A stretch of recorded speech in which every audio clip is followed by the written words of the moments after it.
Good morning and a very warm welcome to the European Cricket Network, where we're set to bring you another day of action-packed non-stop cricket. The sun is trying to come out and we're on tour here in Malta.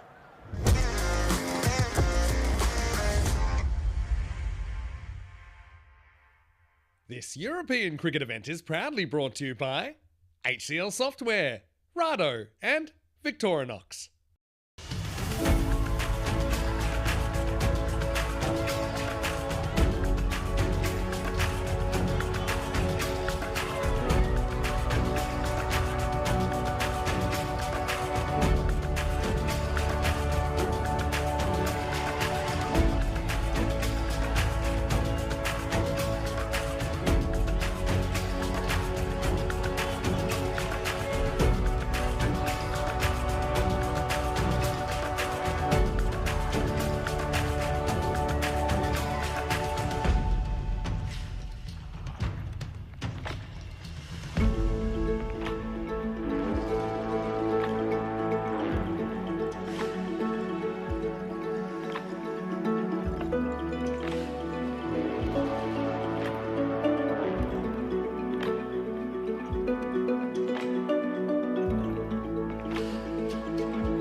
what a setting and what a day we have in store for you today. And what a day we had yesterday. I don't want to spoil it too much because I'm sure Rico and I will go into a bit more detail about it on commentary, but suffice to say, match 12, we left the best until last. We had our golden ball 69, and the first one of 2025.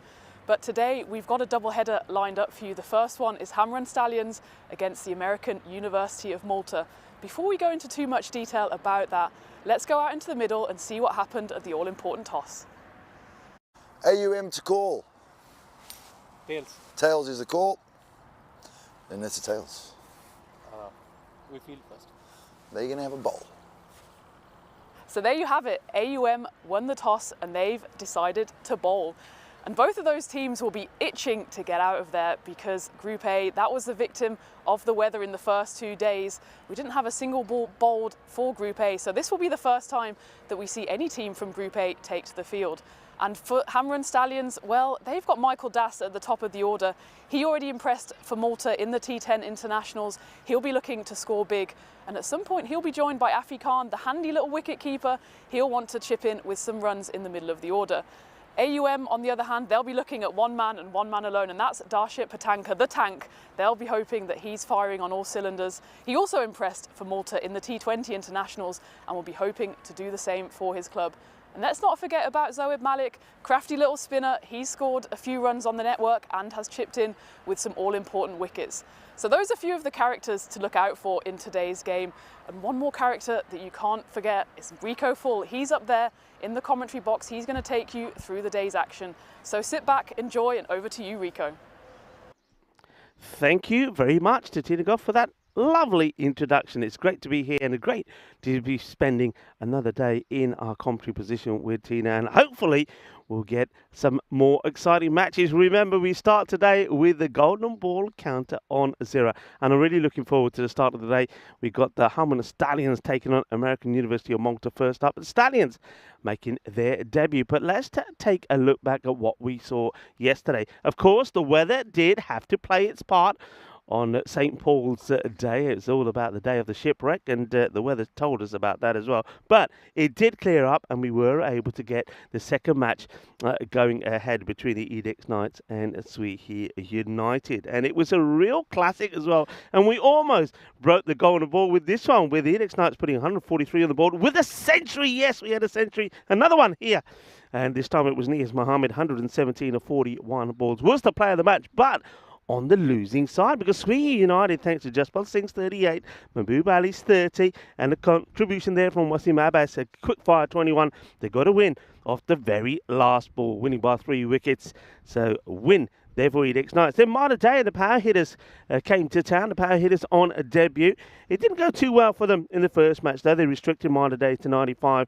With the bat, they were a little bit light, and it was Shujay Patel, 39 of 23, was the player of the match in that one. And he was in good form because when these two teams played again, he scored a fantastic 90. You'll see that one coming up here now. So we thought, right, he scored 90 of 35. Marta Day, 132 on the board. Power hitters, well, there weren't too much power in match number 11, but there was power thanks to Ashish Singh, 50 of 27. Then a partnership between Gurvinder Singh and Randir Singh got them to tie the match. We went to a golden ball, and it was the calm head of Gurvinder Singh that would get the 2 runs to give power hitters their first win on the network, and we reset the golden ball counter when it went past the 50 mark. So we had a golden ball yesterday. So really, Malta, if you include those internationals, we had a little bit of everything.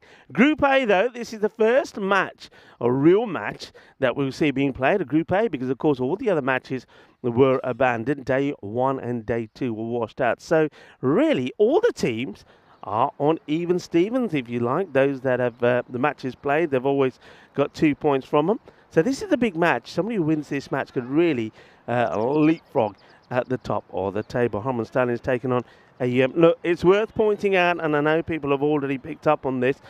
Stallions, well, look, the Stallions are wounded. They're limping, not galloping. They are only 9, and that's down to some injuries. Now, I don't know whether those injuries were picked up when they were practicing or training on the wet field that we had the first couple of days, but because of injuries, they've only got 9. So this is a huge opportunity for AUM to get a victory, and I think their captain is going to be very keen to do that, and that's Gaurav Joshi. So we are ready to go here. And I want to say a quick welcome to everybody in the chat, and a few people already were congratulating Tina and I for the golden ball yesterday. Thank you very much, and very warm welcome to the ECN Supporters Club in Australia, who join us, Kai Bai, Rob Thompson, up quite early, and, well, Ranjibir Sandhu, good morning to you as well. I think we expected to have another really good day. Ghulam Mustafa is with us. Well, Ghulam, you did well to stick around with us yesterday, and we're going to start with a Maximo! Yep, we are. Yeah, Ghulam Mustafa, who wanted to go to bed and thought, you know what, I'm going to stick around. Well, those of you who did stick around with us yesterday, well, you were glad that you did, because we did give you that golden ball. Good start, and well, the maximum rate, we'll have a look at some of the stats for day one, even though it was just 3 matches, but maximum rate is pretty healthy over the 8 per innings. So that's one more. It's a good start, good hit. First up from Michael Das. And here he goes again, Michael Das. He is a dazzling player. He's got all the shots as Michael. Played a good high-level cricket. And I know those of you from Bangladesh will know Michael pretty well, or know the name. And he's here looking to impress. Look, he's got to. I mean, Stallions somehow need to get plenty of runs on the board. Remember, they are only 9 men. Deepak Shivastava making a start, but just a little bit too short. Michael Das, 10 off the first 2 balls. Shivastava once more. Short again, that's not good. You can't be bowling there to Michael Das, because you're going to have to fetch it. 6 more. Bowl. Ginna Sona. And, well, you can see the wicketkeeper running over now here to have a chat with the bowler. And I think Dhruv Gujjar is going to have to quickly get some word to his man. And that's pitch that ball up, make him play straight. American University of Malta, AUM as we call them, have got a huge advantage here. But they've got to make the most of it. But they've got to get this guy out early. Look, I know they've only got the 9 men, but they've got Michael Das in the side. You've also got the skillful Afi Khan. Don't forget, he's great behind the stumps. Though I do know Afi himself when I saw him during those rained, called-off matches. He was struggling with a bit of a cold himself. So there is perhaps some sickness in the camp. Let's play it out to the offside. No run this time as that gets fielded. That looks like that's Gaurav Joshi. He could be useful with his spin.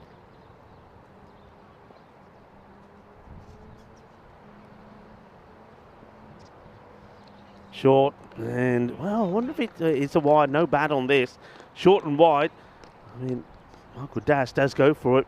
Misses it. That's going to go all the way. So now we've had a bit of everything this morning so far. We've had 4, we've had the 6, and now we've had the 5. That's the minimum. And AUM, well, they should be up and about. They should be pretty confident. But this is not the start that they wanted. Hey, got to say, today, big day. International Day of Women and Girls in Science. So we have to honour women's significant achievements in science, and much needed focus on girls entering science, technology, engineering and mathematics. STEM, of course, as that one has been stemmed to the boundary. It's 6 more, and well, it looks like we're going to have an incredible start here. That's been absolutely plummeted. Michael Das in great form. And that's 21, by the way, of just 4 balls. We did have 2 supersonic overs yesterday. We could start with the supersonic one here today.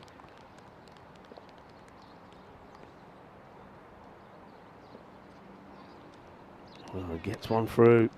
That's a little bit better. And, well, the umpires look to be saying that's over. I thought there's probably still 1 more to go, is there? I think there might be. The umpires say, no, that is the over. So over has been called. 27 come of it. So what a start it is. These are the facts and some of the stats. And thanks to Ravi, of course, for putting these together. So we see there that we did go past 50 maximums. The maximum rate very healthy. And it looks like it's going to stay that way from what we've seen here already. And even the number of wickets of all 24. But remember, that's based on only the, well, it says number of matches played there after 12, which is probably not exactly correct, because remember the abandoned matches unfortunately comes under that. So actually played matches 3. So when you look at it that way, it's pretty decent figures as we get ready for the start of the second over with 27 coming off that first. So it's a great start now. The umpires are out there. There's umpire Ranga and umpire Jani. That's Jani just having a chat with the batter about something. So we're ready to go.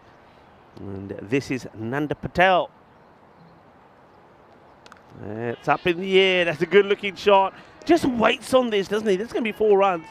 Just waits, rocks back and uppercuts this beautifully. So Lakshita Sivaranathe looks like yeah, he's got one plan as well. Very attacking players, these guys.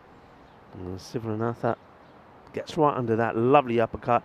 Just been a little bit too short though, the bowlers. Nand Patel, let's see if he gets his line right quicker than what Deepak did in the first over. No, he doesn't. He goes short again, short and wide, I think. Yep, and will be called wide. So struggling. Maybe what we're seeing here is that some of these players from the bowling, the way the bowlers have started, haven't played too much cricket. That's hardly surprising considering that we are in February.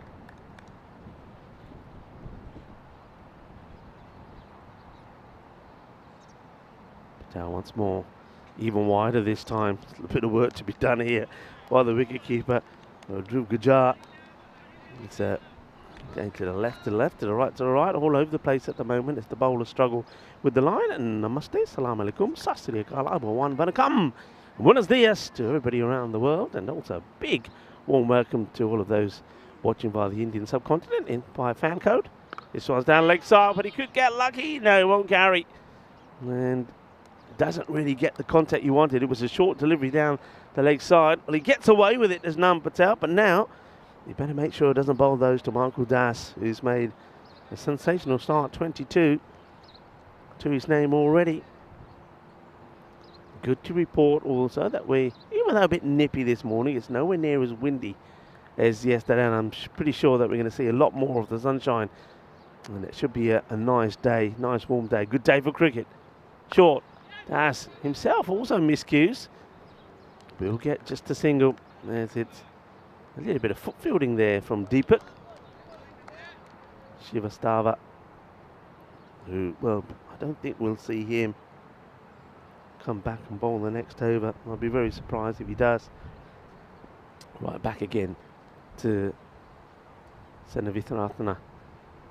Short, and this one, I'm looking at the umpire at square, and call a wide for over the head. Well, the bowler says, I don't think it went over his head. Well, let's have a look. We'll have a look at our replay here, and yeah, I think you have to accept that one. Nand Patel. That means can't bowl another one of those.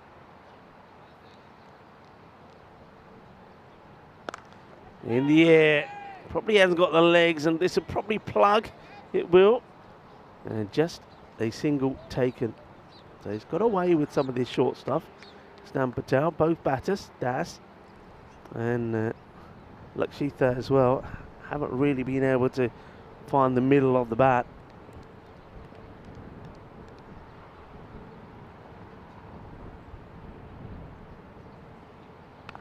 Let's cut away. Work to be done by the fielder, can't stop it. He's been hit too well, and you had to really commit here early, the fielder, get down, get dirty, that part of the ground. It doesn't do so, and that's played away. It's another boundary in the over. 4 runs, good shot. He's a good cutter of the ball. He gets plenty of welly on that. And once that gets past the fielder, even though it's pretty soggy still, that part of the ground, that was always going to be 4. Jeffrey Mobbs in the chat, good morning to you. Says, sadly he missed the golden ball yesterday. Remember, you can always go back and watch it again. Well, that's another wide. And it's a good time to welcome Tina G. Well, we have a few, G. You had a good night last night. Well, we go with Tina G now, who did give us a great start with those introductions this morning, Gina. Very good morning to you. Morning, Rico, and I'm still glowing from yesterday's golden ball. It's my first one. I know it was the first one of 2025 as well, so what a way to finish the day yesterday. And what a way to start. Could be a wicket, they will be. And look at the joy. You can see why the joy. They've got Michael Das. Is one that Das has been put into the boundary, but he's gone for the shot. The fielder's in the right spot and it's right in his hands. Michael Das will depart for 27 of 8. That is a big, big wicket. Massive wicket, and especially with the depleted Hamrun Stallions side, it's almost like you're getting into the middle order already when they've only got 9 players. And look at the celebrations. They know how much of a wicket that is. Michael looking a bit suspiciously at his bat, playing exactly the shot that he should have played. But unfortunately for him, he's already now the wrong side of the boundary. So that's the end of his innings. 27 off just 8 deliveries. A good start from him, but you feel like he would have had to have gone big to get Hamrun up to a big total. Yeah, I mean, I think, Tina, you heard me say they are, of course, just 9 men. So, you know, that's a big wicket when you get Michael Das out, because if he goes well, if he scored a big score on the ball, then I think the Stallions would have something to bowl at. He will go, and he will have to go. It's a good catch taken there out there in the deep as well. I know it was straight to him. We still have to hold on to him. We saw plenty drop yesterday. So 42 for the 1 at the end of the 2 overs. Start of the next. That's a nice looking shot, powerfully struck. It'll be 1 bounce, 4 runs. And they're not going to give up. They're still going to attack. And I think that's the way you've got to be. Good shot. Wasn't the worst of deliveries first up there on the bowler. But it held up nicely and got put away. This is Lalit Jivani, who's coming on to bowl. First one goes for 4.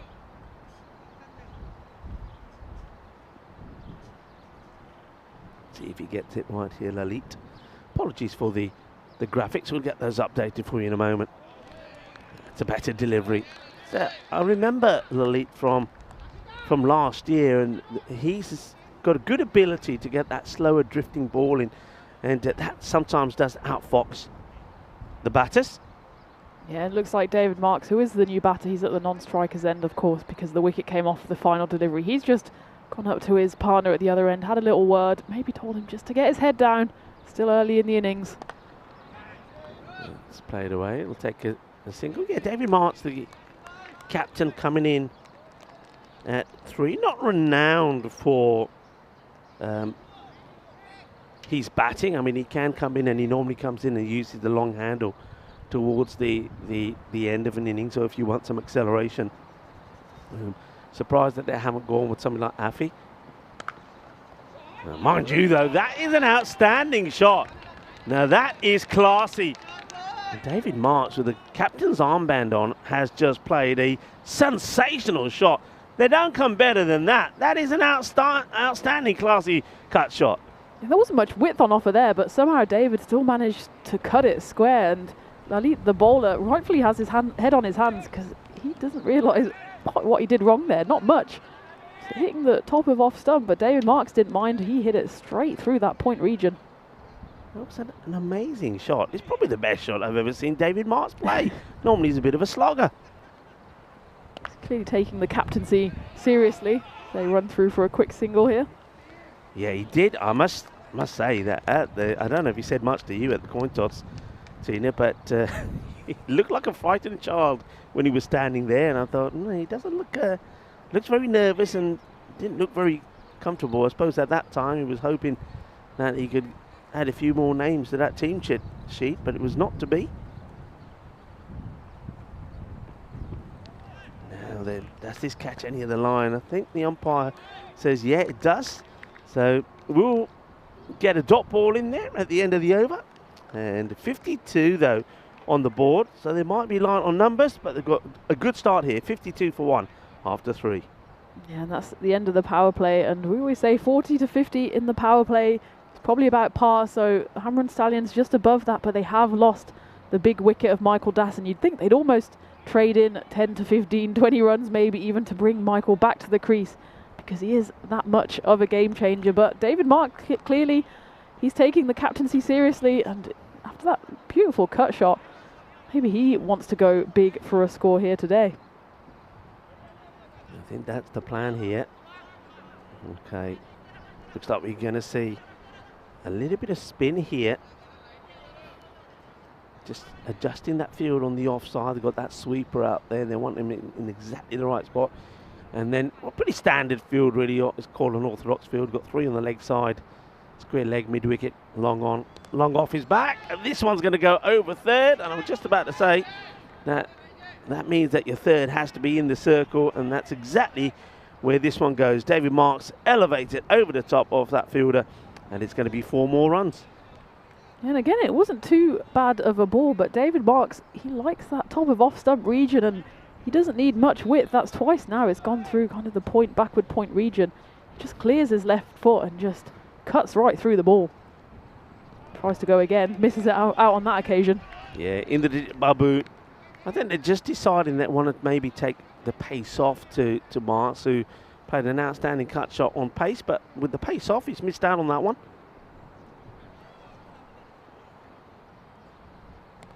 Oh, well, that's the David Marks I know.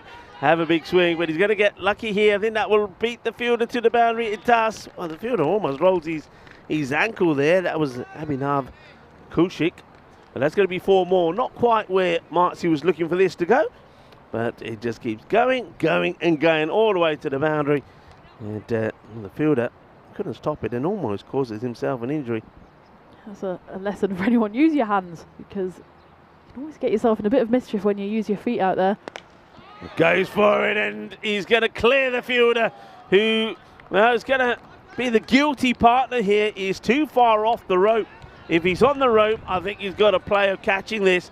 We'll take a good look at it here. Marcy goes for it, but you can see the fielder is too far away from the rope. And look at that. If he's on the rope, he is taking that chest high.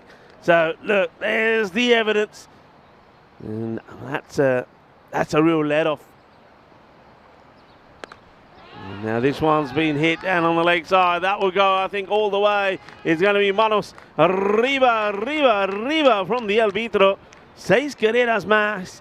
And David Marks, well, he's riding his luck, but when he hits it well. This over's already gone magical. There's still 1 ball left in it, and Babu just dragged that one a little bit short. And when you're a spin bowler on this AstroTurf pitch, anything short's just going to sit up, and David Marks leans all into that one and hits it all the way to the rope.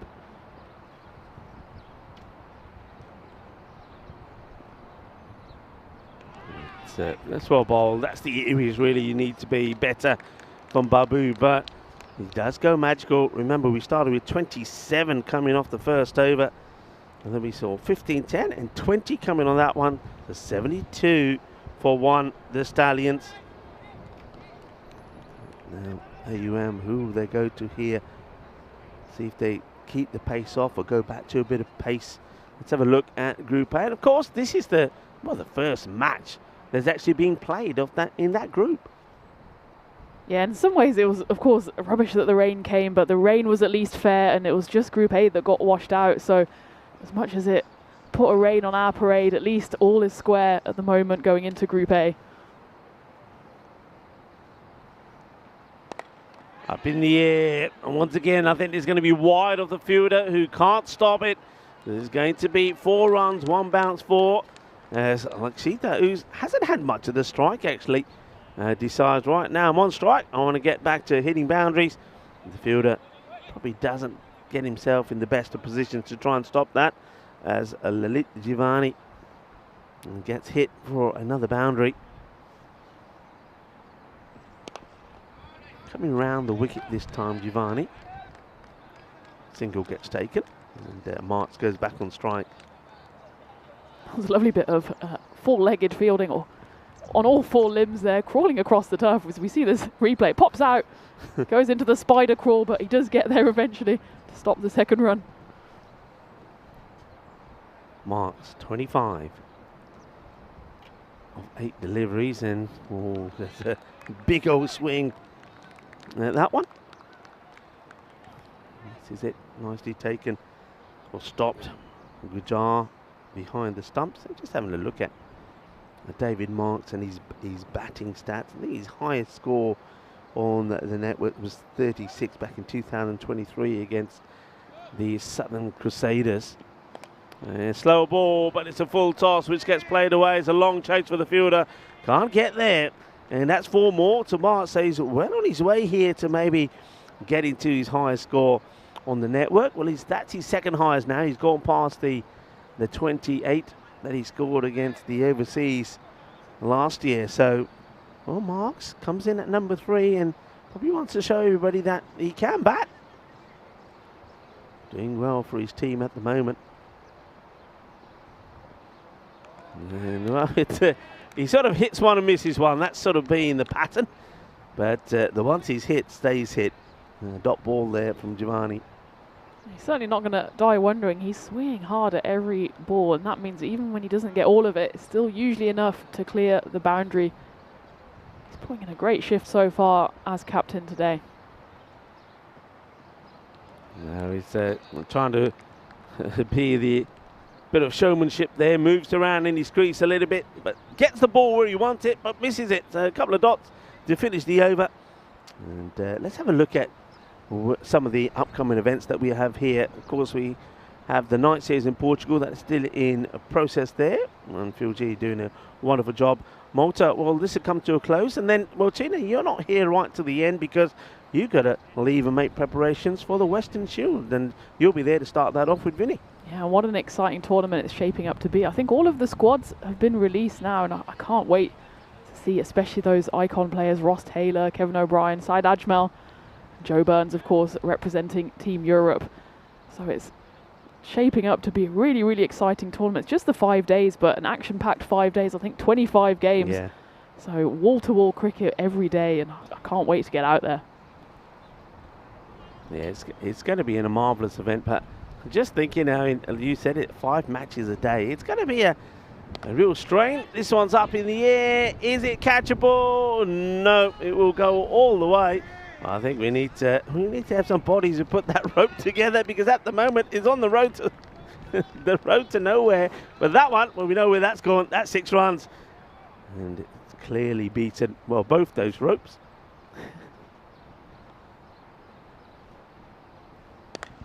All right, now this one. Oh, he doesn't go for the catch. Can't believe it. And now he's half asleep, even getting the ball through, and the batter's come back for 2 deep. It has to be thinking of catching this. Shivastava just stands and watches, to the displeasure of the bowler and the captain, Joshi.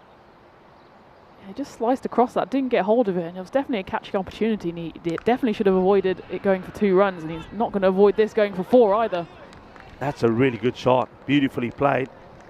And both these batters, I mean, they are aggressive players. I mean, just having a look at the sheet that, and some of the innings that he's played, he too hasn't really got any big runs on the network. I mean, his highest was actually in 21.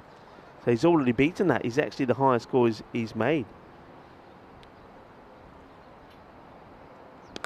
That's it pretty well, and that ain't coming back either. That's going to be 6 more. Now he moves into the 30s. Just a solid shot. And what I like about this shot is not trying to hit this too hard. It's just timing. It's almost like walking into it. Look at this. It's about in the right position. Head was perfectly straight, and that's pinged big time off the middle of the bat and got all the way. Lovely shot. Both of these batters, you wouldn't really call them recognised batters, but they're proving us wrong today. Both of them heading towards high scores on the network, and they're playing really well out there at the moment. It's a lofted delivery outside the off this time from Gaurav Joshi. It's another single gets taken. This is a really good partnership from these two. Both have gone well, you know, looking to get past their personal best scores, and I think Lakshita 7.5 has already done that. He's high the network. This one could and probably should have been out. David Marks. Oh, well, what an opportunity that is. Marksy puts it, you would say, straight into the hands of the fielder, and it's in, it's out, it's dropped. It's another opportunity. Marksy survives and gets 1 more to his name. Marks is like a cat with 9 lives at the moment, and that one's put down as well, and that takes the partnership well past 50. The Hammer and Stallions 101. So they go into triple digits, 101 for 1 off 6 overs, and you thought they might be a bit in trouble with that wicket of Michael Das. He's clearly their star batter, but these two are both putting their hands up. They're saying, hey, we can bat as well, and boy, are they proving it. David Marks, he moves on to 30 off just 13 deliveries, and Lakshita 35 off 14. So you can see the top order is doing the business for the Hammer and Stallions, and that's what they needed, given that they're a few players light in their lineup. Yeah, well, you can see the frustration there from the captain, Grav Joshi of AUM. He knows he probably should have had a wicket there, but Deepak just didn't go for the catch. Then another catch gets dropped. 20 come off the over.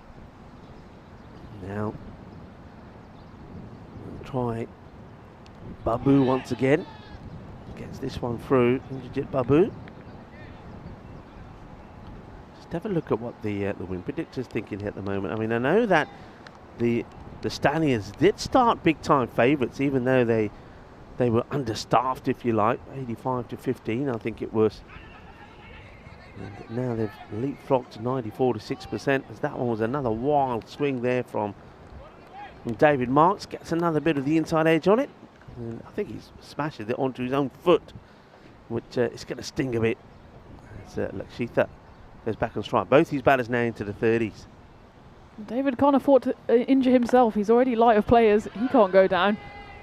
Well, he can't go down, and the fielder in the 30-yard circle can't go down either, because that one is probably another one that perhaps should have been stopped. It's a nice shot all along the deck once again from Severanatha, but fielding has not been at its best here as well. One of those fielders almost ends up giving one of the umpires a hug there.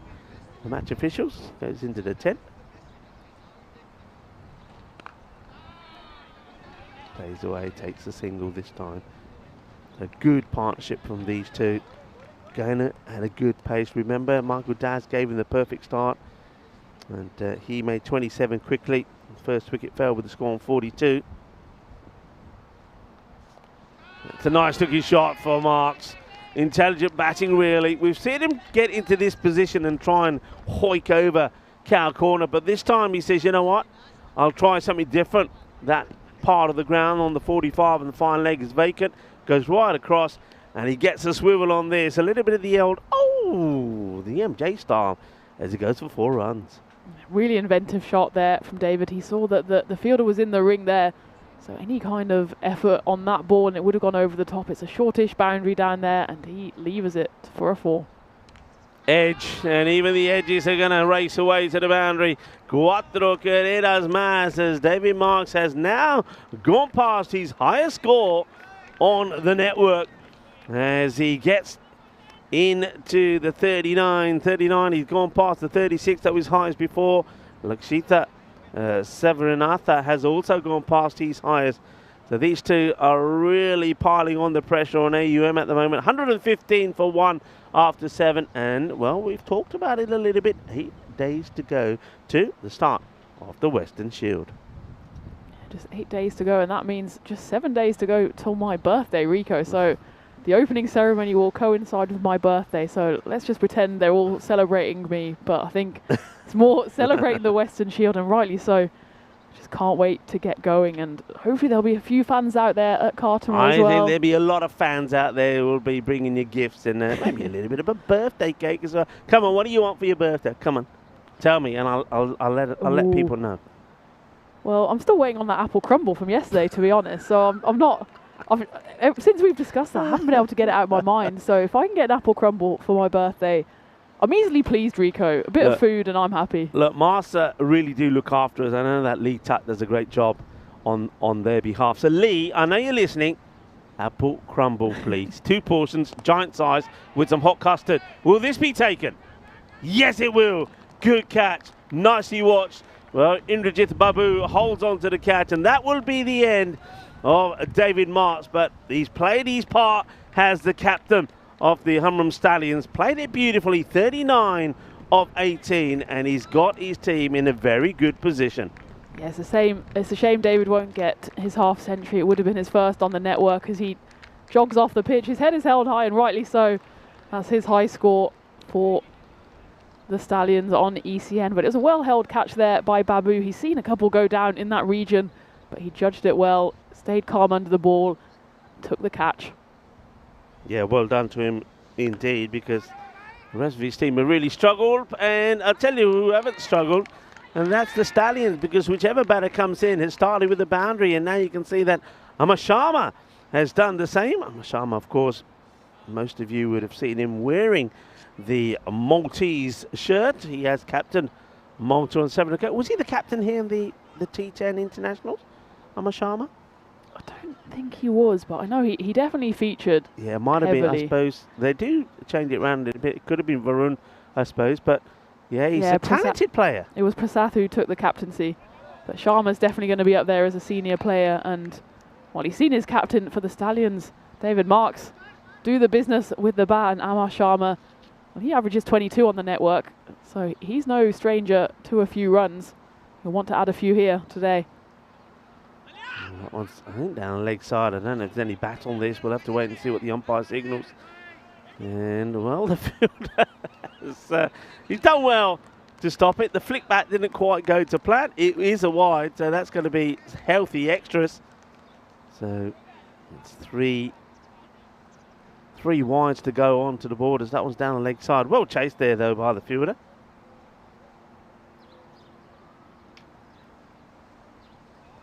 It's well bowled. It's that teasing, drifting delivery. You can see that the batter, Sharma, he wants to come out to it and then decides not to. By the time he's decided what to do, the ball's gone past him. That one's shorter. Sharma is quite happy just to play that out. And they'll take the single despite a slight fumble from the fielder. The end of the over, a good over. Finally, you'll hear me say that from one of the bowlers, Gaurav Joshi. Has to be said, he was very unlucky, I think, in his first over. So he's come back well. And at that over, just the 9 runs come from it. And he does take the wicket of, well, the opposite numbers captain, David Marks, who batted very well for his highest score on the network, 39. He did indeed bat well, and despite Hamran being depleted in numbers, they're not short of a batter or two. Of course, Afi Khan, he hasn't been seen yet, and we know how destructive he can be in the middle order. So that's the top 5 for Hamran. Really positive batting from them, and still a bit to come as well. Yeah, Afi Khan, I mean, he's not come out here yet, so I still suspect, though he's here, he's still struggling with that cold. It'd be pretty nasty, actually. So he's obviously doing a bit for his team, knowing that they're already slightly undermanned here. Dot ball as a new bowler comes on to bowl. This is Supi Thapa and starts with a dot. Yeah, rarely seen Dot, and he's spawning a great little headband as well. Rambo style as he charges in for his second ball. This one scooped in the air, not timed at all, so it'll just be a single. I mentioned already one International Day today, International Day of Women and Girls in Science. It's all about science, technology, engineering, mathematics, the STEMs careers for women. It focuses on girls entering those areas and those fields. Down leg side, that's actually a good partial stop. It certainly saves 5 there. That was looking like it was going to be 5 wide, so does well. Does Dhruv Gujar, makes a good stop. Yeah, this is the 6th bowler that AUM have used, and none of them have really quite found their rhythm yet, as Shubi comes in for his first over, and it will be his last over of this innings as well, because we're already into the 9th. Hamran especially looking to get over that 150 mark. Expected score 151 at the moment. That's good shot, and well, I think me and you will say the same here. The fielder says no. No, thank you. Not today. He's ready to take the catch, and then he decides, I think I'm going to leave it. Watch this. At the last moment, he pulls away and says, nah, I don't want it. Well, that it goes for 4, but really, I think that was a catching opportunity which he shies away from. I don't think Deepak behind him was too impressed. He was left to chase the ball to the boundary, and this will be another chase on. This is Mittal Kumar, and he's going to stick out a boot in that sawdust area.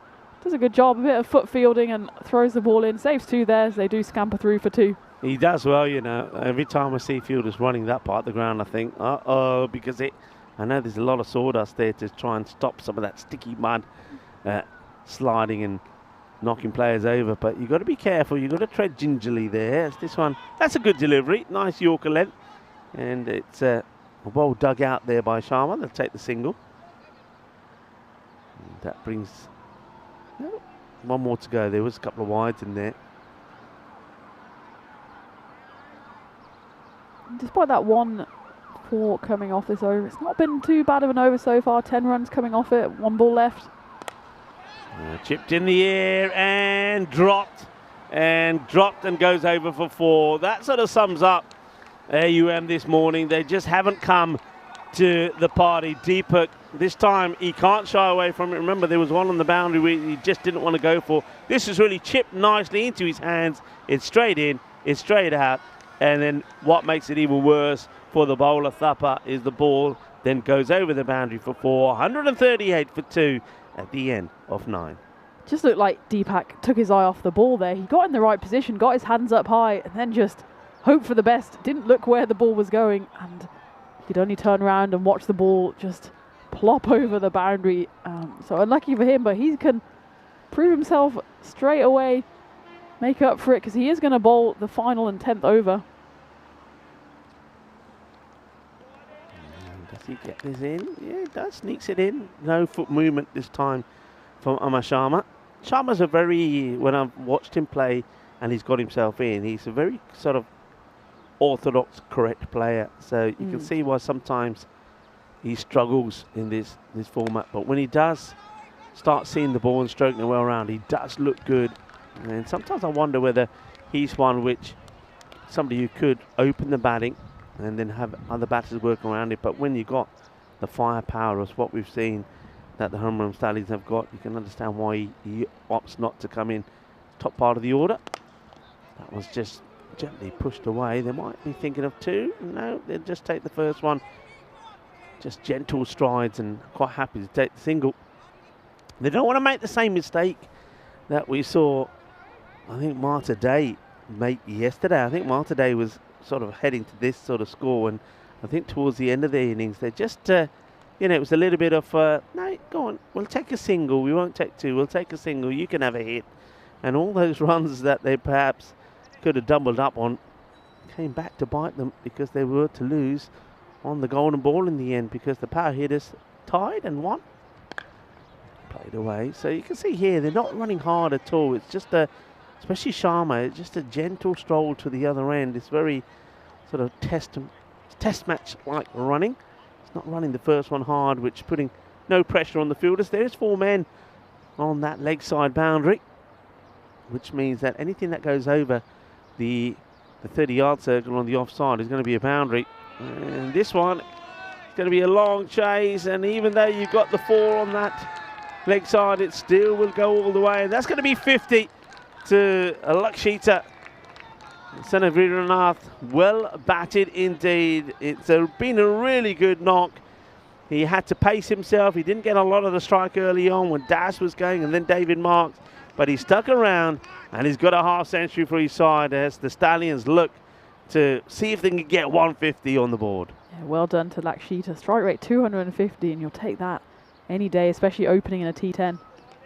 He does go for the big shot, but misses out on it. That will be the end of their innings. They'll finish 4 short of that 150 mark, 146. But when you take everything into consideration, and that they are just a 9 in this first match, don't know if that's going to change for when these 2 teams do it again after this one, but you'll take that 146. But of course, Tina, we do know that when they are out there in the field, there's going to be a lot of spaces, a lot of gaps that they're going to have to try and cover. So they're going to have to bowl and field very well. But for the moment, I think they do hold the upper hand, the Stallions. Let's take a look at some of the highlights. Yeah, they certainly will have to bowl well, because there weren't many gaps in the field for AUM's fielding here, but AUM kind of provided them with a few gaps with some lax fielding.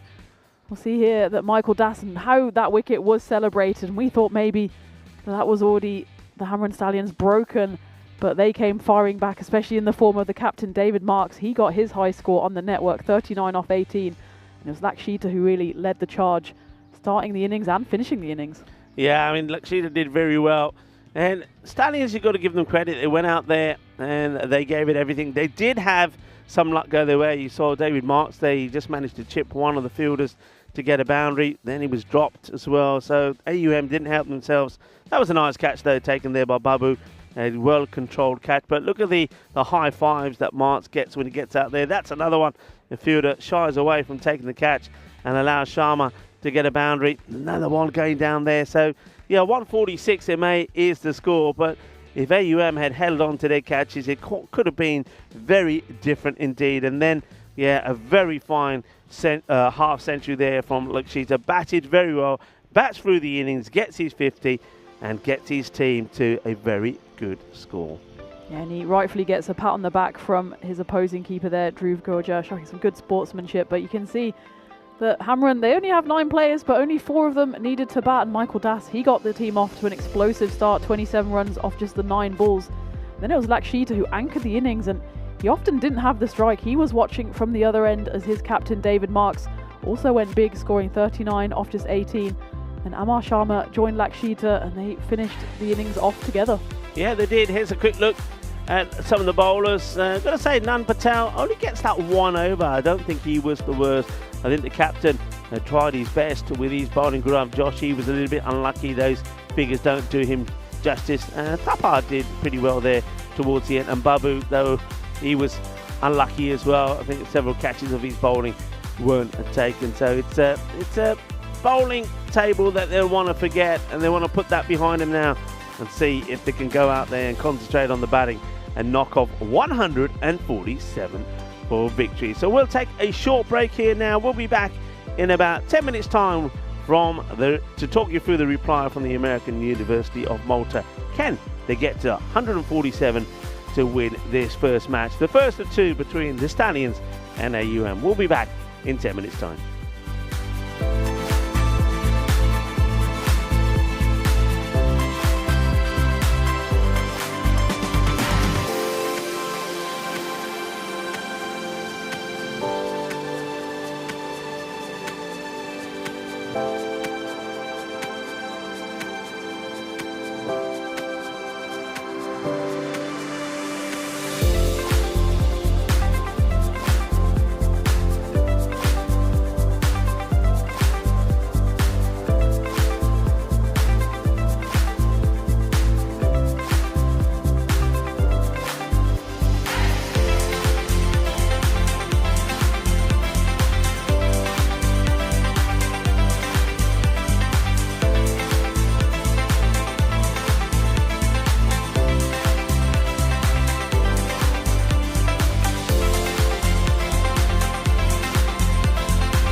This European cricket event is proudly brought to you by HCL Software, Victorinox and Rado.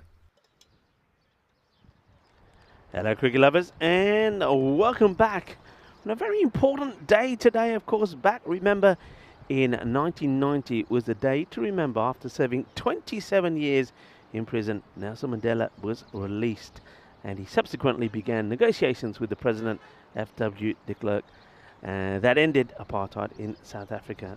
It's a day that we should never forget. These are the statistics for this match, match number 13. Well, funny things happen.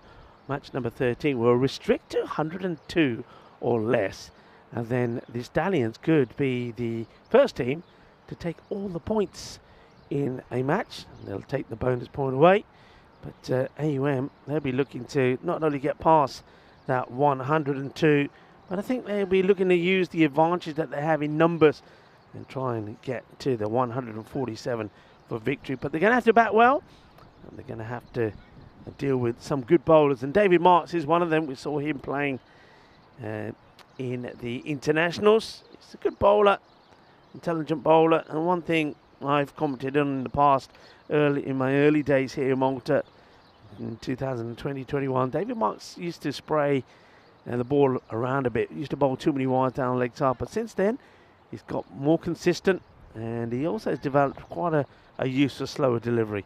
Let's see how he starts.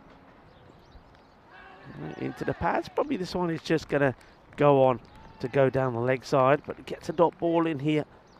I need a good start here though. It's Dhruv Gujjar, who's the opener, and he's got Nam Patel with him at the non-strikers end.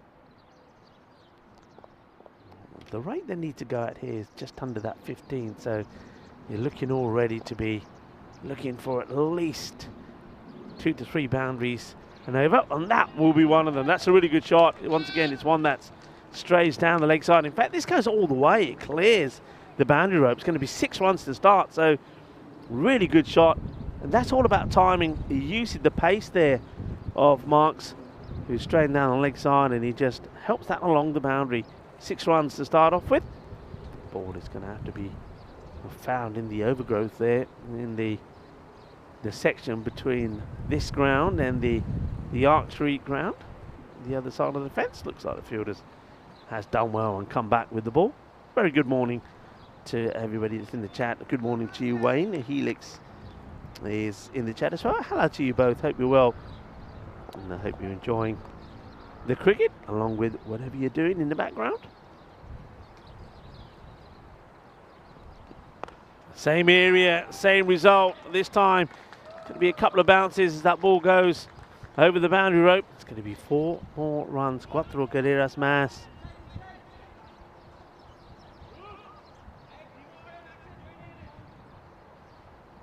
Yeah, good pick up again. David just got to get, he's got the field set there for the offside, but he's got to get the ball in the right areas. Of course, the issue is going to be with personnel to try and fill these gaps. That's what we were saying at the end of that innings. And, that one also is going to be a race to the boundary. It's gone. 4 more. Gujjar is finding all of those gaps. Marks, he seems to be struggling just a little bit. Don't know whether it's a groin strain, but every time he's bowling, he's then doing a little bit of stretching and doesn't look too comfortable. You can see there he seems to be feeling a bit of a tweak. One thing to remember and to remind you is that, of course, we are in the power play now. It's the same, really. I mean, it doesn't matter the number that you have, so they can have 2 out now, and then when it comes to the end of the power play, they can have 5 out. Just because you haven't got 11 men doesn't make a change. And there's that slow ball. Well, I talked about it. He delivers it, doesn't try and bowl too fast. Maybe that's a result of him feeling that little twinge in his groin, so he decides, you know, why try and bowl fast when I could just slow it down, get it straight, get it on the money, and knock him over? And that's what he does. I think Gujjar sees this. I don't think he's deceived by it, but he just, well, you can see there, he tries to take it on and gets it completely wrong. Clever bowling after being hit for a 6 and 2 fours on the spin. Marksy takes the pace off, gets it right, gets it straight, and gets the wicket. The first wicket falls, and Gujjar has to go. 14 for 1. New batter comes out, and it's Indrajith Babu comes in at number 3. Gujar will be disappointed with that. I think with his shot selection, he got off to an absolute flyer, and then, well, he couldn't resist himself, could he? And back to pace on, and also in better areas. When he gets it right, he is a very useful bowler. And 14 then come off the first. 14 for 1. As we talk about matches since the goal aboard, it is of course a 2, because there were 2 matches late last night there in Portugal at that Miranda de Corvo cricket ground, and where Phil G is looking after the proceedings. It's a good time to welcome back Tina G. Tina, welcome back. And you thought it was going to be the perfect start there for AUM, but then they go and lose that wicket. Yeah, and David Marks, you can't keep him out of the game at the moment for the Hammer and Stallions. He came up at the top of the order with the bat, which is usually where he's not to be found, but he's done the business with the wickets, and that's what he always does, isn't it? He did it for Malta as well. This one strays down the leg side. Lakshita is coming on the ball. Remember, it was he and David Marks who put a very good partnership together with the bat, looking to do it with the ball now, but he, like Marks, does start by straying on the leg side, and he's very quick on this, is Nan Patel. That's going to be 4 runs. Just a loose delivery there from Lakshita, but we couldn't forgive him after he did the business with the bat, scoring that unbeaten century, half century, opening the batting as well. Maybe a few tired arms out there, but just strayed a bit on his first ball there. But they have sent someone out there now to exactly where that ball landed on the 45 on the boundary. That's a powerful hit as well. There's a long chase for the fielder. I don't think he's going to get there. That's going to be 4 more runs. A little bit too short is Senaviranath, and that's a really good pickup. Just rocks back, batting out of his crease, rocks back, gets himself in a good position, plays it away. AUM, I like their approach, being aggressive. Yeah, and they have every right to be aggressive when there's going to be gaps out there in the field. Remember, Hammer and Stallions, a couple of fielders light, so there will be gaps out there, and AUM just have to capitalise on them. Well, doesn't change his approach. There's the bowler, still bangs it in short, but this time Patel swings and swings right over this. Yeah, the wind predictor has Stallions up at 82%, or 83% even now, so it feels like there's enough runs on the board there, 146 of them.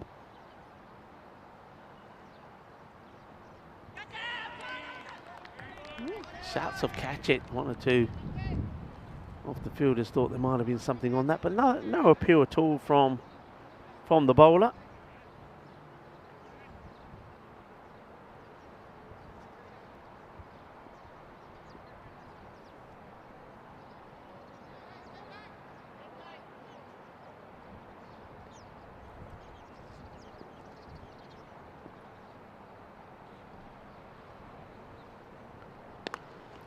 More into the body, that's where it looks like Nan Patel prefers it right at him, or a little bit onto the legs. He gets the bat onto it, but they have plugged that gap. They were very quick to do so.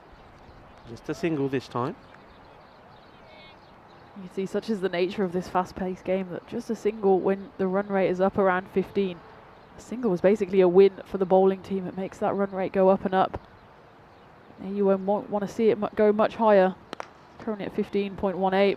But that will do their run rate a world of good. That's gone straight down the ground from Babu. His second ball, he hits to the boundary. That's a lovely shot. He just gave himself a bit of room. It was a slight york, and it did ping off the pitch as well. But it did enough to go all the way to the boundary. Yeah, nicely done. That's what they need. They've got to just, I think they probably have the same approach that the Stallions have. Go out there and just give it a go. Give it everything.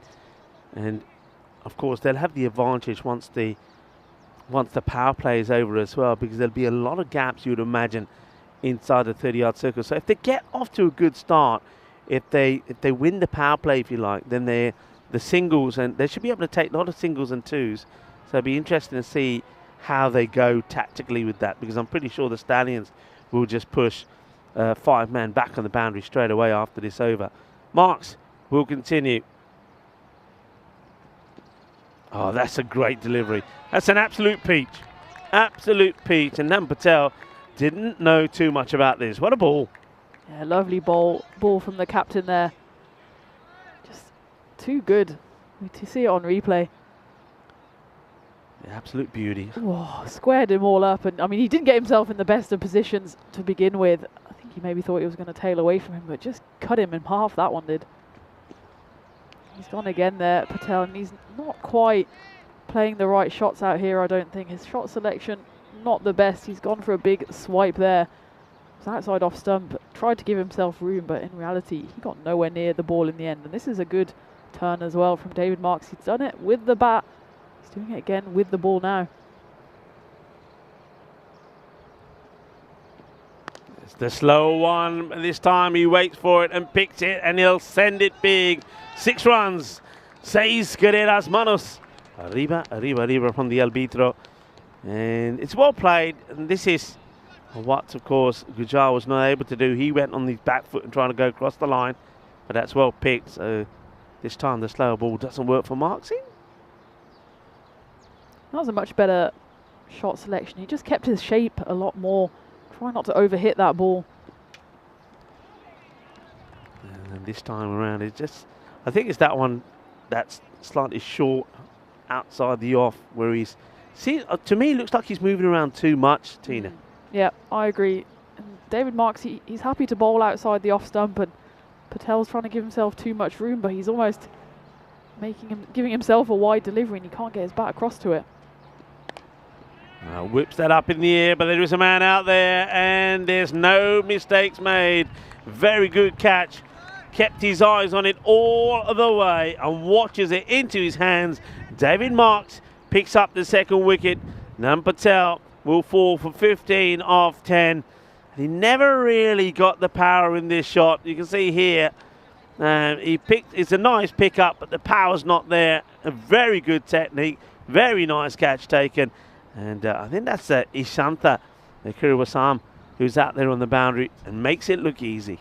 Gets a round of applause from his captain there, David Marks, who picks up his first wicket and second wicket even, deservedly so. So he's on 2 wickets, and that was a decent catch. And Hammer Stallions doing exactly what AUM didn't do, which is holding on to their opportunities out here in the field, especially with only a few fielders out there.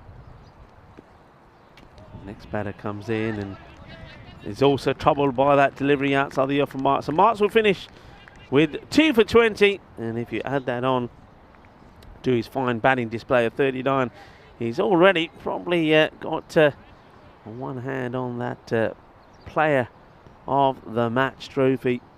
So a good start from him. 33 for 2, so it's not quite the power play that AUM were looking for. And you can have a look at the difference between the power plays there. 52 for 1 compared to 33 for 2. So the Stallions are well on top here. It'll be interesting to see what the wind predictor has changed to now with that wicket falling there. I'm pretty sure now it's probably about in the 90s or 89 to 11% is the way they're thinking, as the experienced Amar Sharma comes on to bowl some of his spin. It turned away quite nicely. It's an intelligent shot. Amar Sharma started with nobody at square or behind square. He's basically got mid-wicket, long on, long off. A sweeper out on the offside. I'm not sure why he hasn't. He can do. Remember, it goes back to what I was saying before. I know they're 9 men, but you can still have the 5 outside the circle. He's electing at the moment not to do so, just going with the 4. That means it's a big area to cover there from the player that's on the leg side boundary at sort of in between square leg and mid wicket at the moment. The Hammer and Stallions might not have a full complement of players, but the players they do have quite a lot of experience. So Amar Sharma over 50 wickets in 51 matches on the network. He hasn't quite found his line here. That's the second one that's drifted down the leg side. And it's going to be a big old sprint there for, and I think that's Ishanta again, who just took that great catch. He's out there patrolling that boundary on his own, like you said, Rico, and he puts in a good sprint there, keeps them just to 2 runs. He's gonna finally, I think Sharma does put a fielder sort of short on the 45 at fine, because I think Korea Basama is saying, hey, come on, I can't be doing this all day.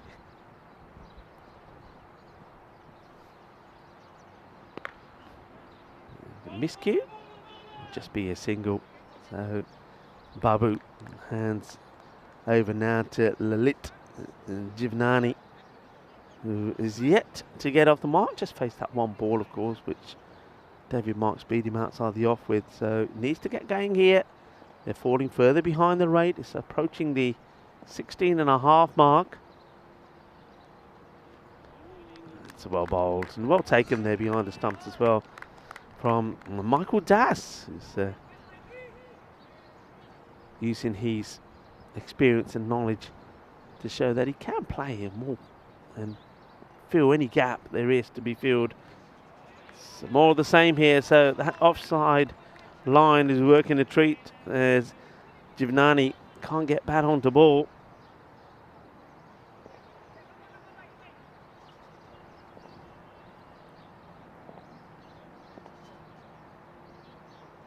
That one strays down the leg side, so wide ball being signalled. Sharma just gets it slightly wrong. It's still been a good over for Sharma so far. 8 runs coming off it with the run rate up above 17. Wow, well that's a good hit.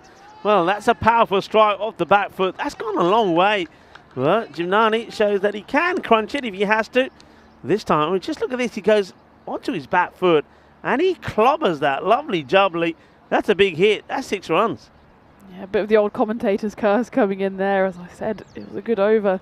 Still below the run rate, so it was 14 off it. But you can see AUM still well behind on the run predictor, despite that big end to the 4th over, 47 for 2. As we see here on the worm, the red line being the bonus point line and the white line is the run rate needed to win the game. They'll be sure to want at least the bonus point, but of course they'll be wanting to go home with all 4 points. Yeah, there's that target there. Remember the 103 in brackets, and those of you that are wondering, that's the score that the American University of Malta need to get to if they are to at least take a point away from this match. So we'll keep an eye on that as well, as we're going to go to Suraj Kailash. Comes to bowl. He starts with a short one, which goes right over Michael Das. It's going to be a couple of bounces and 4 runs to start with. I weren't quite expecting that from Kailash. I thought he was going to bowl something a little bit slower, and he comes in and he tries to bounce Babu, who swings hard. And, well, they say that fortune favours the brave, and he gets a little bit of luck, 4 runs. Might have been the quicker ball from Suraj, but he's certainly not going too long of a run-up, although he is taking a few steps back, so he is definitely seaming it, and that one got a bit of movement on that. Pinged up at the batter. He gets a good bit of bat on this as well. That's going to be 4 runs. A lot of those boundaries now coming in that part of the ground behind square. I wonder if the captain, David Marks, he's out there himself actually, whether he thinks it's probably better for him to start behind square. He has now bitten the bullet, and he has deployed another fielder in that area. So now you do have the 3 on the leg side.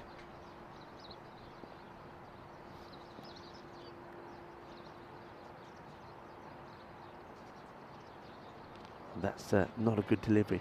Do you think that David Marks maybe is not realising that he can actually have 5 out, because he's keeping it's only 4. Now he'd like to have, I think, that sweeper out in the offside, and this is here now. It works quite well because it goes straight to that man, but he can have him out, and you think when the opposition are needing boundaries, you would have the other player out on the boundary. So maybe he's just not realising that he can. Yeah, I don't think he's too experienced when it comes to captaincy. Maybe he just didn't quite read up on the rules and regulations before the toss this morning. That's not a good delivery, but this time it's not the... I think he totally gets this wrong, this about a Babu. Comes off a bit of the inside edge of the bat. Doesn't go where he wanted to go. He's looking to turn it around the corner.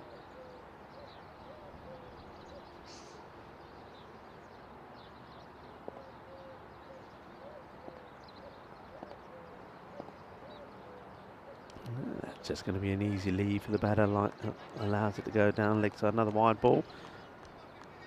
Kailash just struggling a little bit with his line. You can see there his arm, the bowling arm doesn't come over straight. It's failing to get it nice and straight.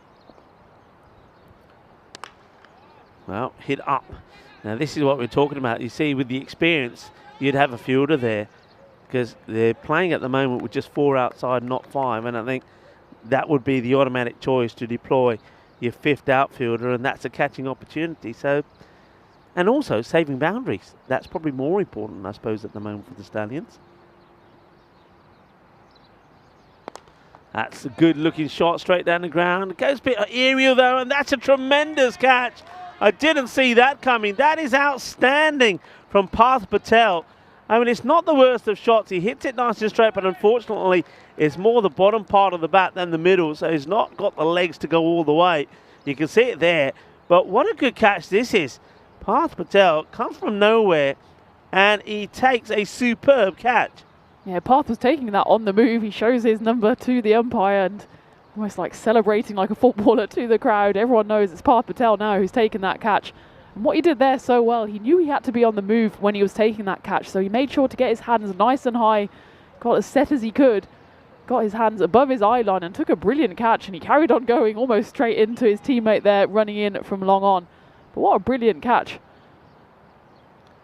A great catch, and well, we saw plenty of errors in the field from AUM, but not so much here from the Stallions as we have a look at the groups of the European Cricket League starting, of course, on the 24th of February. That's right after the Western Shield, and we call this the Champions League of Cricket.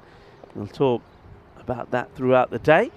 That just gives you a little feel of what's to come. And I know even in this morning there was a lot of talk about Group G. I think we touched on it yesterday, Roma CC. Couple of big wild cards coming in for them, which will really strengthen them in, well, not just that group. Well, they're hoping to make it out of the group stages and into Championship Week. And what a lineup we have, and there's so many stories throughout all the different groups, and that's right on the back of the Western Shield. So the Western Shield will be 5 days of action-packed cricket and then straight into 3 weeks. So whether you're commentating, playing or watching, you're going to have a bit of stamina to get through that, but I promise it'll be worth it because there's going to be some great matchups. I'm sure some brilliant games as well. Yeah, well, the Cartamania Oval always delivers. We call it Cartamania, and I think Cartamania will be rocking the world once more, not just, of course, with the European Cricket League, but starts off with that Western Shield, which is already, as we've said, going to be quite breathtaking. And remember, you can come down. I know a lot of our viewers have been there, so come down to the Cartamania Oval. And it's a beautiful part of Spain as well, in Andalusia. And we certainly get well looked after there. Swinging and missing. There's Givnani. It's been too many dot balls. It's 9 balls now for 7. It's been joined out there by Kumar Patel. And this is maybe where the slight lack of experience in the AUM lineup shows, because they're just swinging hard. That one will be a wide, so they'll get the run there. But Ansh Kumar, he hasn't faced a ball yet, so we'll see what he can do. But he scored just the 11 runs in 2024. He didn't get too many opportunities, and it's really what shows in this lineup. It's just a lack of experience when you compare that to the Hammer and Stallions and how much experience they had up top. But that will certainly help. You don't mind how the runs come. That's right off the edge of Lalit Givnani's bat, but it's 4 runs nonetheless. Yeah, a little bit of luck. He is swinging wild. He's this time, again, not the middle of the bat, but at least he gets something on it, which will help the cause for AUM.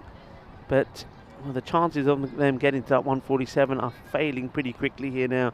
So they've got to, you feel, be turning their attention just to get to that 103 to at least get something out of this match. It's a slightly fuller delivery, which I think the batter almost plays onto his own foot. He will get a single and does change the strike over, but unfortunately he's going to have to walk back to the other end, because that also is the end of the over.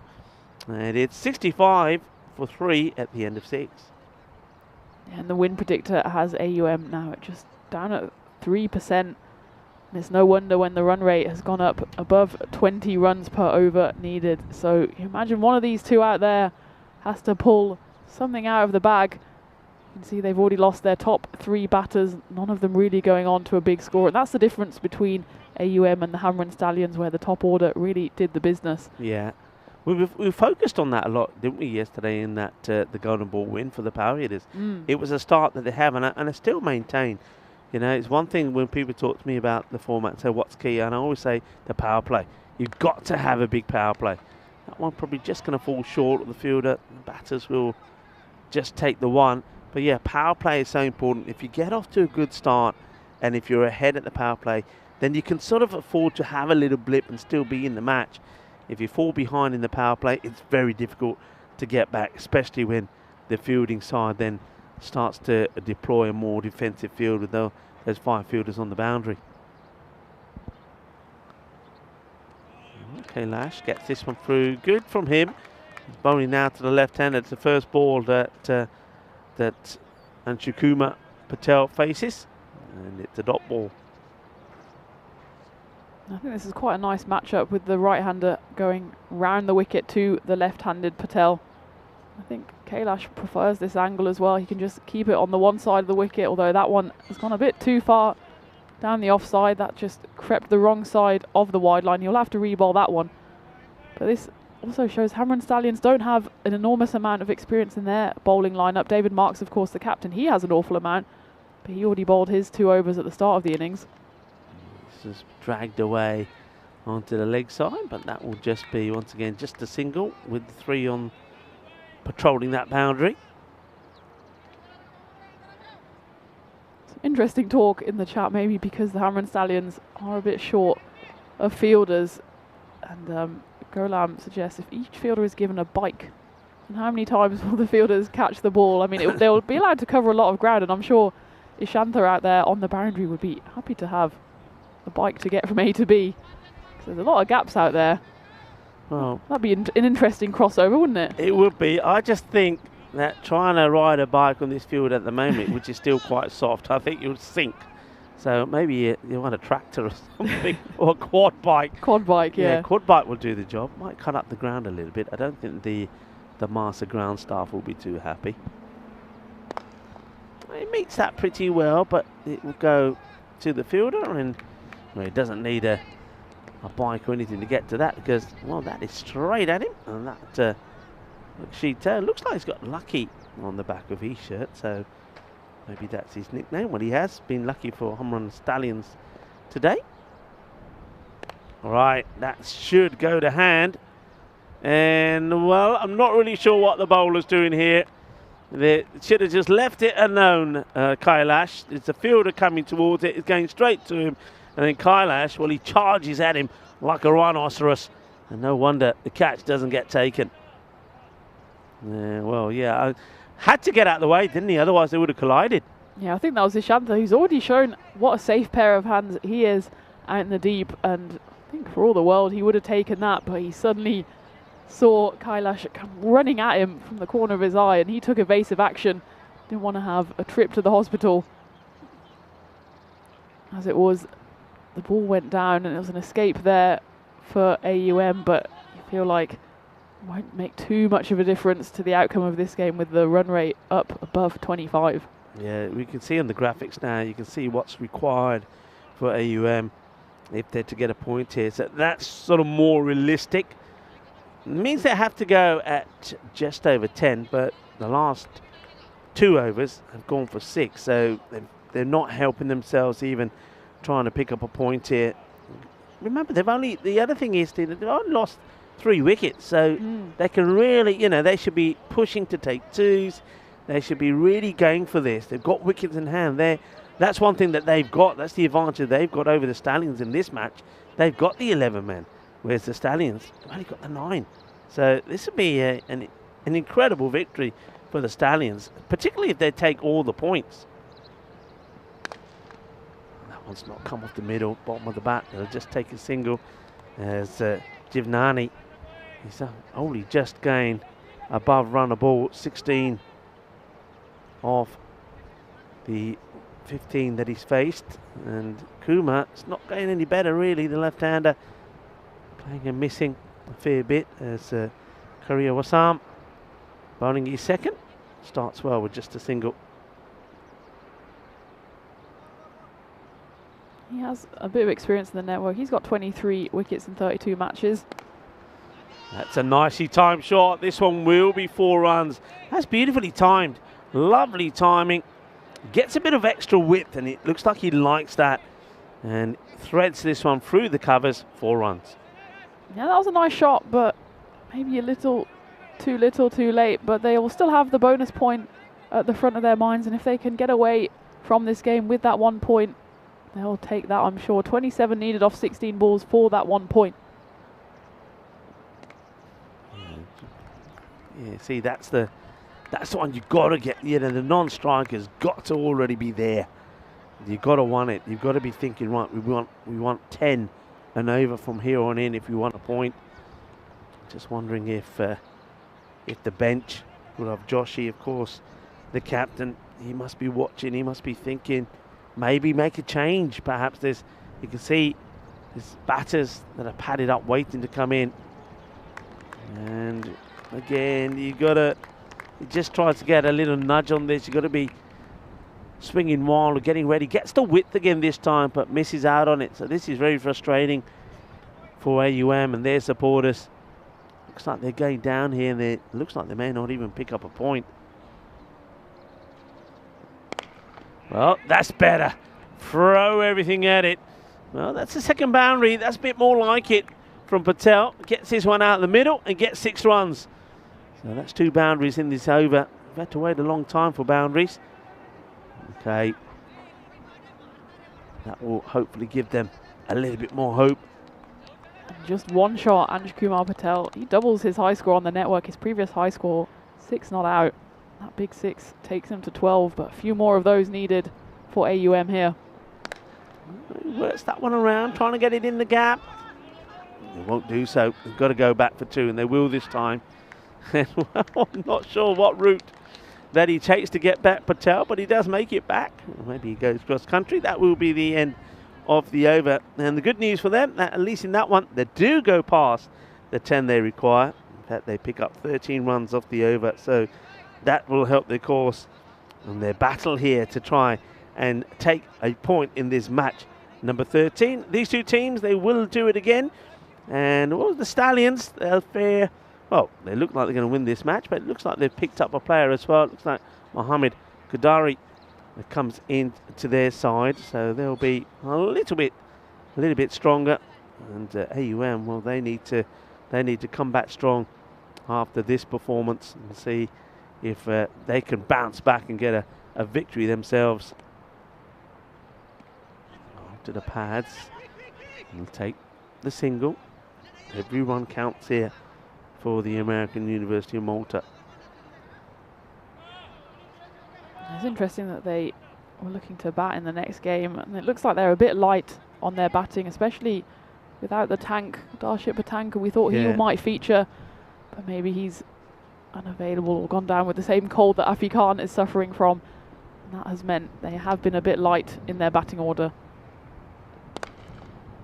It's being played away, bounces away a few times. Yeah, I mean, it's a key player that you mentioned.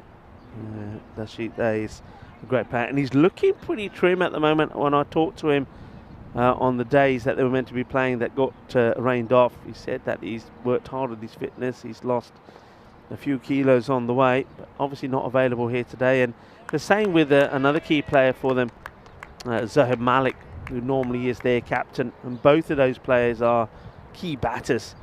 And Darshit Patanka, of course, is a very good wicketkeeper. So they certainly have been missed, and that's why I think we've seen the struggles here with AUM with the bat.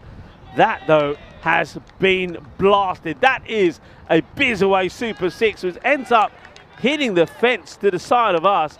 What a huge hit that is. Well, that's come from nowhere from Jivnani, who's been swinging and missing. And this time, boom, shaka lagya, ge wai, ge genial. Que grande. That is huge. That's a 6 on any ground in world cricket. And he really got all of that. Trying to get that bonus point is looking promising now. 11 off 8 needed.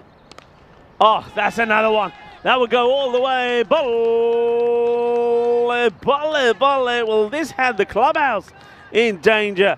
Well, where was this earlier for Jivnani? He's left it very late. I suppose he will salvage a point for AUM, but if he had a little bit of this earlier, remember he was going at run a ball after 15 balls, and now all of a sudden he just hit 2 massive 6s. And where has this come from? We thought Jivnani would just kind of tick along at a run a ball, and suddenly back-to-back 6s, bang, bang, he's on 28, not out of 19 deliveries. Oh, that's a nasty delivery. I don't think this is an issue with height. It's probably the one for the over. I don't think it goes over his head. But this one, watch this go. Oh, well, that is spicy. A little bit of masala out there in the middle. As, lucky. He wasn't so lucky with the 2 big 6s that came off his bowling. But he says, I'll get my own back. Comes round the wicket.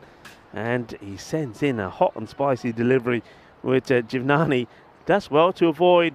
So we go into the last over with AUM on 98 for 3. They still need to get 5 runs off this over to pick up a point. Patel is on strike, and I think the 2 batters, I think they understand what is required, and maybe Patel, if he's not going to be able to get a boundary here, is probably just looking to get a nudge here, take the single, and let Jivnani hit the all-important runs they require.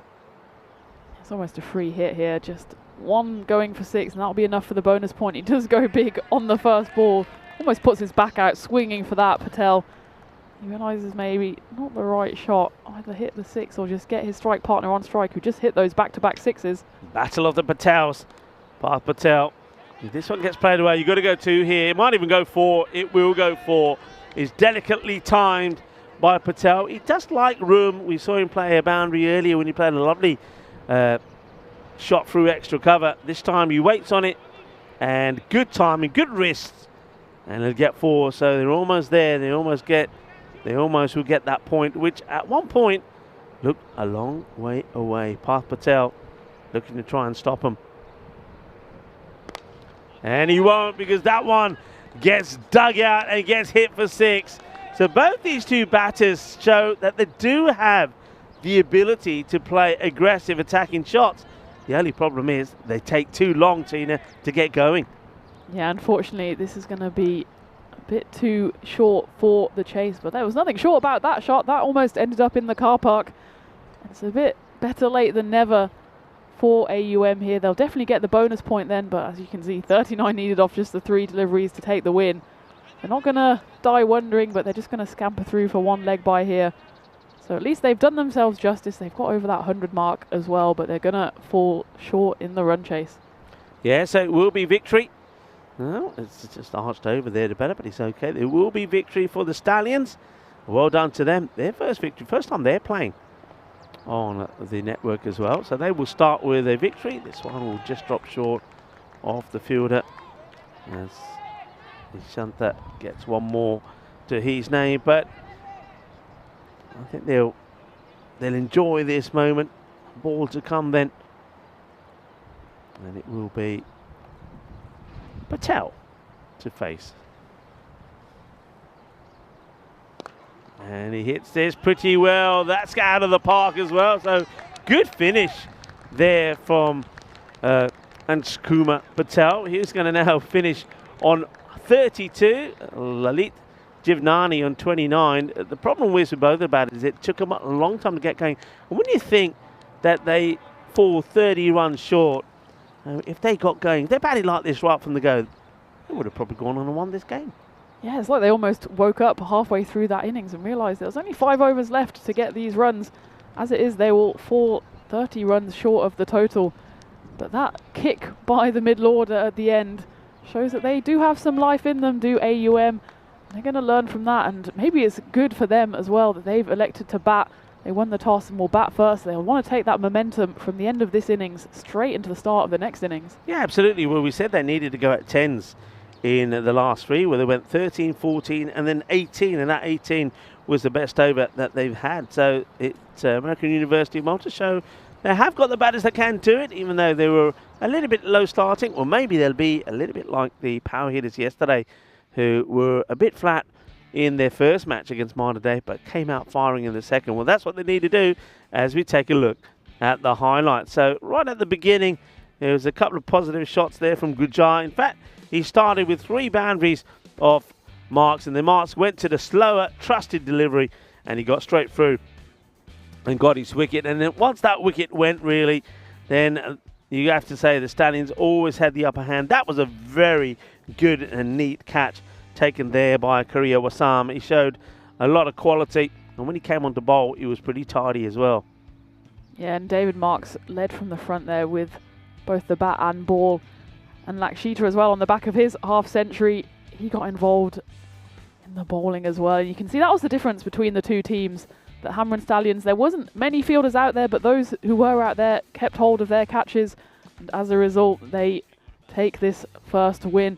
But it wasn't without a bit of a fight back from AUM in the middle overs.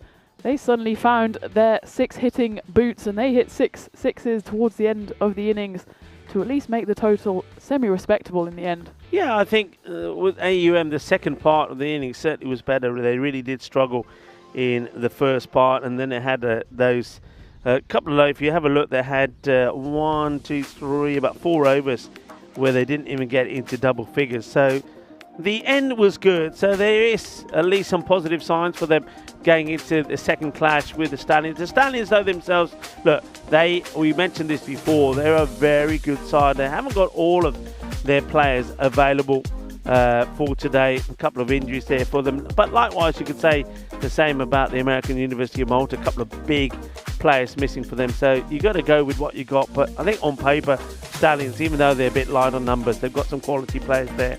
And I'd expect to see somebody like Michael Das come out firing there as well.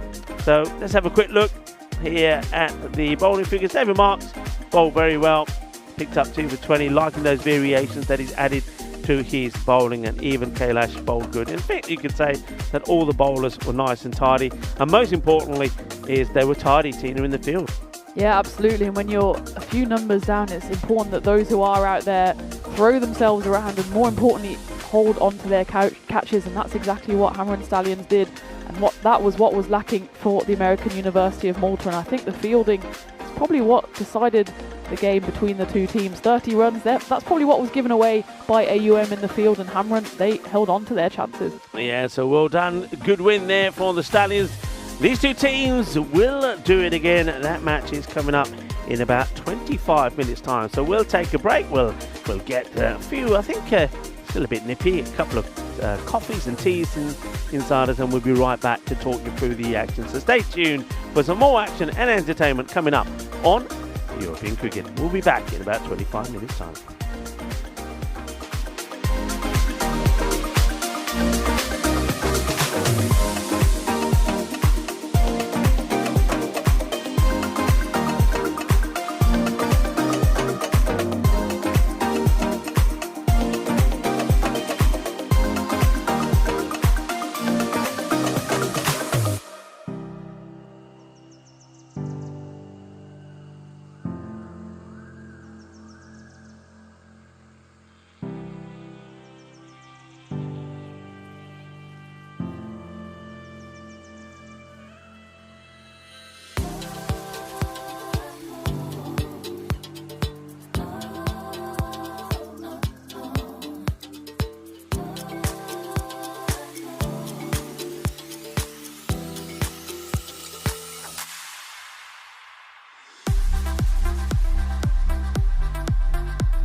This European cricket event is proudly brought to you by HCL Software, Victorinox and Rado.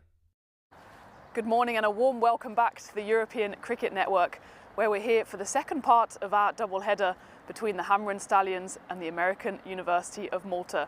Without further ado, let's see what happened out in the middle for the coin toss. The Hammer and Stallions to call. Heads. Head is the call. That's tails. We back. They can have a bat this time. So there you have it, AUM won the toss and they've decided to turn the tables and they're going to have a bat first. And well, they're missing Darshit Patanka, the tank at the top of their order. And that really is what paid in the first game. They were a few runs short, so they'll be hoping that their middle order can pick up where they left off in that game and fire them to victory. Meanwhile, the Hummer and Stallions, they were a few batters short, a few fielders short even. But David Marks, the captain, he got on the captain's armband and he did the business with both bat and ball, scoring his high score on the European Cricket Network. Lakshita also came in. He scored a half century unbeaten at the top of the order. So the Stallions, they'll want to go 2-0, but AUM, I'm sure, will have a word to say about that. And having a few more words to say about the games will be Rico Fall. He's up in the commentary box, so sit back and enjoy the game.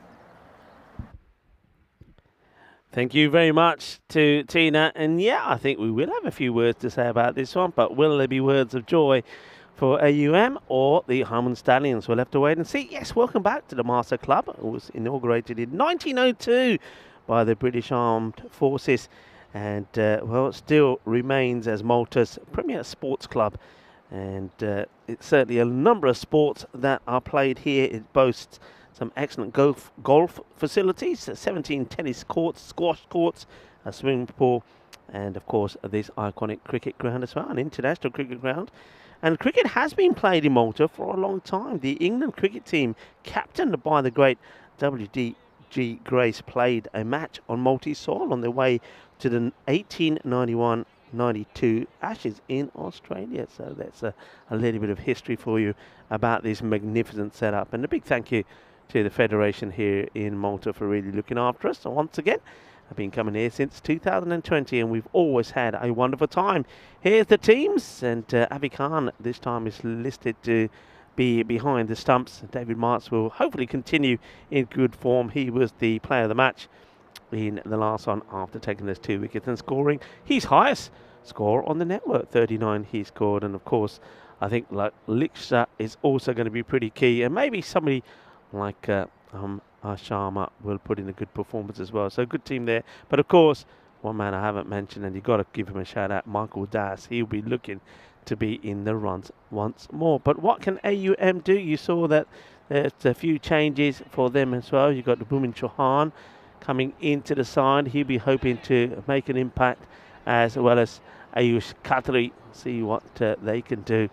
And certainly they are batting first this time, and they need to start, I think, the way that they finished the last match. If they go at that and they were gaining around about 13 and over, then they can get to a respectable score. But you can see there, very much the same as the first match, that the Stallions are 85% favourites to go on to win the match. You can see that the umpires have taken the field of play. So we're ready to start. Our men in black. And the batters now do come out, and we'll give you news on those shortly. I want to say hello to a few more viewers that have joined on in the chat. Hello to James Stewart, and Thomas Martinez is there as well, and Stephen Kelk as well, and welcome to Ronnie. Nice to have you all with us. And Stephen Kelk there has been a member now for 26 months and gets his silver spanner, so congratulations to you, and looking forward to a very good match. And yeah, James saying a nice hand over there from Tina. Very professional. Of course, that's what we do. And yeah, I've got to say, it's lovely to have Tina here. Of course, Tina's been here as a player, but first time, of course, she here doing some commentating and started with those the internationals, T20 and T10s, where Hungary were victorious in both against Malta and Austria. And no doubt we'll talk about that in our time together. So get ready to start. No change then right at the start.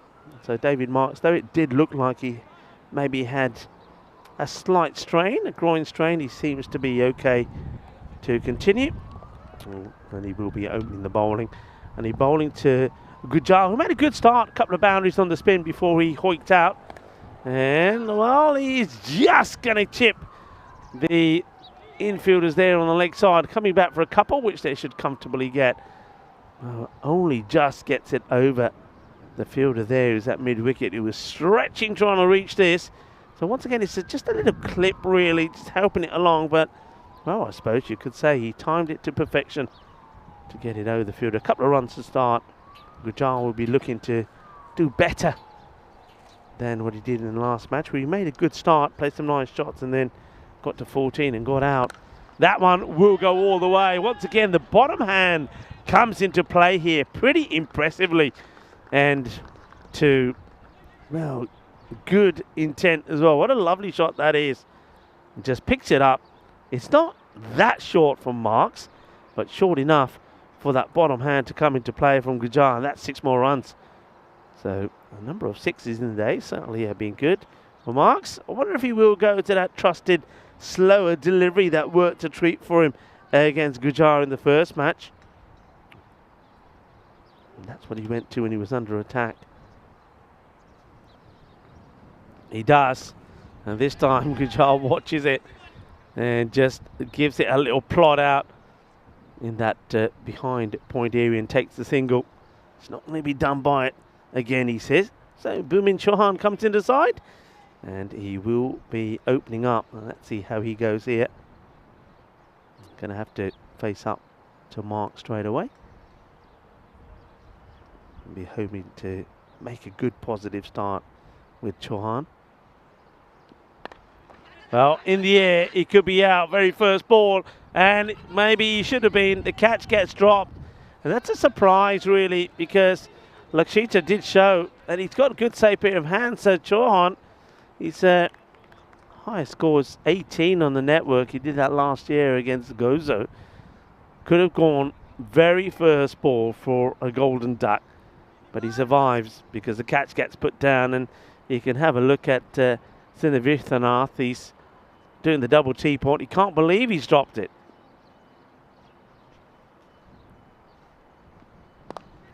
Oh, almost gives the caught and bowled opportunity back to Marks. That slow ball again on Marks. He wants to use that as much as possible to Gujar. It would have been a... You see it here now. It came back to him pretty quickly. He just wasn't able to react quick enough. So, opportunities, but none are being taken.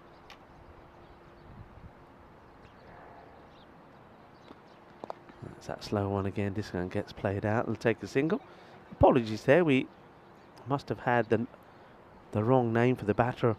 I said it was Chauhan as it was listed, but it's actually been changed now to Nand Patel. So Nand Patel opening up. I don't mind that. He fought well towards the end of the innings, didn't he? And also he played some nice shots. Scored 15 of 10 before he went. We'll give you the upcoming events here. Of course, Malta will continue. It comes to an end. And then the Western Shield starts at the Cardham Oval. Then straight after that, remember, we stay at the Cardham Oval, the Field of Dreams for European cricketers, where we have the European Cricket League.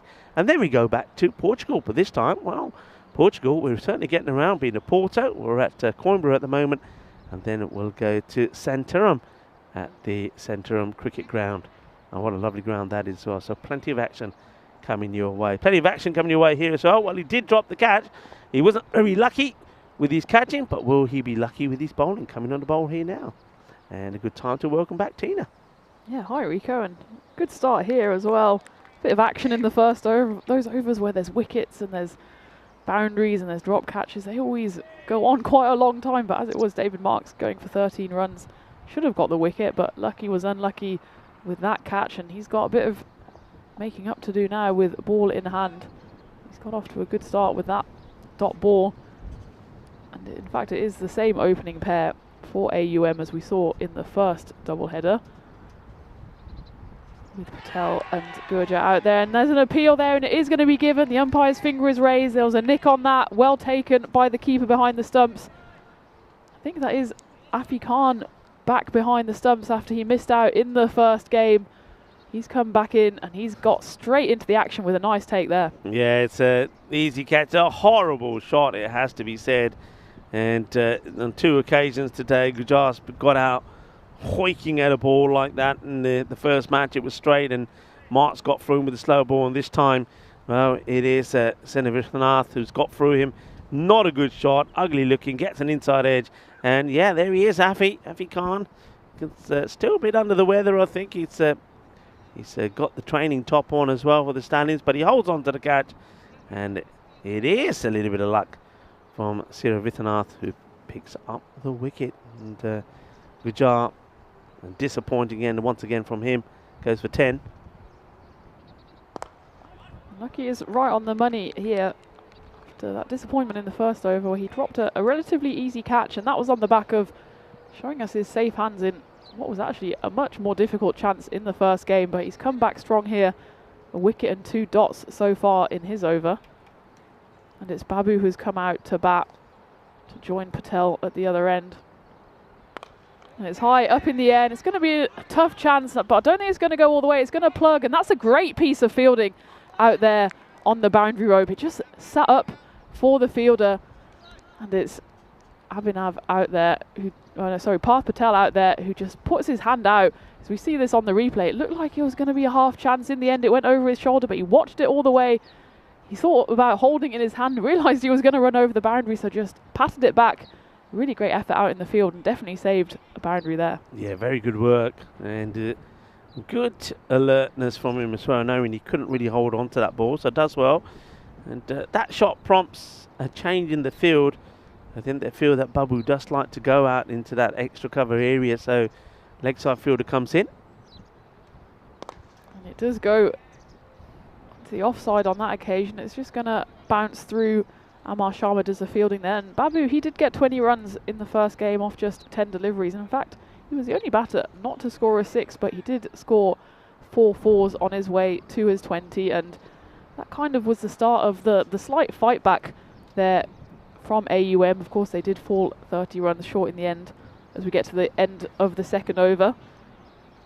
AUM just getting to 17 for 1 off it, and I think there might be 1 ball to go actually, yeah. Oh, there is 1 ball to go. The umpire's just been informed. Hang on, there's 1 more. Sold us the dummy there. We were all ready for over number 3 as it is. Lucky has 1 more chance to get his name on the scoreboard. In fact, he's going to have another chance again, as is often the case. Sometimes I think it's going to be the last ball. Throws down a wide, and we do it all again. Yeah, do it all again, but he's still got the chance of picking up a wicket with a ball he never thought he had. We've got Nan Patel.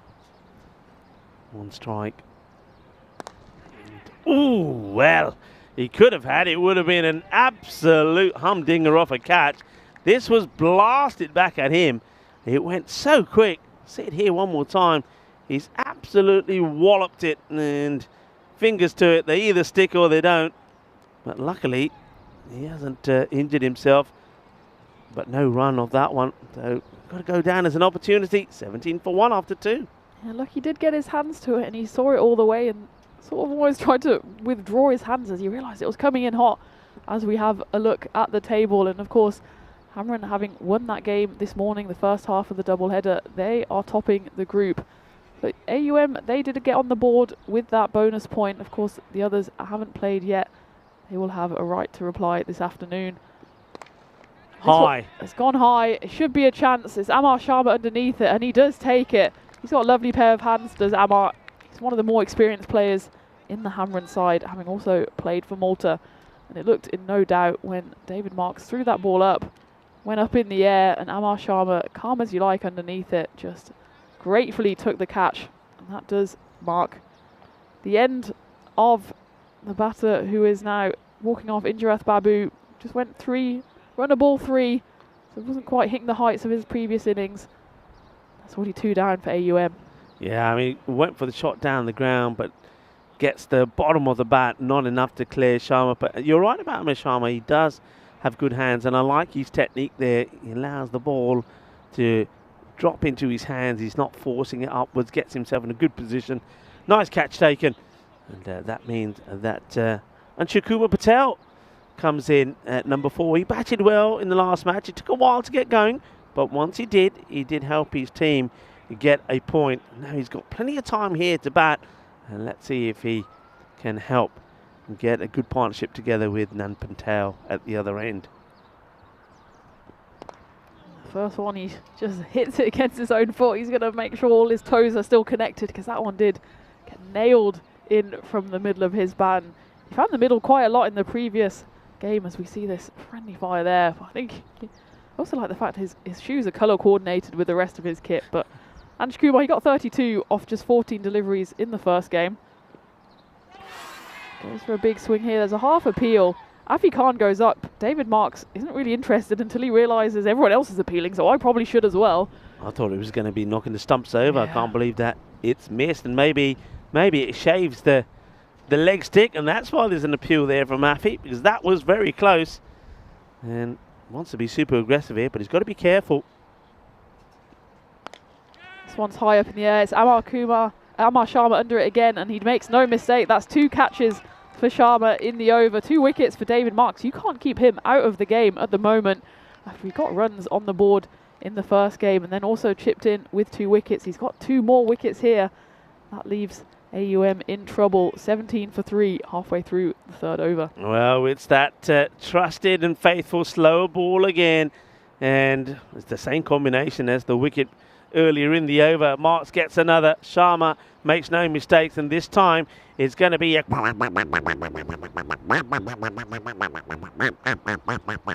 one of those for Patel, as he's not going to be able to get any runs this time. A 3 ball duck for him, and Marks is on the mark as the captain, Gaurav Joshi, now comes in at number 5.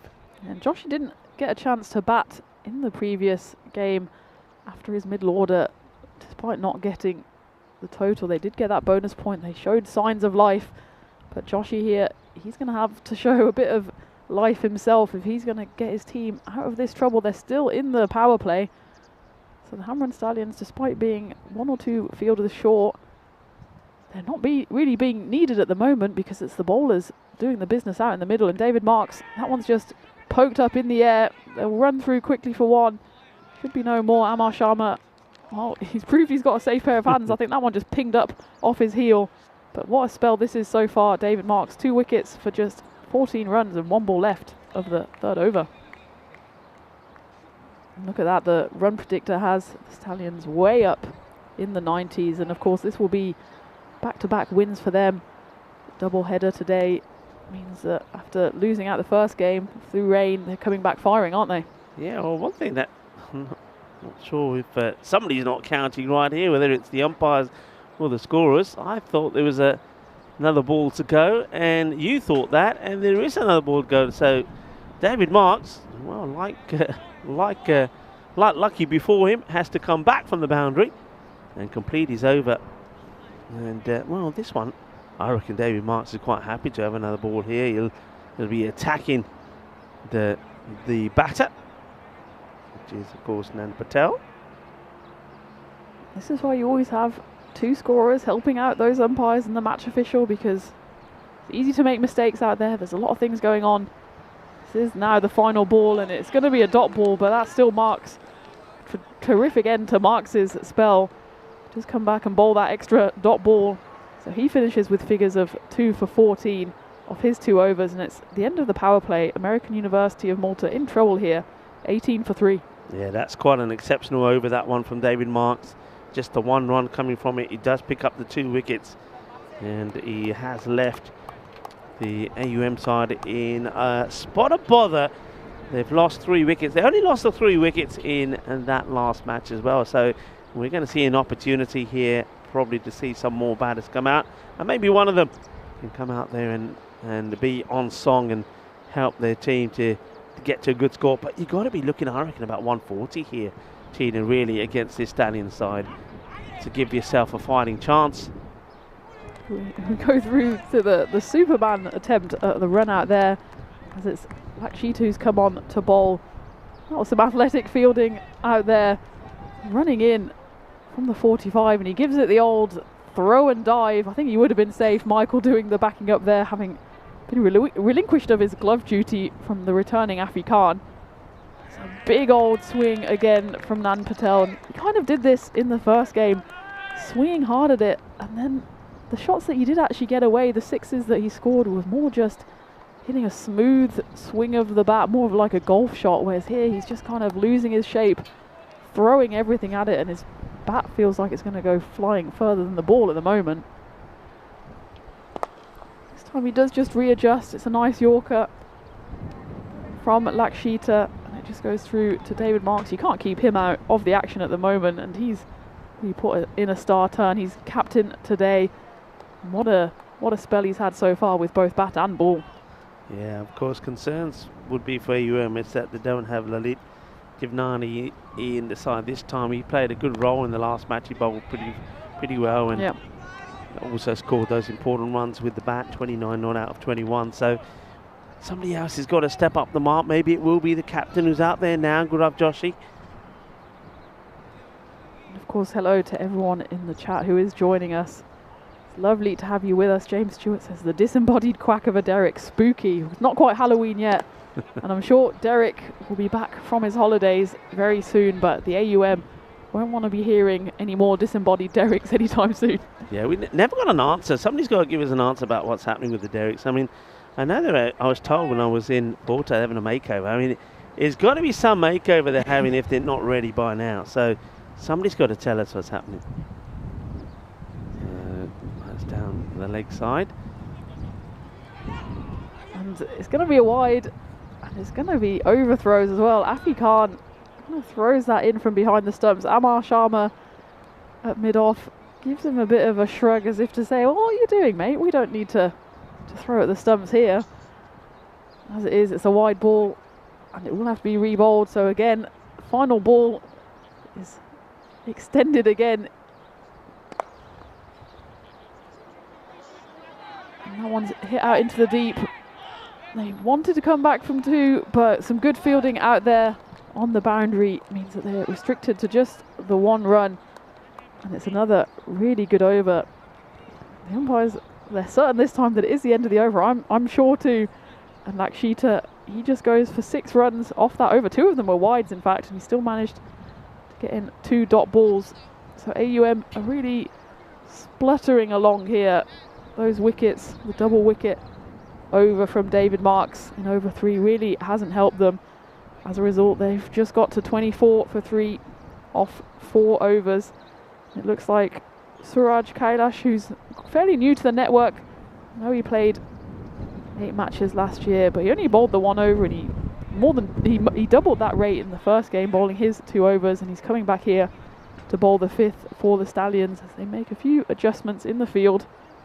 Of course, they only have, I think it's 10 players that they have, or 9 players on the field now, so they're trying to plug all those gaps as much as they can.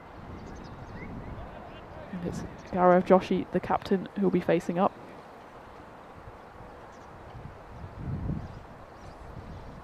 It is time to get ready. Kailash bowled pretty well in the last match. He starts with a wicket as this one gets carved straight into the fielder position in that backward point area, and a disappointed exit for Gaurav Joshi, the captain.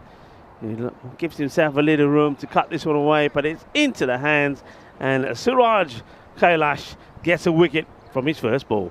And one of the fielders you don't want to pick out, despite that little fumble there, is Michael Das. He's a safe pair of hands, and the captain puts it straight down his throw at point. So that'll be the 4th wicket down for AUM, and they're in big trouble here. But they were in similar trouble in the previous game. We thought they'd have no chance of getting anywhere near the Stallions' total, and they were 30 runs short in the end, but they did get enough runs to get that bonus point on the board. And they'll need their middle order to fight back again here. And it's Bhuman Chauhan, who didn't get a chance to bat in the previous game. He will be coming out to face his first delivery. A bit of width on offer there. In fact, it's too much width for the umpire's liking. Wide signalled, but it's a great start from Kailash. A good start. I like what he's trying to do. He's saying, okay, he's looking at the field that's been set for him. Daz, who took that catch, backward point is there, third, short third and point. wants to try and keep the ball in that area, and this time he gets a little bit unlucky as the edge flies over Das and goes for 4. Yeah, and they won't mind AUM where the runs are coming from at the moment. They've more or less dried up, and that was very much a needed boundary. After the previous boundary was right back, ball number 2, Rico. Since then, we haven't had a single boundary, so they won't mind what part of the bat it comes off as long as it goes to the rope. Yeah, a bit of an edge there from Chauhan, but he starts with the boundary. Didn't play the first match, so looking to make a good start here. That's a nice looking shot. He uses his feet well, but it's well fielded out there by the sweeper out on the offside. And this time you can see that the Stallions, they're not messing around. They've got the full 5 players out of the 30-yard circle. We saw a lot of the last match. They were quite happy with just 4 out, but they have got that sweeper out on the offside this time. That one's thrown in a bit short, but Nan Patel gets nowhere near it. Just kind of dies on him a bit here. Suraj is not the quickest. Just didn't quite sit up for Nan Patel there. This one's hit straight down the pitch, and it's too quick for Amar Sharma to get anything on it. That was right back over the umpire's head. We always say that's a great place to place the ball because there's not going to be any fielder there. And Amar Sharma, in all honesty, was only about 5 meters away from it, but it was hit so hard by Nan Patel that Sharma had no chance to get his fingers on that ball. Yeah, that was well struck, nice and straight, firm, and it sounded good out of the middle. And too quick and too fast for Sharma, that one. And 4 runs and a much needed boundary. So, well, you're right, after a long wait for the boundaries, you've got a couple in this over of Kailash. Afi wants to make a change. He wants to push third back and bring up the one of the square leg that was on the boundary. So, interesting change. It's a strange change as well, although it does go straight down the throat of the fielder there, because I was going to say if Kailash is going to bowl straight, then they're going to target that region at square leg. But as it was, I think he got a bit lucky there, and it just went straight to the fielder. That is the end of the 5th. 35 for 4, and AUM on track for 80 at the moment, according to the score predictor. We're on track as well at ECN for a huge few weeks of cricket here on the network, starting with the Western Shield and then going straight in to the European Cricket League, where we're looking at some really tasty fixtures. Yes, I mean, Drew, a lot of people were asking me yesterday, are they going to be as strong this time round? I think they are. I think that's going to be, I think Group A is going to be a cracking start. Remember, we get the 2 groups through in the week, so the start, Group A and B, is going to be quite exciting.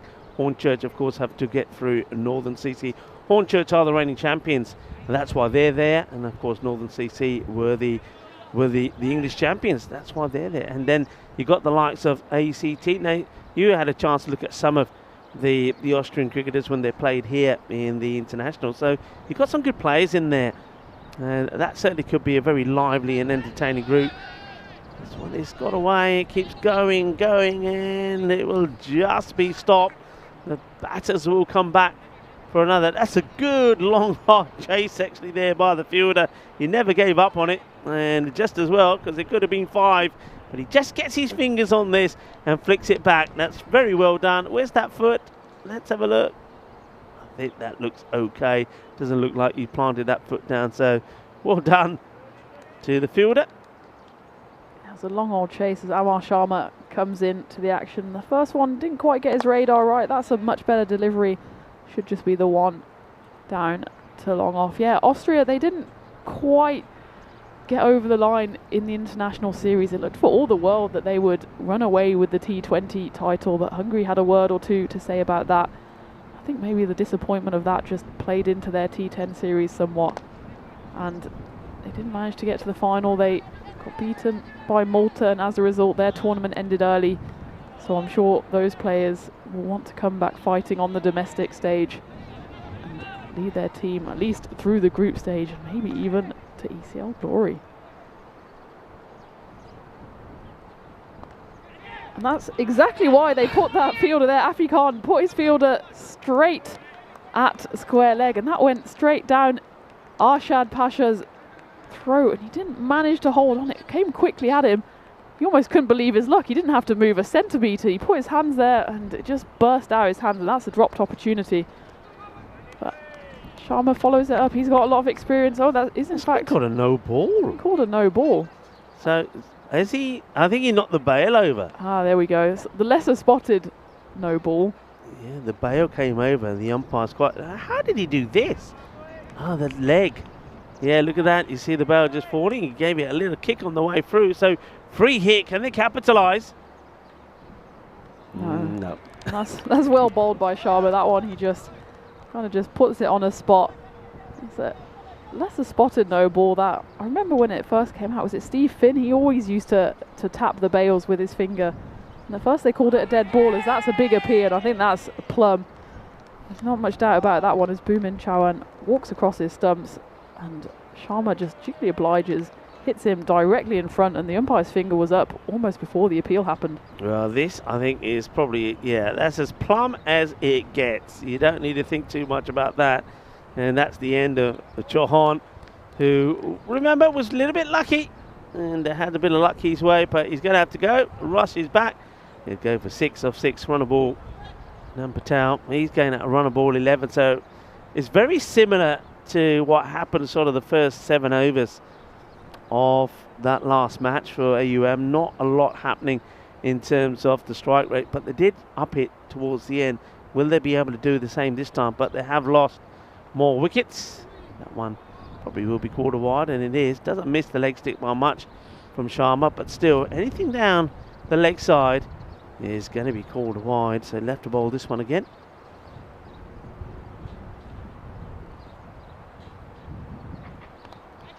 And that one's gone over the top of the slip cord, and it's a chase down there for the fielder. He will cut it off.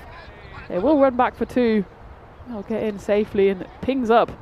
Afi Khan has been feeling under the weather, almost had a ball to the face to deal with there. As it is, it's the end of the 6th over, 45 for 5, and that over almost had everything in it. It had wides, it had no balls, it had a wicket, it was only missing a boundary, and that's exactly what AUM are missing at the moment. You can see that middle order just really not firing for the American University of Malta, and that's why they're stuttering along. 4 overs left, their score's on 45. You imagine Nan Patel, he's still there at a run a ball 11. He has to really start firing if he wants to get his team up to anything near.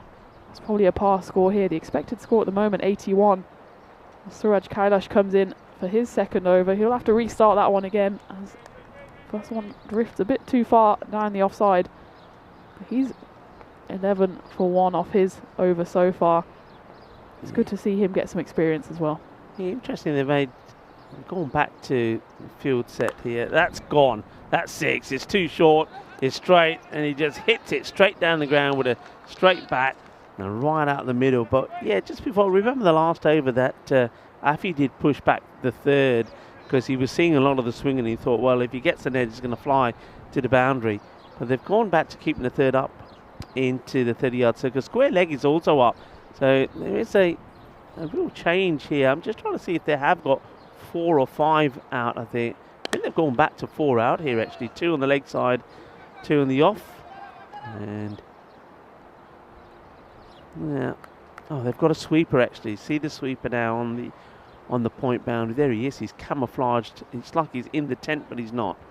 Maybe he wishes he's in the tent, putting his feet up. It's almost lunchtime, but almost at the end of their double header, the Hammer and Stallions. And they've put in great shift as well. They are 2 players short as they go through for the run.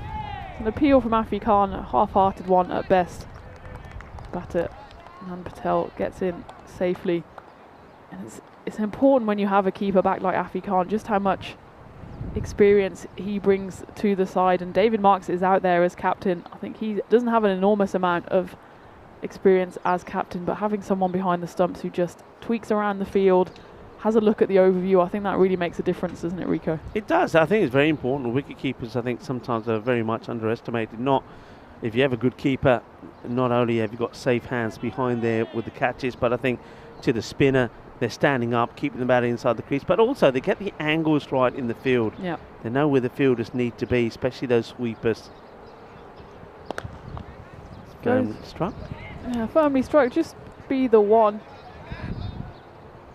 Rafi Khan, he's been a bit in the wars. I know you missed out on the first game, and he's probably still not at 100%, but he's out there helping his team with those big red gloves on.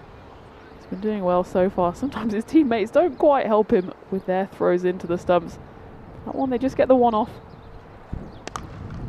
There's going to be more than one off that one. That's going to go all the way. That's a big 6 off the bat of Deepak. There's going to need a few more of those, American University of Malta. They've got 2 in the over so far, so positive signs. And this is exactly what happened in the previous game. A bit of a kick in the middle order. That's correct. Yeah, that's what I was saying, that they did get something going in the last match towards the end. And that helped them get to that 100 mark. And ooh, that one only just misses the stumps as it goes straight through Deepak. But I think you just got to have a go. I mean, there's 18 balls now left. And they've still got those 5 wickets in hand. But I think Nan Patel really, he's been there long enough. He's seen 14 deliveries for 19. He's got to get a move on. Well, we will be on a move as well. A fair bit during this 2025 calendar. You can see we've already touched on the fact that where we will be going shortly, Portugal, and then of course Spain in Madrid. But of course the season continues with us going to Italy. I believe that we'll be going back to Bologna, a beautiful ground there, as well as to Rome.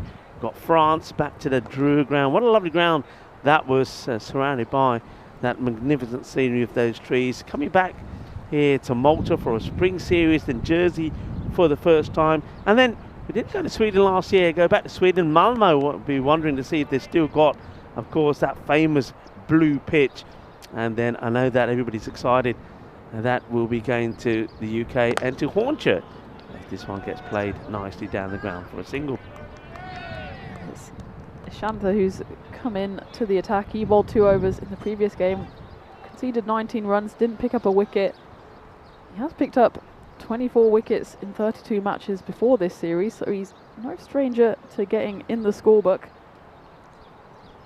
He started off with just a single here. And this one's high up in the air. It's going to go all the way. It's another big 6, this time from Deepak. He gets involved after seeing Nan Patel hitting a few big 6s at the other end. That takes him into double figures, and it takes the American University of Malta to 68. Srivastava uses his feet well there, dances down the track, gets to the pitch of it, and crunches it big for a 6. So Kriya Osama, I think the message to him is, okay, don't let him drive the ball, don't let him come down the track. That's what he's looking to do, keep him on the back foot. So expect this to be a little bit shorter. Gives it a bit of width instead, and Deepak just go after it, tries to repeat the trick, but with that much width on offer, it's difficult to hoik it straight down the pitch. And it's interesting that the same pattern has repeated itself here, that AUM, for the first 5 overs, don't realise they're really in a cricket match, and then they wake up and start hitting boundaries, and wides will help their cause as well at this point. Yeah, it will. I mean, that last over, 16 came from it. They got 13 off the first, but then it went downhill, 13, then it went 4, 1, 6, 11 off Kailash's first, and then 8 and 16. Kailash went for 16 in the other one, so they've taken a liking to Kailash. And let's see if Kriya Wasam can get a tidy over in here for the Stallions. Oh, it just comes off the Q end of the bat, and they will run through for just the 1. Already 9 runs come off this over. Still 2 balls to go with that wide thrown in, so a couple more boundaries here. And American University of Malta might be able to get themselves up to at least triple digits to try and put the pressure back on the Stallions. Yeah, I see a lot of golfers that walk past there from that camera angle. Oh, you're a golfer yourself? Do you hit a few balls? I struggle. I think I don't have the patience for golf. Yeah. I quite like just hitting a cricket ball as far as I can. Golf, the problem is you've got to hit the ball with some kind of direction. Yeah. And that's the part I'm not very good at. I can hit it far, but just not very accurately. Yeah, I'm with you there. Not that I've had a go in the last few years. That's a big wide well. No, that's why they've got that man positioned out there, and just as well, because that could have been 5. So this is again another fruitful over. That's 11 off it, and there's still that ball to go in it. Can they get a boundary and capitalise here? But yeah, I think golf, the frustrating thing about golf is that you know you should hit that ball pretty far, but you're trying to hit it so hard and you just keep scuffing and missing at it. And then every time you miss, I think you just get more wound up. So you're then trying to hit it with aggression and anger, and it just doesn't work. Yeah, it's not a good game for the old blood pressure.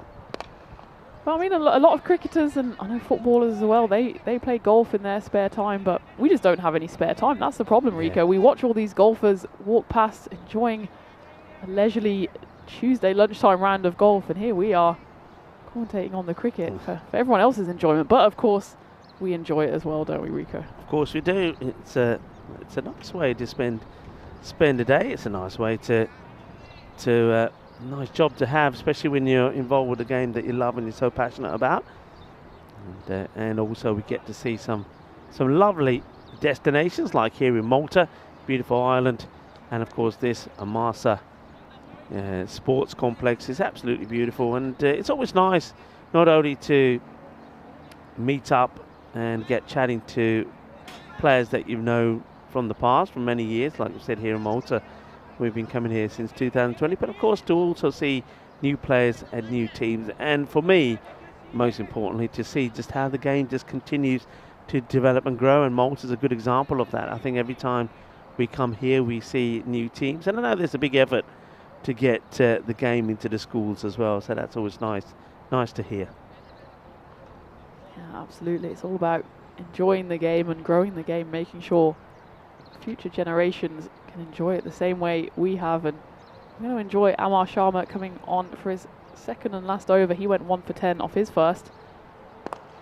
That one's hit straight down the ground. Should just be the one, as Lucky obliges with the fielding out here on the long off boundary. And AUM there, 75. So they'd be really happy to get to 3 figures from here, but the expected score has them at 95. So Nan Patel, who is on strike now, he'll have to go big a few more times to get them up to that 3-figure mark.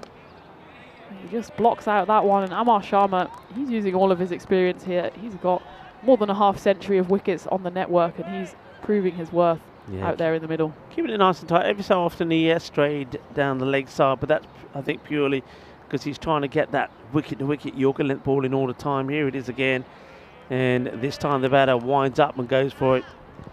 Misses out. Bit of frustration here from Deepak. And Deepak does like to come and hit straight down the ground. I think Sharma is not allowing him to do that here at the moment.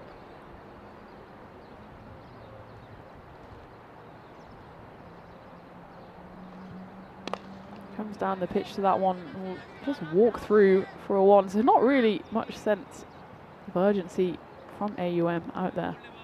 What we haven't talked about so far, Rico, is the kits on display out there in the middle. And the blue and red number of AUM reminds me a bit of Superman. Yes. We need a Superman effort here. That's more of a Superman swing. Gets mixed up there in his cape and doesn't get any kind of purchase on that delivery. Yeah, they don't like this call, and I sort of can understand why. I think they feel that there was some of that ball on the line, but the umpire Aranga, it is, I think, sees differently. He says, no, that's a wide ball, so it'll have to be bowled again by Sharma. That's a low full toss. We'll just go for the 1. And yeah, the Hamrun Stallions out there in their pink number, but is it a flame they have on their shirt? It's definitely, it doesn't look like a stallion, but maybe my eyesight is just failing me. Well, I noticed with their colours, especially when we saw the fielders by the boundary, it sort of blends in quite nicely with the banners. It does. This is going to be a... I think we'll have a look at this again. I think there might have been a point when that foot was probably up, but I think by the time Effie has got the bells off, it does go down. No, in fact, he does well. He keeps the toe part of the foot on the ground all the time, so once the stumps are broken, the foot is down, not out. But again, another tidy over. But yeah, they've got the colours sort of blend in quite nicely with the banners. And look at the bowling figures there. I think really, once again, Kailash expensive. He was went for double figures in both his overs, but everybody else has bowled very well, and that's why AUM are 78 for 5. And they've got 6 balls here to go to see if they can get to something like a 90. Expected score 89. And let's see if they can break the 80 mark and get to 90. That means that they've got to get the biggest over they've had so far in the match. And it's Ashanta who's on for the final over, and they will start. They're going to look for 2, but it's good fielding out there in the deep to keep them to just the 1. That gets Deepak on strike. He's on 16 off 11 deliveries. The expected score now at 88. So it looked for a while when they were hitting in the middle overs that they could get somewhere close to that 100 mark, but at this point, with 5 balls left, and now 4 balls left after that dot ball, that's looking like a faraway dream. Well, Afi Khan is certainly making the umpires work hard, aren't they? I think that umpire Jani is going to have to come back and reset the stumps as Afi keeps knocking the barrels over.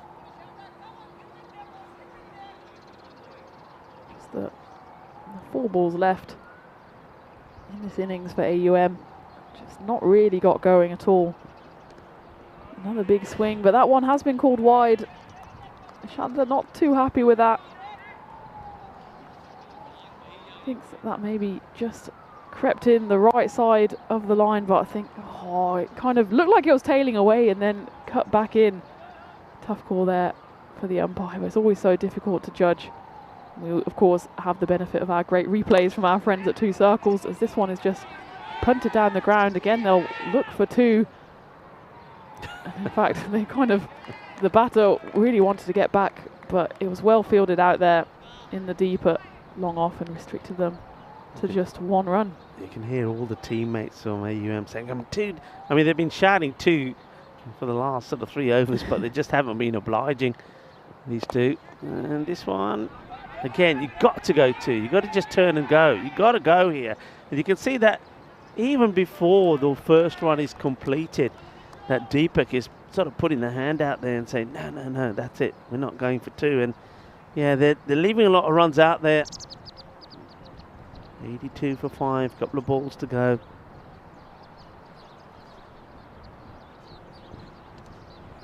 This has been a great over, and Afi Khan just in the wars there. You can see him just giving himself a moment, because I think that probably hit him right on the top end of his fingertip.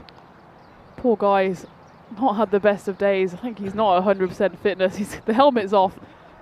He needs a moment to himself, as we see on the replay. I think that hit him flush on the thumb. Just checking that it's still attached.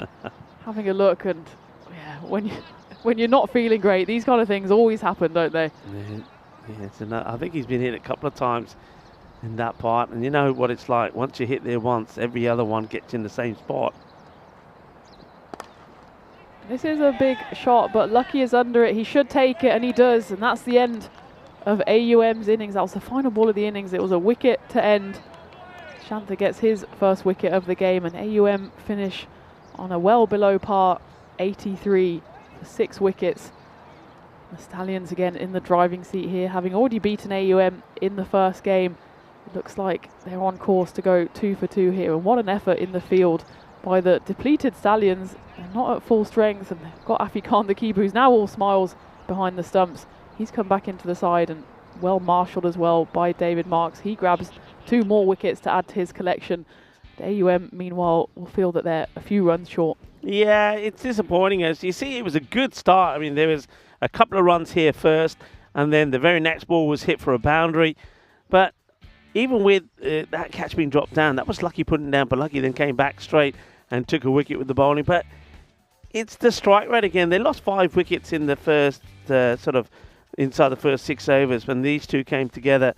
And Patel, he's batted all the way through, but look at the number of balls he faced. I mean, he got out right the last ball there, 26 or 22. And it was very much the same, really, with Deepak Srivastava, 17 or 14. So they just haven't been able to accelerate. I suppose you've got to give credit to the bowling of the Stallions, but I think a lot of it was they just weren't prepared to run those 2s. And I think that was what made a big difference. So AUM, I mean, they're a team. They're not a new team. They've played this format a lot. They've got some experienced players in the side. And I think they'll just be disappointed that they didn't get some of those basics right. That was absolutely plumb. There was no doubt about that. And that was the end there of Chauhan, who went for a runnable 6. But there was no real flair and firepower there. And Gujar, I think he's a batter that can do it. But he's just got to work on his shot selection. And then right there towards the end. An easy catch taken in that department by Lucky. Sharma took 2 catches in that same position a little bit earlier of the bowling of David Marks, who once again put a fine performance in with the ball. So we will have a look at that power play. You'll see 26 there from Nan Patel, but you've got to look at the number of balls faced section and the strike rate. And in this format, you've got to go better than that. And the same can be said there about the next highest scorer who was not out there, Deepak, 17 or 14. So the extra strike rate has to improve and try to get. And against teams like the Stallions, you're looking to notch up around that 140 on the mark. But like I say, the bowling, you have to give credit to the bowlers as well. And though Kailash once again was the most expensive, if you have a look at all the other bowlers, the marks from Sena Vitranatha, also to the spin of Amar Sharma, and also Kariya Wasam there towards the end, very, very economical. And you can see the economy figures there, 7, 5, 7 and 8.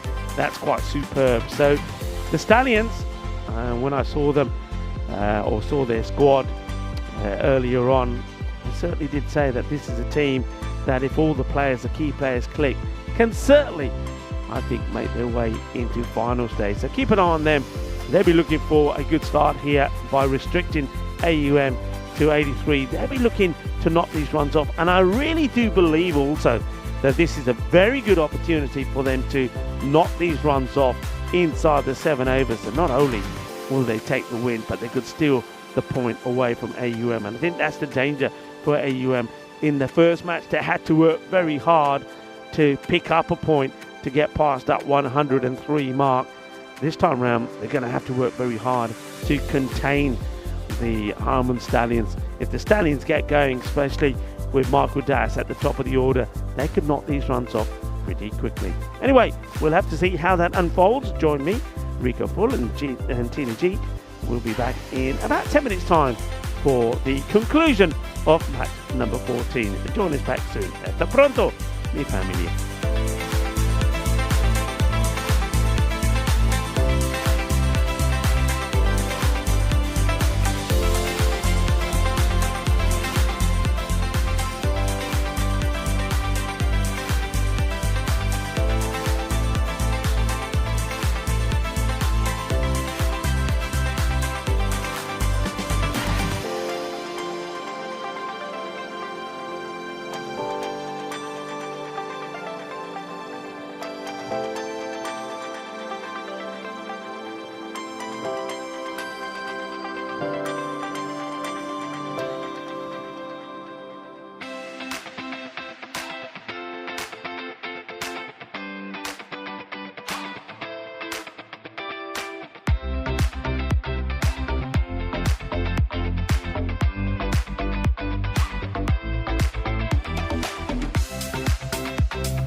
This European cricket event is proudly brought to you by HCL Software, Victorinox and Rado.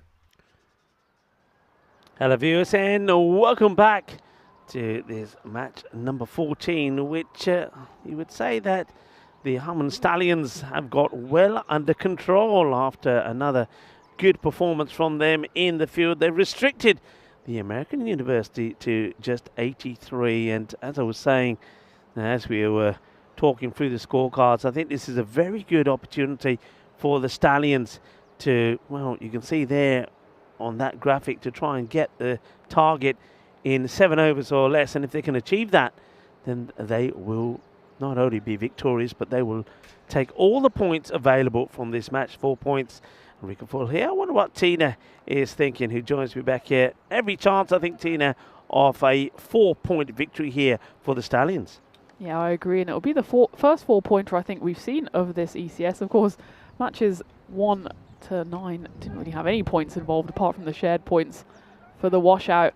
But as it is, I think the Stallions are in really the driving seat. Well, I suppose Stallions can't drive. They're at the front of the order as they are going into this innings, and you'd be thinking that they'll want to take all 4, and that'll be a great day's work for them. 7 out of 8 points. Yeah, just noticed some messages while we're waiting for the teams to go out there. I know that Uduin was saying that every time he sees Malta from above, he's reminded of why he's moving here. Well, you're a lucky man to be moving here. And one of the things that people don't realise about Malta is that because of the sea that it's surrounded by, that it's a real hotspot for divers. It's a great diving location, famous for its coastline, of course. And but you don't have to be lying on the beach to appreciate the unique charm. Its famous crystal clear waters are great for diving, and it's frequently voted as one of the best diving locations in the world, because Malta is home to hundreds of reefs, caves and ancient shipwrecks. So yeah, it's definitely plenty to do here. You'll definitely enjoy being here, that's for sure. Hello to SkyQuest, who joins us in the chat as well, as the umpires do make their way out in the middle. The umpires for this match is umpire Jani and umpire Sruja, with Aranga as the third umpire.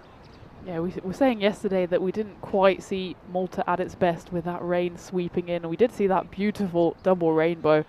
But today, happy to report that the sun is out. Slightly warmer here, especially for us in the commentary box. Rico, I think your feet might have just defrosted after Only yesterday. Just. I don't know about you, but when I got back to base yesterday, the first thing that I wanted to do was get into that hot shower. But in the process of doing that, when I took me the shoes and socks off, feet were frozen, and I then realised that the flooring has got underfloor heating, and I just stood in that one spot for about 10 minutes. I thought, this is so nice, as finally my feet started to defrost. But yeah, it was a cold and wet one yesterday. It was good to get back and warm up, but today a little bit warmer. Temperatures around about 15. Well, it might be warm, but it's still hot and spicy in the middle as Michael Das goes boom, shakalaka off the very first ball. This is the way he does it. He doesn't mess around, doesn't matter what the situation, and it's 6 runs off the first. What a hit that was from Michael Das. He got 27 runs off just the 9 deliveries in the previous game, and he's looking to start exactly where he left off that one. He goes big again. This one doesn't quite have the legs. It's still going to bounce. 1, 2, 3 bounces and rolls over the rope for 4. So that's a big 10 for Michael to start off this innings. And that's the thing, when you have quite a low total to chase, if you go hard in that all-important power play, then you're already almost halfway there. Just with those 2 hits alone, well, they're an eighth of the way there almost, and it's already got AUM on the back foot here, with Deepak with the ball in hand. And that one's gone even further. That's a massive hit. Tennis players take cover because they've got a grizzly roaring their way, and Michael Das has come roaring out the traps here, hasn't he, Rico? Ooh la la la, that was big, and it needed the netting there to stop that going over. You'll see it again here. It hits right at the top. That is a massive hit. That's 6 on any ground. It was still going. That one, he nutmegs himself there, Michael, but he gets himself off strike, and that's already 17 runs come off just the first 4 deliveries. Good news, Tina, for the Maltese is that Michael Das, he will now qualify Wow. for Malta when it comes to the ECC. So I think that is a big plus. Yeah, he's a real game changer. And that's a big plus as well, because Lakshita gets on strike. He doesn't mess around either. Michael hit his first ball for 6. Lakshita says, anything you can do, I can do too. And that's a lovely stroke. Well, Sena Viranatha, what a shot that is. Beautiful. That is just quality, pure quality. And when they talk about batting, it's all about balance, timing and weight distribution. That shot, well, highlights that perfectly. And AUM just don't know where to put the fielders now. This over has gone magical. It will just be the one off the final delivery off it, but it's still 24 runs that's come off it. So that's more than a quarter of the target already after just 1 over. And Lakshita, he scored 50 in the first game, and there we see it's 3 matches since a golden ball. I think there'll have to be an extreme turnaround from AUM here if we get golden ball number 2 for the year in this game. But you never know, 2 more games coming this afternoon. You know what? I was going to say to you, this afternoon, Jazeera United taking on the Victoria Lions. I think they're 2 teams that are very similar, and I think they will have some golden ball talk during those matches. You never know. Malta is a place that delivers, but I don't think it's happening in this one. As Thapa comes on the ball, well, that would have been a big wide, but he draws Lakshita to the shot and gets back onto it and takes a single.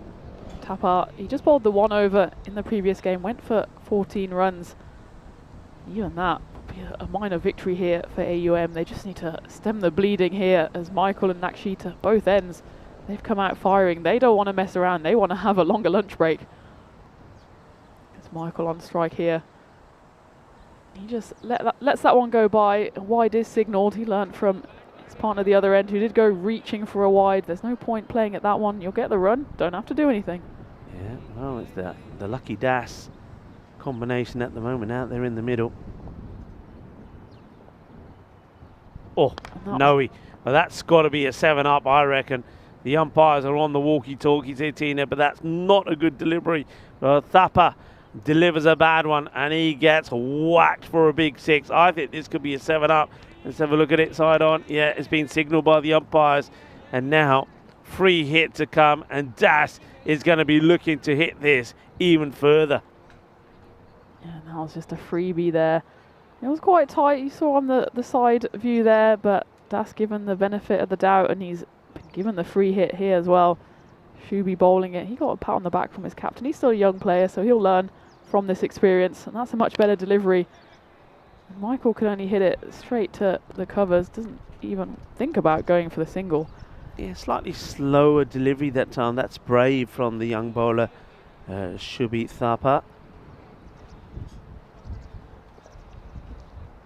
33 without loss, just off the 8 deliveries, and that one, well, that's where you don't bowl to him. And you said it earlier, if anybody's playing tennis, get out of there, because it ain't safe, because Michael Das is aiming to get it into the tennis courts. That's 6 more to him, and moves the score to 39, and Michael Das has moved to 29 on just 7 deliveries. What a game changer he will be for Malta now that he's qualified, because we did feel in the T20 eyes that Malta were maybe 1 or 2 batters short, and he did come into the T10s and showed us exactly what he can do, which he's showing again here. 29 off just the 7 deliveries. That's a better ball, but the outcome is exactly the same, and that's gone high and mighty almost into the car park here. So I think the tennis players have to take cover. The drivers have to drive away as well, because Michael Das is really in the mood now. 35 off just 8 balls. Yeah, that's just a beautiful shot, isn't it? Just look at the pose there as well. Just look at that elbow. Just it's a joy to watch. He's got all the shots. He goes again, and the outcome is exactly the same, and that's a massive shot. And it's luckily for the archers, they're not out there today, because they'll have, instead of arrows raining down on them, they'll have grizzlies coming their way. And Michael Das, he's roared into the 40s, 41 off just 9 deliveries, and that takes Hammer and Stallions past the 50 mark, 51 for no loss, and there's still 1 ball left of this second over. कितना दोस्तों स्वाद आ गया कि नहीं आज तो सवेरे सवेरे बैटिंग अपनी माइकल डैश दी देख के, and he ain't done yet. Oh well, that one gets through him, gets rolled back onto the stumps by the keeper. So well, he finishes with a dot, does the young man, but he gets plenty of punishment in that over. Changi good pay, Changi shitter pay bowler nu thapar pay as he goes for 27 in the over, and the 50 comes up in just 12 deliveries, and you can see that the Stallions are looking to really race to a big lead at the top of those standings. Later on today, we'll see Gazira United and also the Victoria Lions play their first matches. Yeah, and the Hammer and Stallions are really looking to up that net run rate as well. Of course, we haven't got much rain scheduled this week, but they want to make every opportunity count to keep themselves at the top of those standings. And it's Nan Patel who comes in for his first over, and I think it will be called byes here. I'm interested to see the signal. I think the umpire was happy with the width. In fact, no signal given, so there must have been a bit of a bat on that. Oh, and there was a belated byes, as I suspected. He must have heard me. He'd be very disappointed, Patel, that that's gone through the keeper. Good job, because you don't want to be bowling to this man. Oh, well, chasing the wire, right to the left out. And that's, I think it's understandable, getting a bit carried away. Just need 32 runs.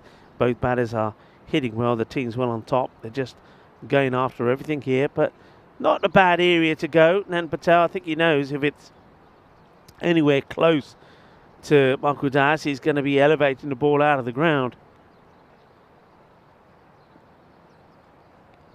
That one's just been levered round the corner, and there's no one there on that boundary, and strayed a bit there from Nan Patel, and it will go just for 4. So a bit of a respite from Michael's hat-trick of 6s in the previous over, but that takes him to 45 not out, and 1 big hit away from his half century as well. Yeah, well, Nan Patel, I think he would have been better off trying to keep that ball outside the off. Short to Michael Das, who's a magnificent puller and hooker off the ball, is not going to work. That one is gone high. It hasn't gone as far as we might have thought, but it's gone far enough, and that will be Michael Das's half century, brought up in just 13 balls. And well, it did go a long way in the end. Maybe for Michael Das's standards, that we could call that a short boundary, but that's still a glorious shot. And you can see how long it took to land there. That's a well-deserved half century for Michael Das, and he's got his Stallions almost there. बहुत बताया Michael dash ने अपनी half century पूरी कर ली. Great hitting. This time he just chips it up in the air.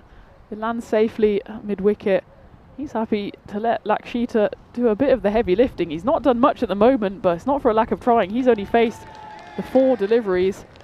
The words to their teammates about Dash's 50 have only just come through to them, so they celebrate it now. A little bit late, but not to worry. Bit of a time delay from this side of the boundary to the other. As Nan Patel comes in for his final ball of the over. It's a big swing there. It will be a rare dot ball for the Hammer and Stallions. That takes them to 63 for no loss after 3 overs. And just welcome again to everyone in the chat. There's a bit of talk about the weather, and you can see on that glorious long shot that the blue skies are out here in Malta. And I'm hearing this somewhere. James Stewart said -3 outside his office this morning, so it could always be worse. We were talking about our frozen toes yesterday, but we're looking forward to a big summer of cricket ahead, aren't we? Yeah, we certainly are. I think sometimes, Tina, and I've often hear myself saying this to myself, is we forget that we go to some lovely places, and like here now in Malta, and sometimes this time of year we're also in Spain. We forget that in February, January and February, it's winter, and most of Europe is like covered in snow and ice, and we're playing cricket, and when we have days like we had the last couple of days and it's a bit rainy, it's a bit cold, we sort of forget that, hey, this is not summer, this is winter, so you're going to have to accept a little bit of bad weather now and again. But yeah, we're very lucky at the moment with the weather. I tell you who's not lucky, AUM, as that one is going to be 1 bounce, 4 runs, just bounces before the rope, as Michael Das is looking to put an end to this contest pretty quickly. And I think reading the body language of AUM, they're going to be pretty happy to get off that field pretty quickly. Yeah, it's been a tough innings for them, but when you have Michael Das in form standing in front of you, as Hungary and Austria realised last week as well, it takes a lot to stop him. And Injirath Babu didn't have the answer on his first ball. And that is a good comeback. A lesser spotted dot ball, Michael going for the big heave on that one, just missed out. But yeah, if the worst we can complain about is a few frozen toes when we're playing cricket in the middle of February, then I think we'll take that. I think we take that, yeah. What is the coldest conditions that you've played in, by the way? I think probably Germany, North Germany at the start of April. We've had games where it's been sleeting, it's been icy snow, and it's probably been about just on 0 degrees. You definitely get the old hand warmers out then, and you know why cricket is a summer sport. And this one's gone high up in the air.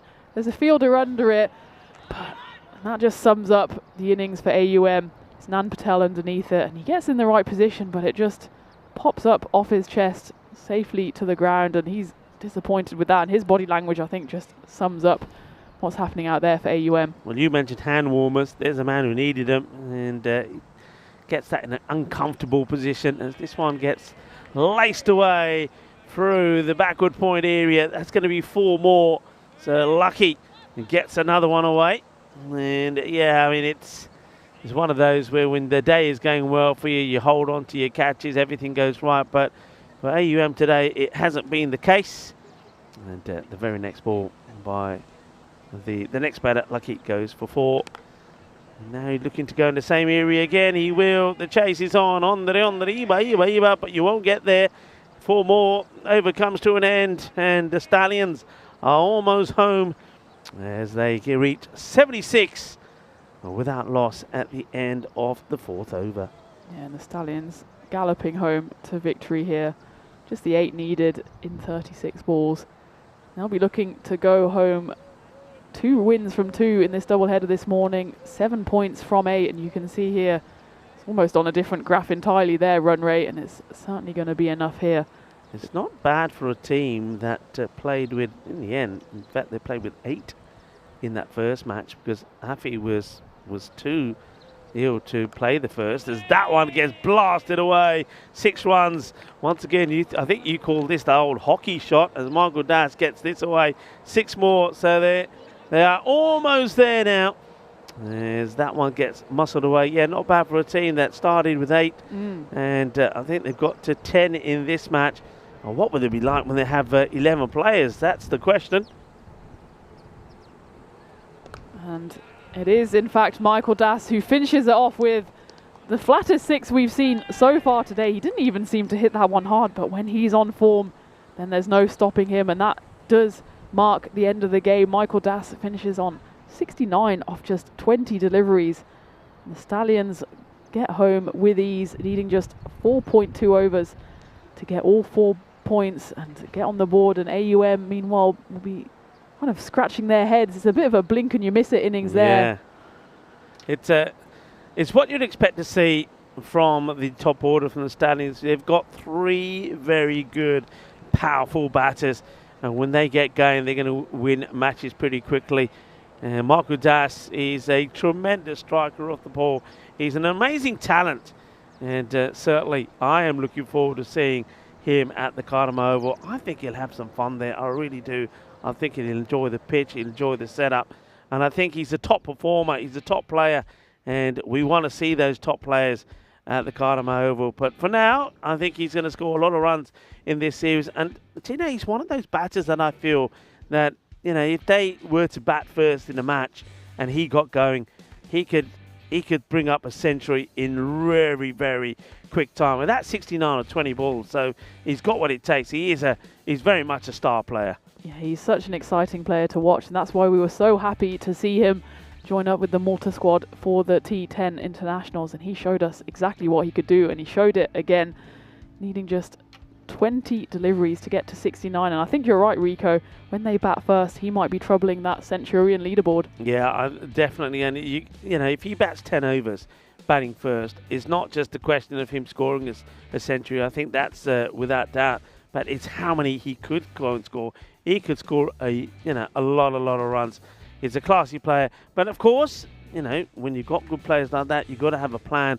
And unfortunately, I think AUM just didn't have a plan to him at all. And other teams will be watching and have to put plans in place to deal with Markadas. Otherwise, you could be in for a bit of a hiding as AUM were here. That's that scorecard with the batters. We've talked about him, and well, you can see the scores on the board: 69 from 20, and he's got a good partner in Lucky out there as well. And you can see there the likes of Happy Khan and David Marks still to come into the side, and Amar Sharma also very useful as well. The bowling front, it was never going to be easy for the bowlers. They never had enough runs on the board, Tina, but it's a day you think AUM will want to forget. Yeah, they'll definitely want to forget it, but they also do have to take the experience from it. We can see that they've got quite an inexperienced team. They haven't had too many games on the network, and you can see that in the bowling. Well, really, they only really used 5 bowlers, and they only had 1 over each, and it was Mithil Kumar Patel who was the unlucky victim at the end. He just had 2 balls, both of which went for 6. It's really ugly viewing for AUM, but they'll come back stronger. I'm sure they'll learn from it, and they'll want to prove their point next time out.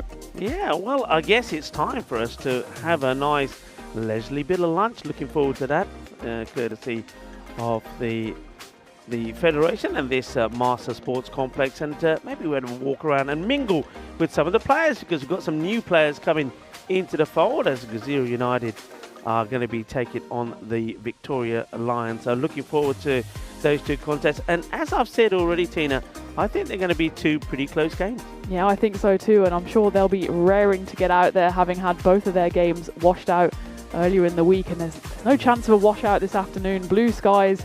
We're looking forward to seeing both of them join the action. Yeah, well, we have a bit of a break, so about 45 minutes. We're going to get some lunch on, and well, I hope you have a nice break as well. And maybe I can recommend that on this day that you put on some Whitney Houston tracks, because it was on this day, sadly, back in 2012, that the great artist, of course, known for the rhythm and blues, Whitney Houston, who emerged as a pop superstar in the 80s, unfortunately passed away. So put some Whitney Houston tunes on in memory of Whitney, and join us back in about 45 minutes time when we're going to see Gazira United take on the Victoria Lions. Ciao for now. Hasta pronto, mi familia.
This European cricket event is proudly brought to you by HCL Software, Victorinox and Rado.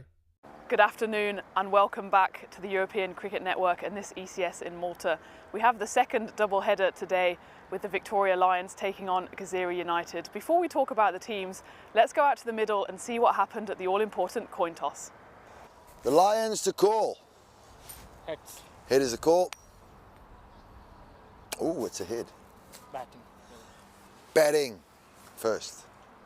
So there you have it, Victoria Lions win the toss. They decide to bat. And well, Victoria Lions, they didn't experience too much victory last year, coming bottom of their qualifying group. But Captain Jagadesh, he'll have a word or two to say about that. He'll feature heavily with both bat and ball. As for Gezira United, well, they've got Bibek in their lineup. He can swing the ball round corners. He'll feature with the bat as well. And they qualified 7th. They just sneaked through last year to get to Group B, but then didn't register a single win, losing 3 games. But both teams will be itching to get out there. This is Group B.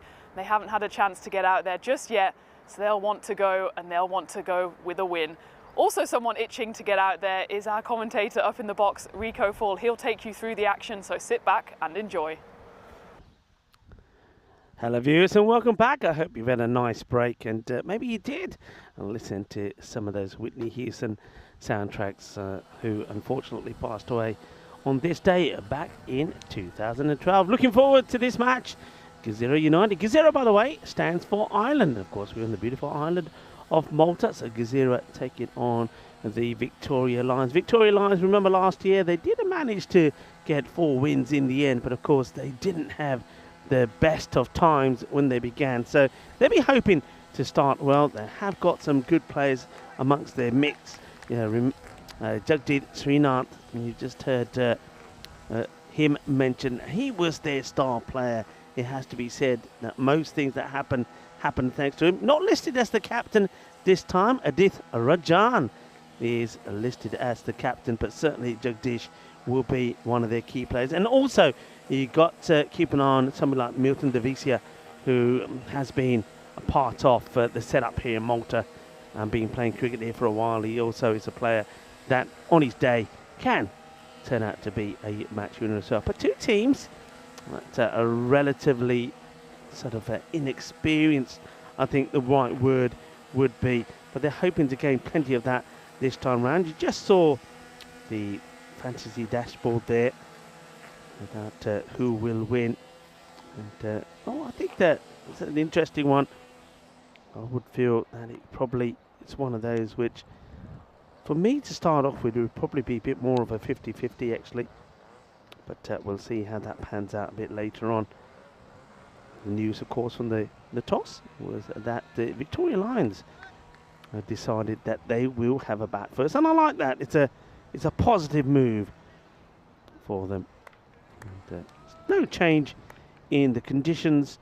Still got that gentle breeze that is blowing around, and the sun is coming in and out of the clouds, but plenty of cloud cover as well. But the pitch certainly has dried up wonderfully well, and we saw that already from the way and how quickly the ball is now moving towards the boundary. So we are ready to go, and looking forward to seeing this guy with the ball, Bibek Darai. Well, he starts with a full toss, which somehow is going to make its way to the boundary. 4 runs as the fielder comes across and almost rolls his ankle on it. Just put the bat out on this one. It comes out completely wrong and didn't know too much about it. But the good news is, A, nobody's hurt because it was a beamer. And secondly, that Milton Devisia does get 4 runs for his troubles. He wasn't expecting that with Milton.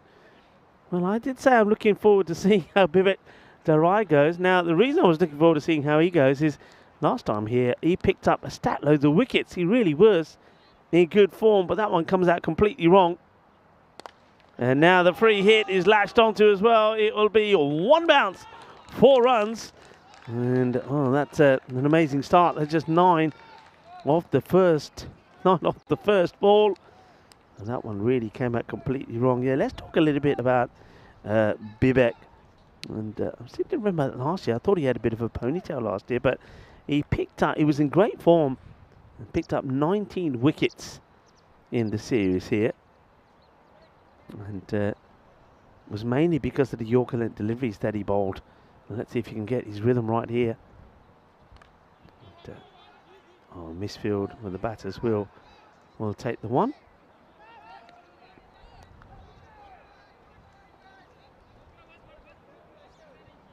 Both teams, I think, are probably stronger in the fielding department. I think you'd expect to see them better with the ball and in the field. We'll have to wait and see how that materialises. But I'm not expecting big scores, but I'm expecting sort of low-scoring tussles between them. And by that, I mean sort of maybe between the 90 to the 100 sort of scores. I think will be very competitive here. Adith Rajan opting to play that one defensively. Welcome back to everybody.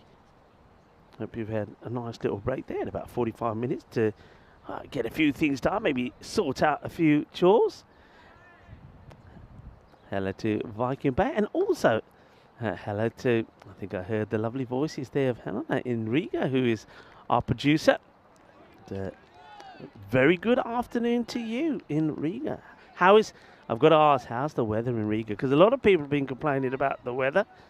And Helena saying, well, you can't hear Helena, so I'll repeat. She says, it's cold. Come on, I want more details. I want temperatures, Helena. Tell me temperatures.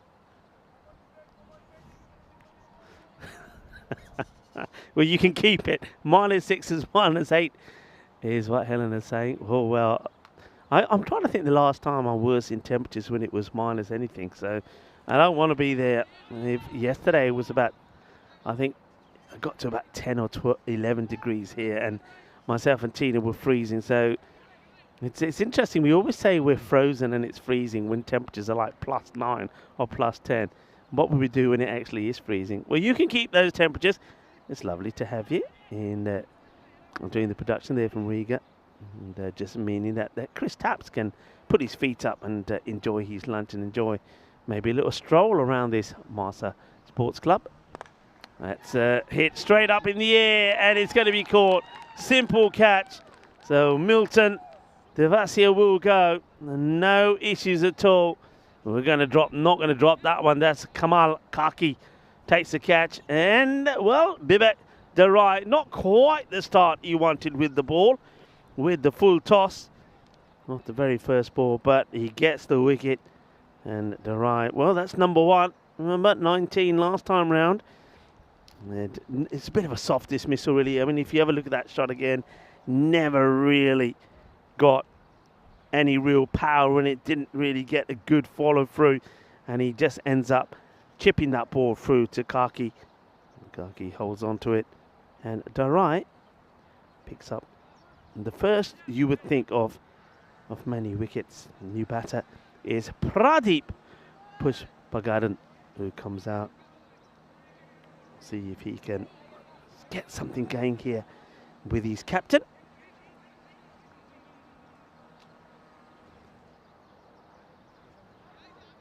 Field changes round for the left-hander. I think Pradeep, if I remember correctly, I'm gonna try and see if I can find him. If I remember correctly, he played some nice shots last time. I think he was, if I remember correctly, he was a sort of batter that one of those who would get going, then get out, and then all of a sudden he stuck around and put a good score in. And he scored 71 not out against the overseas. I remember that innings well, out of the 218 runs that he scored. And it was a great innings. It came from nowhere. Overseas were winning that match quite comfortably. They had it in the bag. And then Pushpan Garden came out and he creamed it to all parts of the ground. So I guess it all depends which side of Pradeep Pushpagadan you're going to see here, but he is an exciting player to watch, and it's a confidence thing, really, isn't it? I think it's all about him going out there and being confident. First over comes to an end, and it started very well with 9 off the first ball, but it will be 12 for 1 as we have a look once again at calendar. I mentioned that we would be going to Sweden. We didn't go there last year, both to Malmo and to Stockholm. Also, we'll be going back to Germany. Looking forward to going to Germany. And a few different locations in Spain as well. Alicante is on the cards, Madrid and Valencia. And there's still a venue or two to be confirmed. Remember, there still could be some changes in there as well. But I'm sure you'll agree, it looks like we're going to have a very good and very entertaining season. Kroom is saying it's 3 degrees where he is at the moment. Paul Kempin, good afternoon to you. I hope you're well. Come on, let's have some more temperatures. Come on. Open your device, have a look and see what the temperatures are where you are at the moment. Come on, a little challenge. What's going to be the coldest? So -6 at the moment in Riga. That's where Helena, our producer, is. So Riga in Latvia. Come on, I want to hear where you are and if you can beat that. That's clipped away. It's going to beat the fielder, I can tell you that. It's a nice looking shot from Rajan. Just helps that on its way. Strays on the leg side. Does the bowler. It just ends up being an easy little clip. Not so much of a nurdle. A little clip to get that one away. So 4 runs. There he is, Rajan. He's looking pretty composed. Like the kits there. We've seen the black and the reds combining well together. Victoria Lions got a bit of the black and the green. Oh, that's another no. I think this has to be called straight away. I think the umpire was looking to call it, looking for confirmation. Naranga, I think, from the square leg umpire. Let's see if they will call this. This was surely too high. I think the umpires will wait and see. I mean, he is out of his crease, but is this ball coming down? I don't think it is. I think that's a no. I don't think there's any doubt about it. Yeah, there it is. There's the free hit signal. And, well, the cold fingers of Helena in Riga giving us the replay that we want. Thank you. As we go back to the action. Free hit, and this time it's going to be again capitalised on. Not to making a mistake, not putting the free hits away, even though Rajan, not the batter, but Pushpagarden swings hard. Not where he wanted it to go, but he gets the desired outcome, gets a boundary. So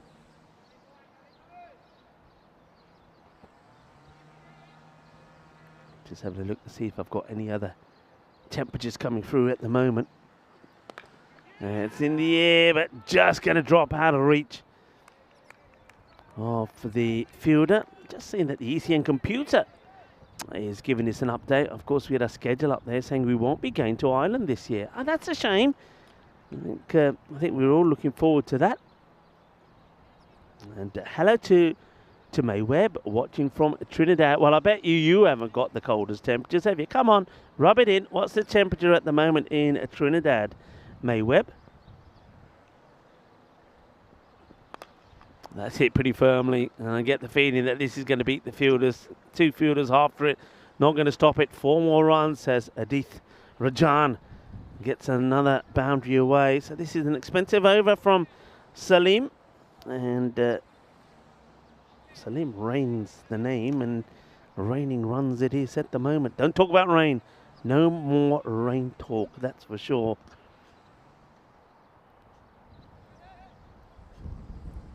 $15 off the over. There's the Lions. Looking to start with a win this time round. Had to wait a long time for them to be successful. Oh, that's a Gandhi ball.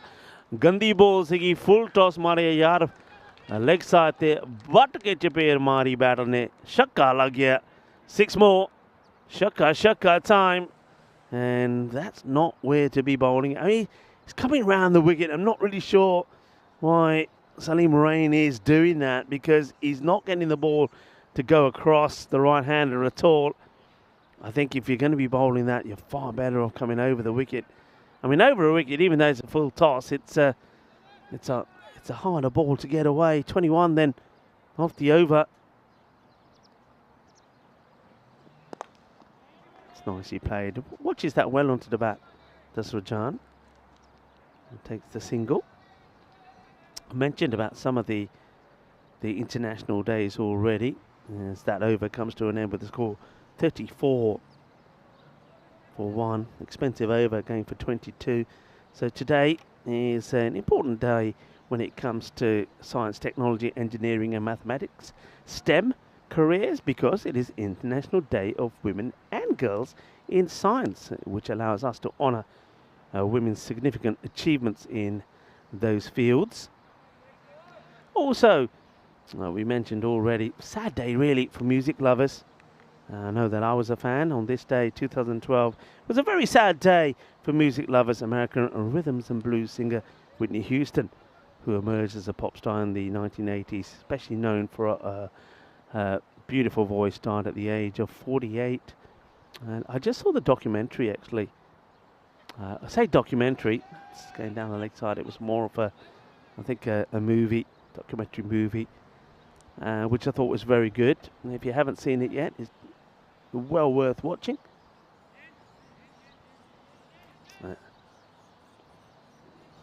Helena just saying she watched it as well, and yeah, it was an awesome movie, but yeah, also quite sad really. And there was a lot of things actually in that I really didn't know about Whitney Houston, and you know, especially the beginning. I think Helena would agree.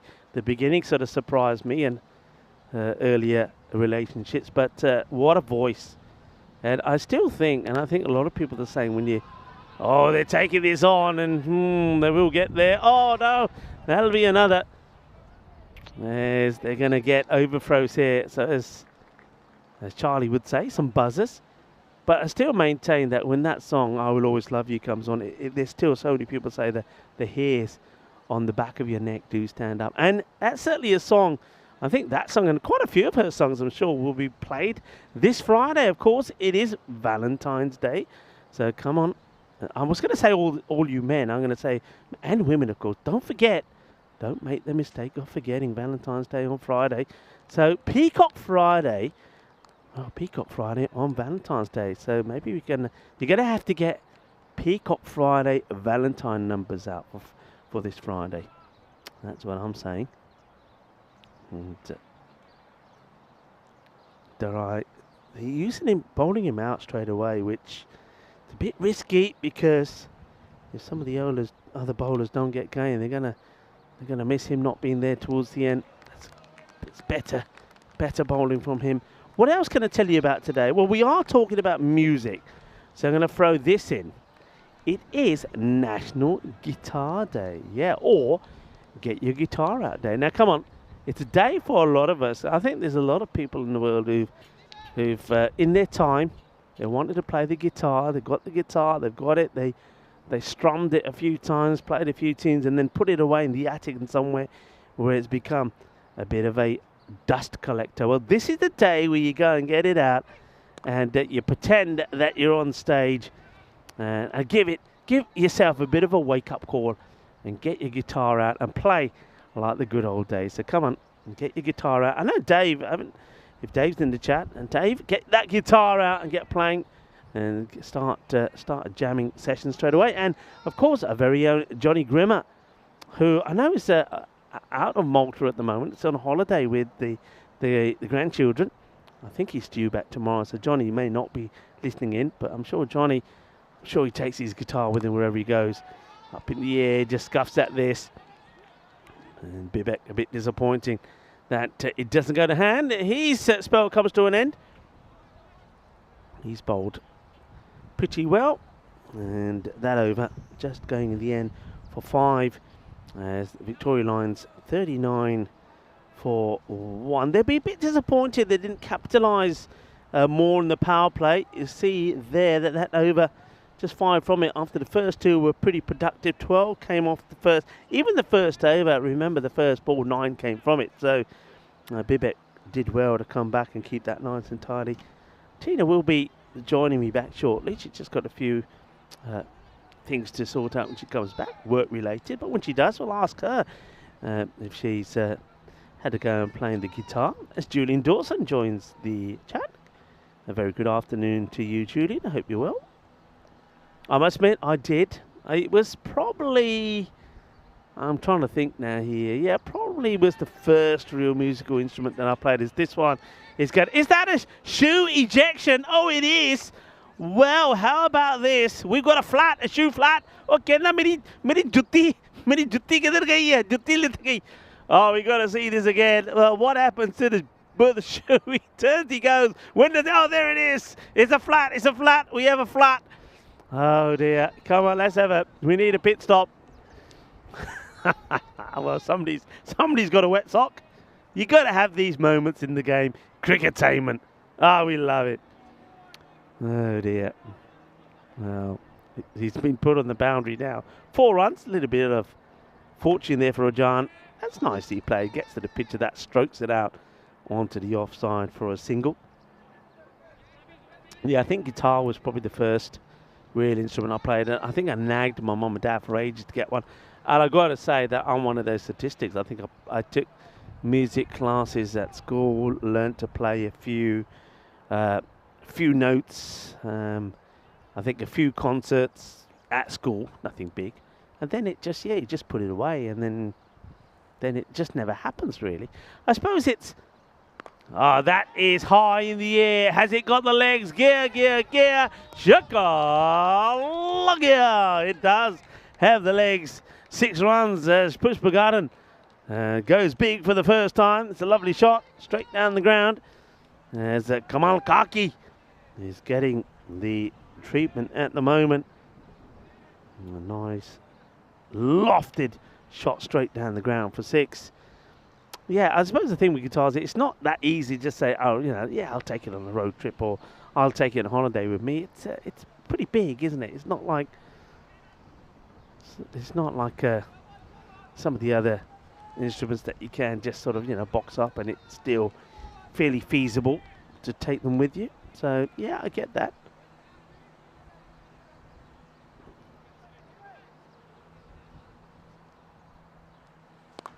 In the air, and 6 more. Balle. Inna zona. Shaka Lagyan. Victoria Lions going well at the moment. Kaki, well, he's going pretty well as well.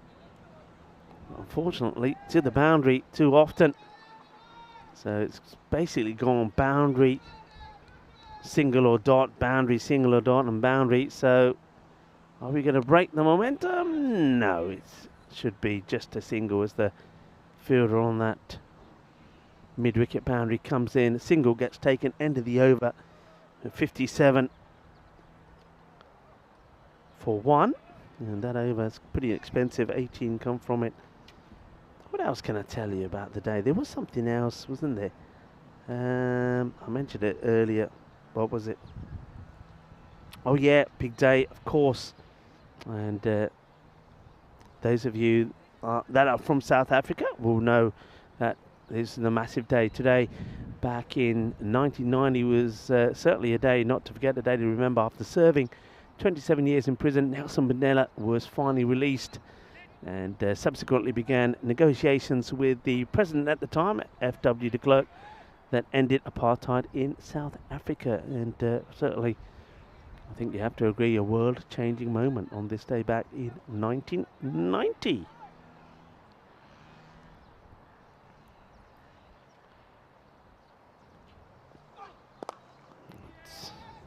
Hit down the ground. I wonder what this catches on the way through.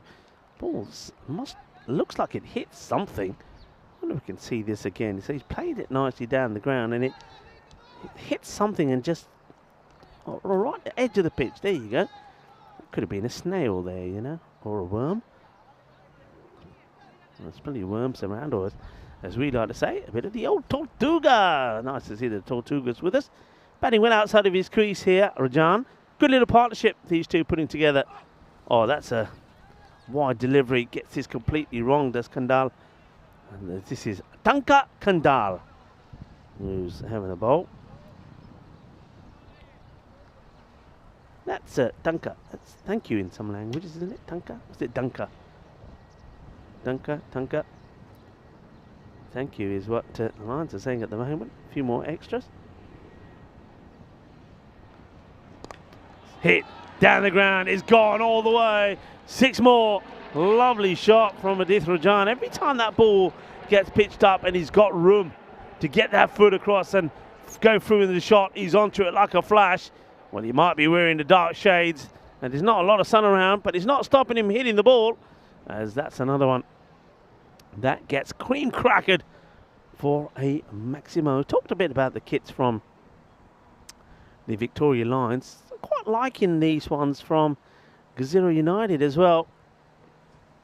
That's going to be another one that's going to be toying with the line, and it has been called, so another wide given from the umpire. So extras are helping out as well. Yeah, so talking about the kits here, it's sort of sky. There's a combination of blues in there, so the sky blue and almost like a navy blue in there. But I quite like the little red and the bit of red on the back and the old triangles. It's sort of a bit about the like a bit of a sports car feel to it, a bit of the like the Ford GT or something on them. So that's pretty nice. I don't mind it. I think the kits. I think Tina touched on this a bit earlier. We're liking the kits here. There's Malta.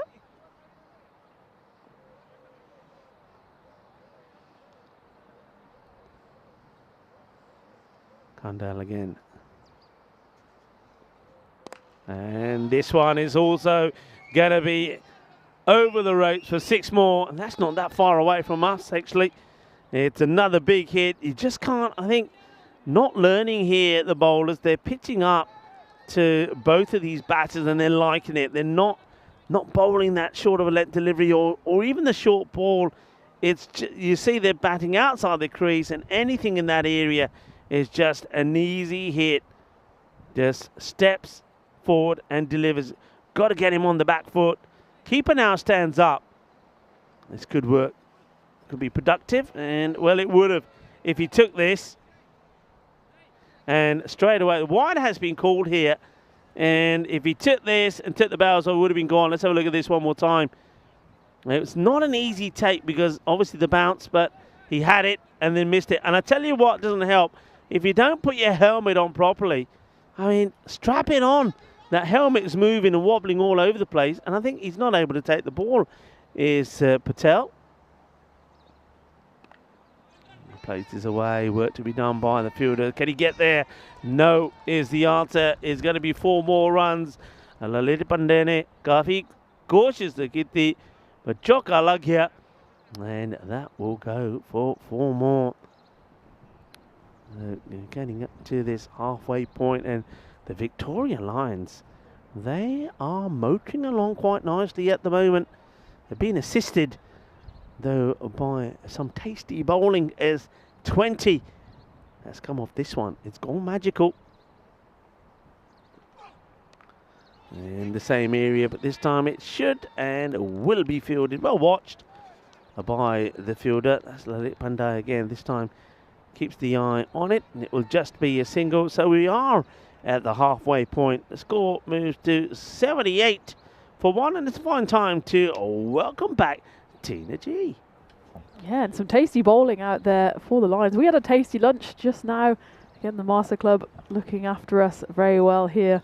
The Victoria Lions will be happy with where they are at the halfway stage. They've had a bit of a wait to get out there, having had their first game rained off, as did Gazero, of course.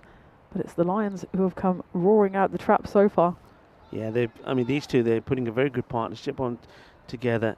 2 batters. I mean, I'm just having a look at. I've looked at Pradeep's batting figures. I know that he scored a fine 70 last year, and it was a real sort of a one-off knock. He'd always threatened last year to go big. He got started, then gone out. So we know he's got the ability, and he's got a good partner out there with him as well. Somebody who has played for the Royal Strikers before is Adith Rajan, and he scored a 50 against Gozo Zalmi. That's going to be a wide, probably one for the over as well, I would imagine. But yeah, he scored 55 against Gozo Zalmi in 23. High score last year was in fact against Gazera United when he scored 26. And let's see If he can keep going here, well, with shots like that, he certainly can. That's going to be too much for the fielder to try and get hold of. And this time, Salim Rain finds this one too slippery for him. Gets past him. That's 4 more. And Rajan just keeps on finding the boundaries. He's batted very well, and really, it's not been an explosive knock. It's been controlled, but still effective. 44 now of 18. Bandari bangs this one in, bit of an inside edge. It should just be a single this time. This is Bud his cigar. Bandari with the ball. Yeah, and you can see what difference it makes if you have 2 experienced batters out there. They both played this T10 format before. They've both got runs before, so they know how to get a score on the board. Maybe that was something that was missing a bit in the double headers this morning, especially from AUM. Some changes in the field as once again the keeper. This is brave really from Achal Patel. He wants to stand up, and this is where, I mean, they have got a very fine third back in case he misses it, but they're not bowling slow, certainly getting bounced, and Bandari's actually been banging the ball in. Oh, well, that's the thing here, you see. If you look at this ball again, we'll show it to you one more time, Helena, if you would please. But this one is one, if you're going to stand up, this is where you'll be taking them. And he doesn't even see this one. This has gone and hit his gloves before he's even got into position. So he's got to be careful here that if he wants to stand up, that he knows what he's doing and doesn't end up hurting himself. And Bandari's coming in on quite a long run up. He's got a bit of pace behind him. Well, that pace has been used now against him as this one has been hit for 6 over cow corner. That is sweet out of the middle of that bat. That is sweeter than a bowl of Glab Jambu. 6 more runs, and it's patched really well, and that 6 brings up his 50. If I'm not mistaken, he was on 45, wasn't he? Yep, 51. And still going. That should be another single for him, so very well batted. So his highest score by far on the network. And he hopes to keep on going. And have another over.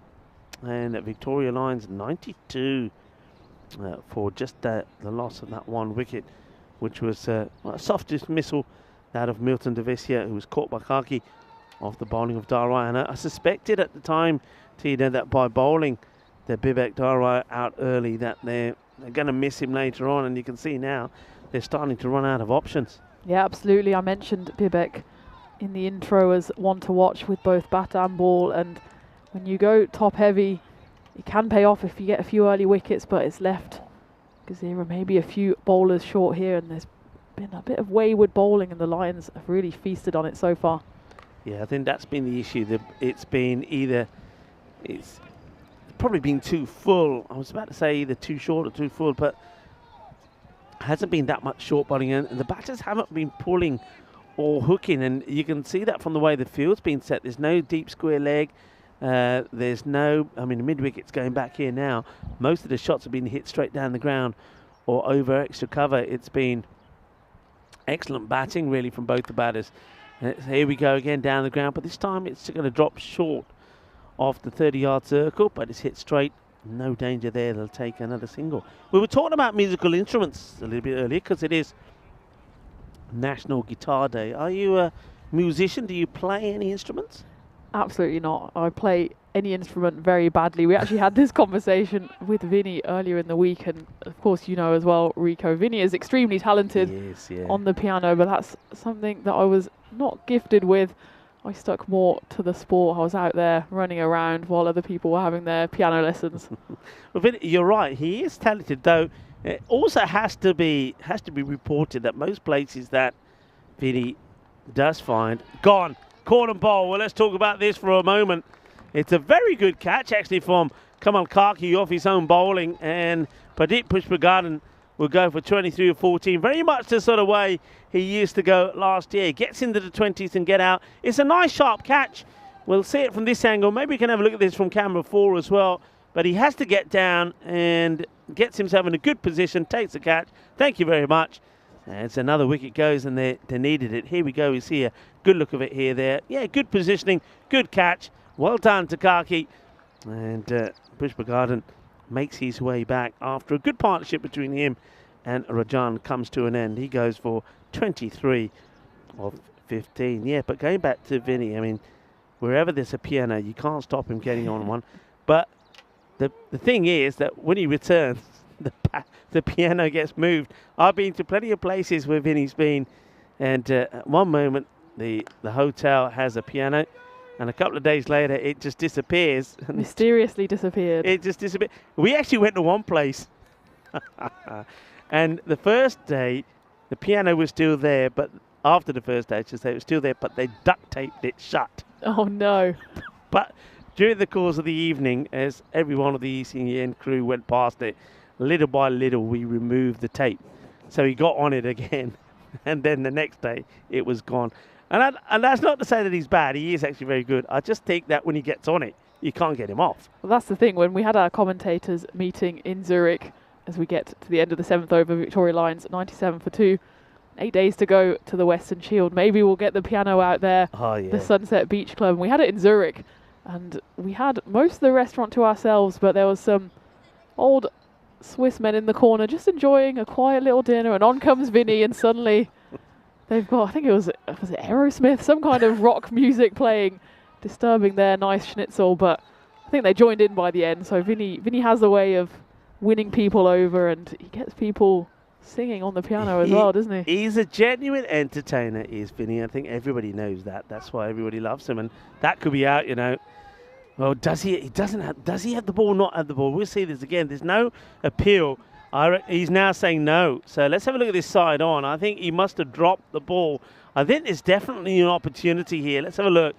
Yeah, doesn't have the ball, and yeah, once again he still doesn't strap that lid on. I don't really understand that, as Kandal is coming back on to bowl here. It looks like the umpires just ask him to wait a little. But you know what I want to see? After this ball, I'll tell you what I want to see. And that one. See, that's the thing. If you're going to stand up, you've got to stop these. Yep. It's a full sort of wide Yorker delivery. And Achal Patel, I don't think he's doing his teams any favours, really. He's not comfortable doing it. He's not comfortable. He doesn't like putting that lid on. It's just sort of left sitting on the top of his head without being strapped on. And I think he's just I think he's better off just going back and stopping these rather than trying to be clever and get involved in the stumping, because when he has the opportunity, he hasn't taken them. As Patel. High. In the air. Not easy. And that is actually a tremendous catch.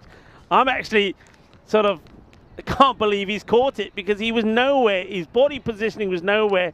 And it's almost like he took it lying down. We'll have a better look at it here. Holds onto it. Goes a long way up in the air. So Rajan would go on 55. But let's take a look at this catch. When is he taking this? Is he taking this lying down? And he's on the way down, and he's held onto it. That's quite a magnificent catch. Yeah, someone get that guy a blanket, because he's ready for bed, but he takes the ball with him. And look for all the world that he might have fumbled that, or really not get anywhere near it, because it went up high. There was 3 circling it. No one really felt like they wanted to have it, but in the end, it was a tremendous catch. Well, it went high up in the air. Maybe it did come down with not snow or rain on it, but luckily it's Salim Rain that was under it and takes the catch. And Kandal takes the important wicket of the captain, Rajan. The umpire's calling a wide here. Yep, it's a wide, at least this time. Achal Patel does get gloves on it. Yeah, what I want to see, we are in Malta, and I know he's not here at the moment, but Johnny G will be back again soon. And I know Johnny, he's a bit of an entertainer himself, especially with the guitar. So Johnny G and Vinny Sandhu having a bash. Bit of a duet there. Yeah, I reckon we've got to see that. We've got to see them putting something together. One day it'll happen. And this one is also going to get sliced away into that vacant fine third. It's a bit of a full toss, actually, but it's going to be 4 more. So even though they do pick up the important wicket of Rajan, the runs just keep on coming as Saif Rahman gets his first boundary. And that takes Victoria Lions into 107, loss of 3 wickets, and you know things are going your way when you don't find the middle of the bat, but you still find the boundary rope, and that was tough luck there for Tanka Kandel. He's already gone for 27 with 2 balls left of his spell and of the 8th over.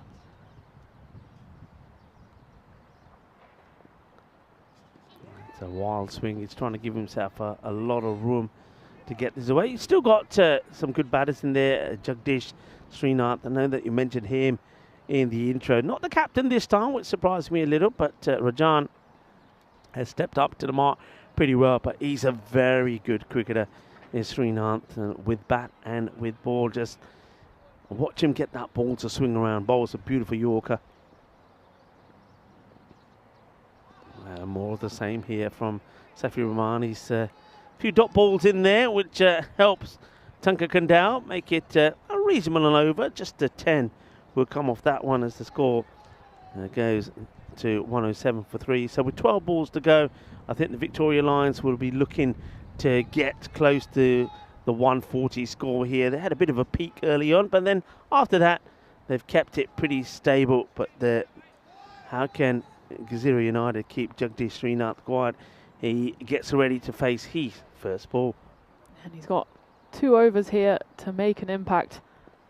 And he's got enough players left in the shed that he can almost go hard from the start. And Bibek here at long off. He's been sent back from mid-off, so he's patrolling the boundary here in front of us. And that's a great delivery first up. It doesn't give Jagdish any room. Just squirts off his pad just for the single, and that's well bowled by Rain, coming back into the lineup after going for 22 in his first over.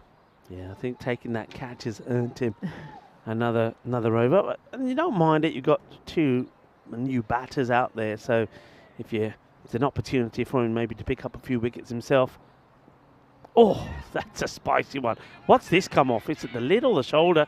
The fielder's done extremely well to come across and stop it. The batters are still running, and they will get 2.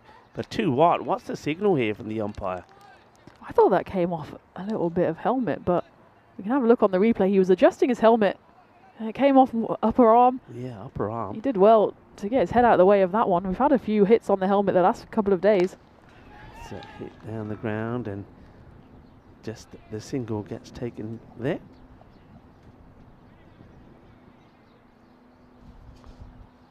Nice firm hit, but this time the field is placed nicely. That's Bibek Darai that makes the stop.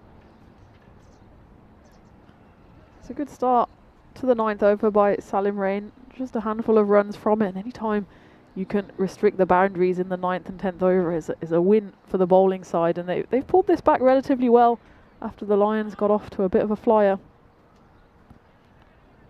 The bowler just gets told to stop there as one of the fielders seemed to be out of position. The captain picked up on it and stops the bowler. Field now gets back set. They've got good field there out in the offside. Got a sweep around, and that's the plan here. Asking Salim Rain to keep this ball short of a length outside the off. They've got the 3rd back pretty wide.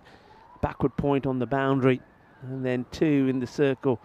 Long off is straight down the ground. Long on the boundary as well as the mid wicket, and then 2 men on the leg side inside the circle, but next to the umpire and on the 45. Not a good delivery, but not able to get bat on the ball on this one. Jagdish Srinath, but will have to be bowled again. It's the wide. He just wants to get out of this over now. There's 2 balls left. If he can escape it without conceding another boundary, that'll definitely be a win for Salim here. That's a nice looking shot, and it's going to go all the way. It's always going to beat the fielder. It comes across well to at least be in a position to take it if he can, but not to be. Nicely struck, 6 runs. And that's exactly what I said Salim Rain didn't want. But for Jagdish, he's finally joined in on the action. I mentioned him as one to watch before the game, and he hasn't got the captaincy, but he's going to try and finish this innings with a bang. And it's going to be another dot, so no bang this time. So the 9th over comes to an end, and it's a pretty quiet one, considering it was the one big 6, but only just the 11 that come from it. 118 for 3 at the end of 9. John Gray saying he and many have been waiting to hear the European cricket song. Well, we are in Malta. This is where, of course, Johnny G did the lyrics and did the music to it. So maybe we can try and find that and maybe get it on, perhaps on some of the end of day highlights for you. Leave that with me. We'll work on that. And yeah, Wayne is also saying I'd like to hear some more of it. And some people are asking about, I did actually in the air. Let's talk about this first, because this is a chance. And it's pretty comfortably held. No problems at all. And makes it look easy. That's the fielder. So another wicket goes, and Bandari gets one courtesy of that catch there from Salim Rain. He seems to be everywhere at the moment, does Rain. And, well, we didn't want to hear anything about Rain. I said that at the start of this match. I don't want to be talking about Rain. Well, we're having to talk about Rain, but Rain the player, because he seems to be everywhere at the moment. Yeah, that's the second catch he's taken, as well as chipping in with 2 overs himself. That's the only Rain we want to hear about, and it does look clear for the rest of the day. So we will, all being well, get in our 4 games today. But Salim Rain, he seems to have a safe pair of hands, and he proved it again there. Yeah, nicely taken. He made it look easy, and I like the way that after he takes the catch, he's like saying to everybody, no issues at all, it's fine. And another wicket does go. So Jagdish Srinath is now joined by Aghil Babu, who is coming in at number 6. This is a great start to the 10th over by Bandari, the wicket. Coming first ball and then followed up with a lovely delivery. That just almost took the top off stump. Big swing there from Babu, but got nowhere near it. And see that on replay, just how close that was. Dipped in. Babu looking somewhere towards cow corner to see where the ball landed, but it didn't go any further than the keeper's gloves. Here comes Bandari again, and it's unlucky again. That's good bowling. Got a hit from there, and he will hit from there. So finally a highlight for Ajay Patel, who's not been having the best of times. But look, I don't mind that at all. It's the last over. You've got to go for it. And you can see that it was Srinath who was keen to try and get back on strike.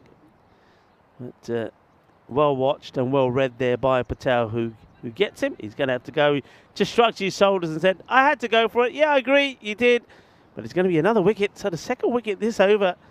And, well, so far Bandari, they haven't been able to score off him. 4 balls gone, 2 wickets and 2 dots. 118 for 5. This could be hugely important, this over from Bandari.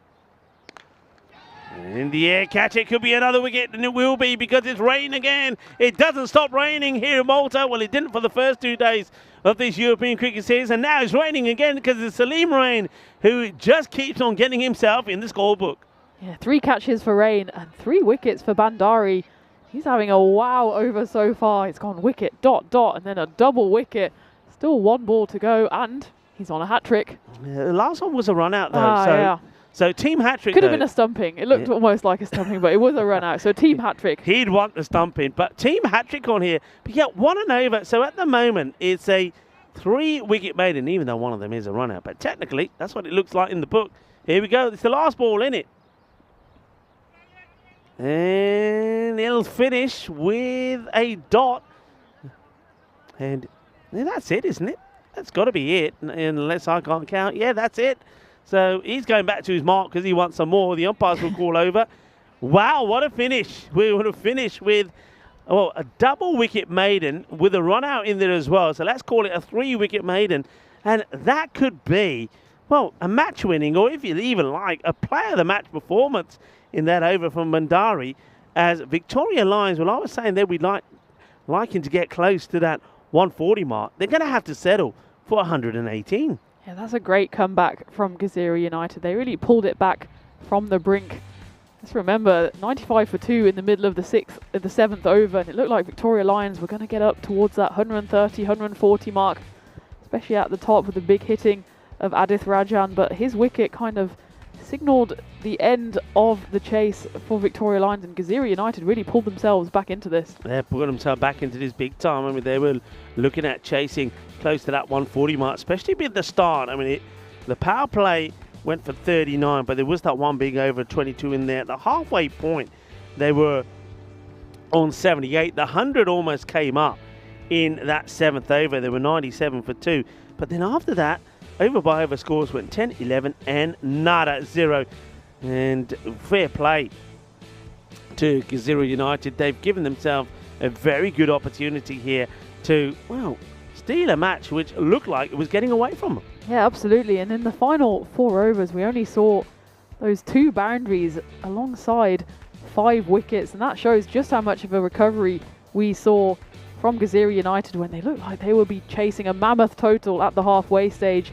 The Victoria Lions, meanwhile, be ruining the fact that they got off to a really good start, especially with their captain there at the top of the order. But the middle order, they went for 8, 6, 0, 0, 0, and they really didn't help their captain out there. Yeah, Rajani did bat well, and there was that moment that him and Pradeep Pushpagardan were getting a good partnership together. But first, with that caught on bowl, that was a really nice, sharp catch there taken.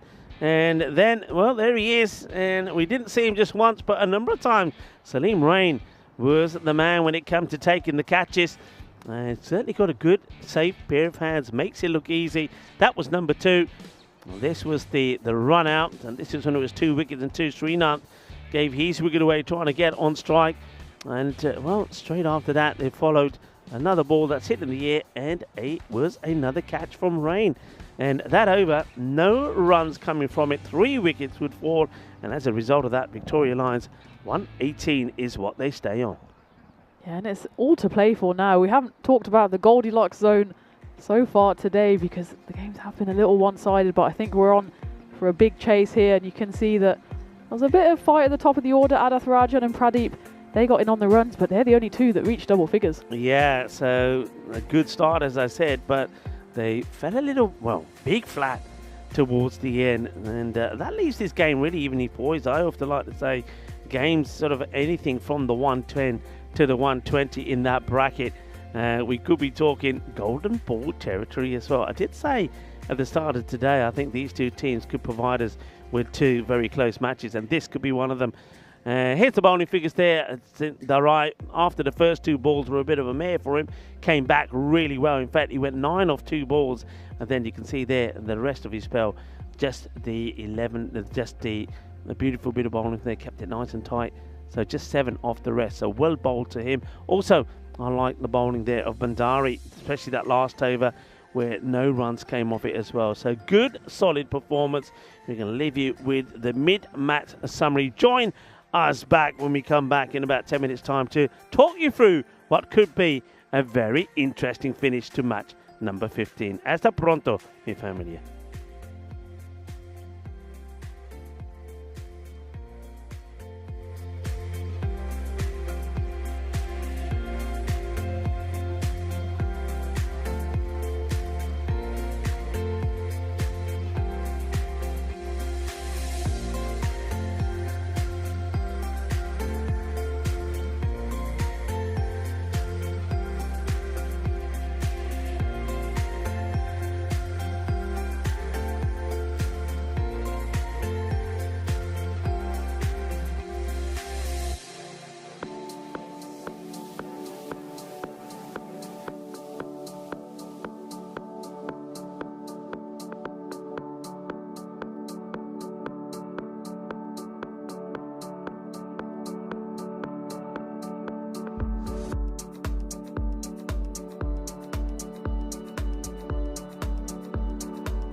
This European cricket event is proudly brought to you by HCL Software, Victorinox and Rado. Welcome back, viewers, as we get ready for the reply of Gezira United. And they've certainly put themselves in this match. It looked like it was getting away from them, with the Victoria Lions looking to post a score in the region of that 140, but a sensational finish, especially from some very good bowling there from Budisagar Bandari, bowling a treble wicket maiden in that last over, which kept the score to 118. And I think that makes this anybody's game. Gezira United, if they can get off to a good start and maintain that sort of round about that 10 and over mark, I think that puts them favourites to snatch victory here. Whereas the Victoria Lions, well, they'll need some early wickets, and maybe Jagadish Srinath is going to be the man to get those Yorkers that he's famously known for and pick up a few wickets. Well, let's wait and see. A few people are talking about maybe another golden ball. Hello to Ian Smullen. Nice to have you with us. Hello, Steve McVeigh. Hope you're well. And John Gray in the chat there as well. Let's see how it goes. The field is being set here. You can see that it is Jagadish Srinath that seems to be setting the field. He's still got his cap on, but I would imagine that he is going to bowl the first over, where umpire Oranga will give him the ball. We'll just wait for our official timekeeper Rado to give us the heads up, and the action will start. Lovely, cool but sunny afternoon. That's nice. It's nice and bright at the moment. Unfortunately, we never get any sun in here. We'll have to try and do something about that. And if we didn't have the back in here, we'd get some sun through. But it's like a little icebox. There's Srinath, it is, who will start. And get straight through the swing of Achal Patel. And a bit like he was doing behind the stumps, Pradeep Pushpajan doesn't take the first one cleanly. It's a swing and a miss then for Patel. He's joined at the other end by Kamal Karki. They are your openers. And that one's just been dabbed at, as it will go to a very wide sort of third man who's on the boundary. Just talk you through this field. We've got wide third, as I just mentioned, backward point on the boundary. Then you've got two men in the covers inside the circle, including your two men straight. Long off and long on are inside the circle, so you've got mid on, mid off. And just as I speak, the man who was at backward point has been brought into the circle, and mid wicket being pushed back on the boundary. It's a swing and a miss here, getting that movement. Let's have a look at Srinath. Is he getting this ball to swing away, or is he just missing his areas? Yeah, not too much swing there. He's just starting down the wrong line. Just needs to bring it a little bit closer. But Karki also swinging. That's that Yorker delivery. A bit of hesitation. Yes, no. And in the end, it's Achal Patel who says, no, stay there. We don't want to be running into trouble.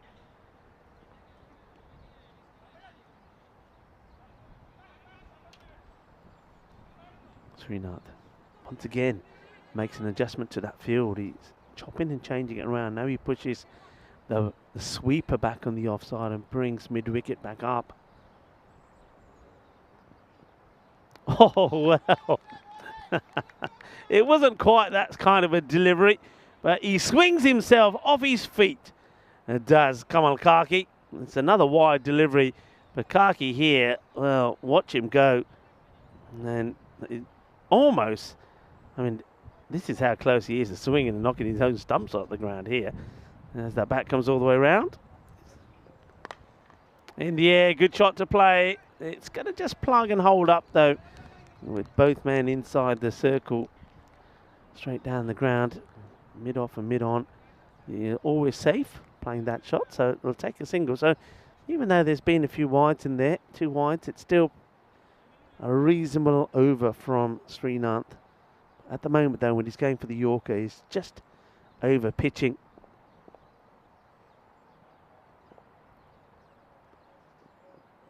Oh, that one doesn't miss by much. And I think this time the ball does do a little bit too much and get away from the stumps. We'll see it again here. It looks like it's on. And then there's that movement.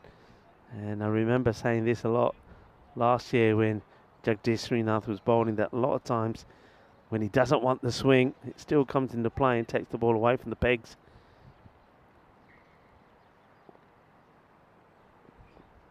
And squares him up.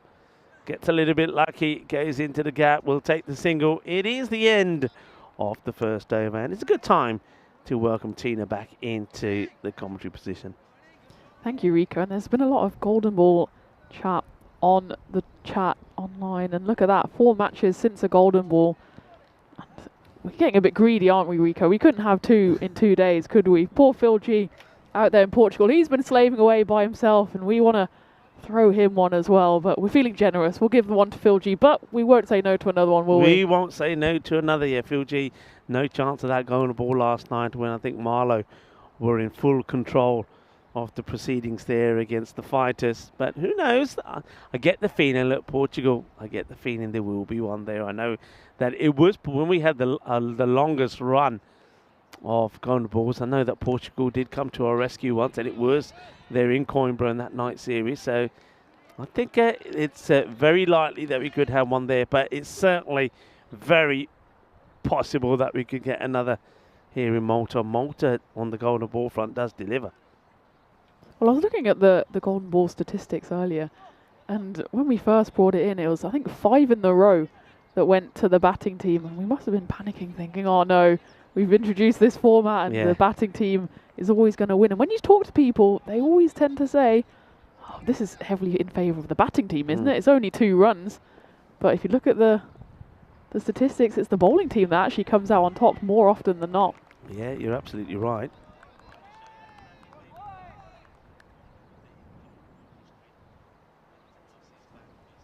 And it's a really intriguing way of finishing any kind of game. And we saw yesterday the excitement, and in fact it was the batting team, the power hitters, that came through yesterday from nowhere, really, wasn't it? Yeah, that's a good delivery from Rahman.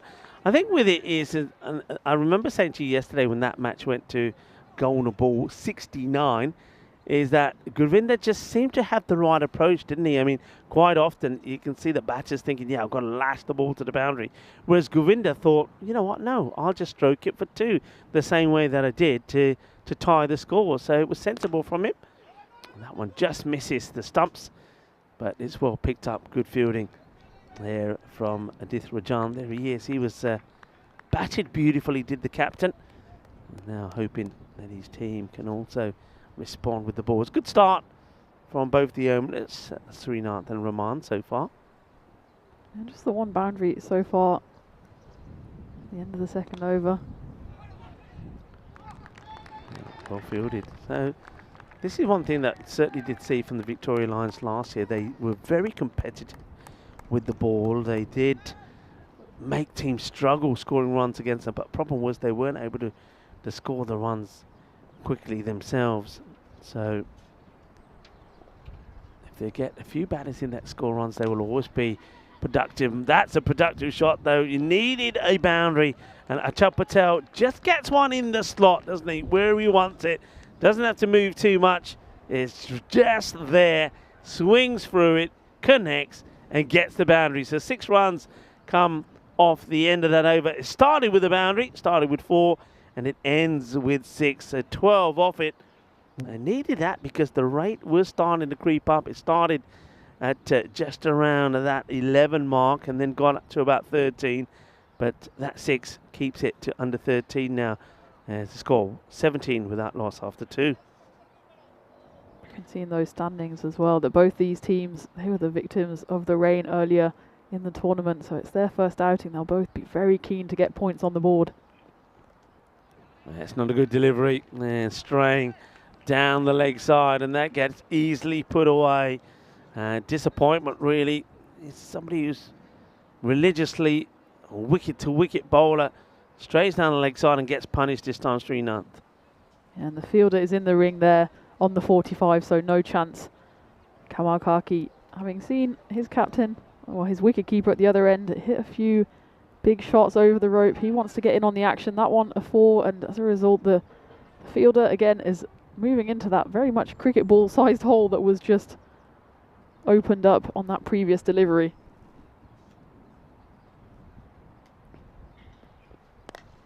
It's a good looking shot down the ground. Will just slow down as it hits the soft surface off the outfield, and once again it's the captain who does the fielding. Just a single, so you can see that Jagdish Srinath is trying to get that Yorker going, but I think it's sensible from the two batters. I think they sense that both Safi Rahman and Jagdish Srinath are looking to execute those Yorkers, and they're batting, you can see there, way outside of their crease.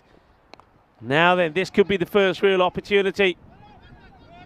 And down it goes, and down go both the fielders. And I'm not really sure what the fielder coming there from the 45, that's Mahesh Menda, was doing. I think he just succeeded probably in putting off the fielder whose catch it was. Has time, is in position, but it's straight in, straight out, and you can see he's furiously disappointed with that man who comes right in his way. Yeah, there was no reason in Menda getting anywhere near that ball. He was steaming around from the 45. His teammate there was in the perfect position to take it. I think he just got put off by the sound of a lion roaring towards him, and as it was, the ball went down, and as is always the case, it's followed up with a bit of a double blow with the wide. It'll have to be re-bowled. You can see that fielder still protesting, saying, what was he doing? He came right on my way. How am I supposed to? I mean, he's got every right to be disappointed, but he could have been wiped out by Mendes there. And, another dot ball, good take. Just get the feeling that every time that ball is sort of in that area of uncertainties, we like to call it, short of a length, that both these batters are sort of just swinging in hope. It's when the ball is over pitched is when they're able to get onto it. And, now this time sprays it down the leg side, gives it away a little bit there, Kaki, as well. I think Srinath can probably see what he's trying to do. He's a little shuffle across the stumps, wanting to get in line with the ball and hit it straight. And I think Srinath is probably far better off maybe trying, perhaps maybe even a slower delivery here, Tina. Something slower, something different. Yeah, just needs to change it up here. Keep the batter guessing. And it's down the ground, and it will be taken. So it's a victory in the end for Srinath. He does get his man. He sticks to just going full. And Kaki wanted to try and clear the field, but doesn't get it past the captain. And Rajan takes a good catch, and the first wicket will go down as Gazira United at 25 for 1. I think that might have been just a slightly slower ball from Jagadesh then. It looked like on the replay that he just rolled the ball down rolled his fingers down the side of the ball, and that slight change of pace did it for Kamal. He has to go off the pitch. 7 off 7 balls, but it was a nice take there in the deep by Adith. We've seen a few go down today. He seems to have a safe pair of hands, and that gets the first wicket for his Lions side. Yeah, needed that wicket, the Lions, because just had a little succession of boundaries which they wanted to put behind them. That struck. Oh, that would have been a great catch. That was powerfully struck. And Mahesh Menda, who, well, those are best of friends again, because they were in each other's way before, weren't they, Menda and Kumar? That would have been a great catch. It really would have been, because that was hit out of the meat of the bat, and he does so well. Look, he doesn't catch it, but I think he saves 4. Yeah, most certainly. It's always difficult when you're diving forward on those. It did go straight to him, but you can see he's still holding his fingers there. It really stung the palms, that did.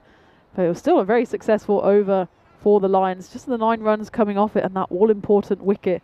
So Gazira United at the end of the power play, they're 26 for 1, which means they need 93 runs in the remaining 42 balls. And if they're looking at that bonus point as well, they need to get it within 7 overs. But if they get 83, regardless of the result, they'll get 1 point on the board. And that's an all-important point as well, given that their previous games were all washed out. Yeah, very important. I think also in the back of their mind, they will know, of course, that there was that big loss earlier for the AUM, who didn't get any points in that match number 14. So if they do pick up a point, as long as they don't lose points, they should always stay ahead of the likes of the AUM side. A good delivery first up here from Safi Rahman. And I think he might be just told here that's the one for the over. Safi doesn't like it. He's protesting, and Safi's still saying it was here in New Chinizagi. The umpire's given the call, so might have a quick look at it here. We'll have to go back live. Didn't really have a chance, but he comes back well with a good one.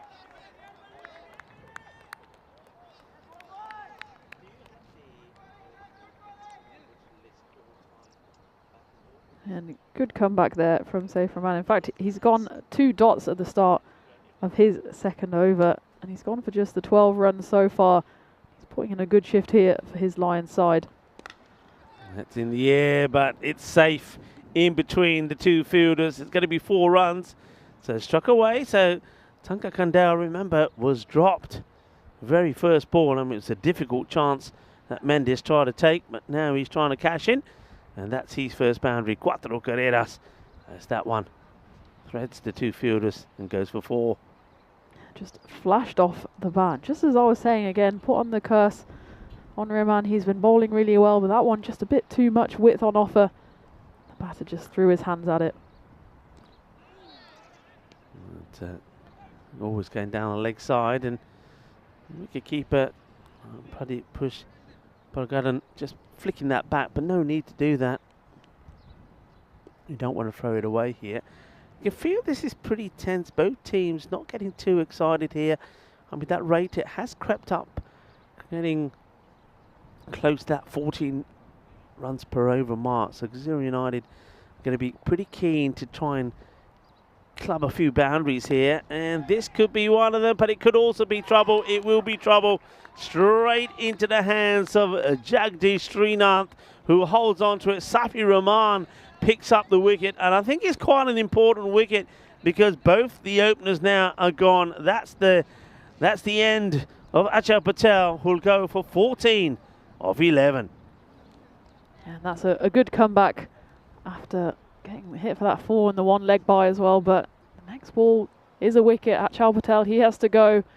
Walks very slowly off the pitch. I don't think he wants to leave. He knows his team are in a spot of bother here.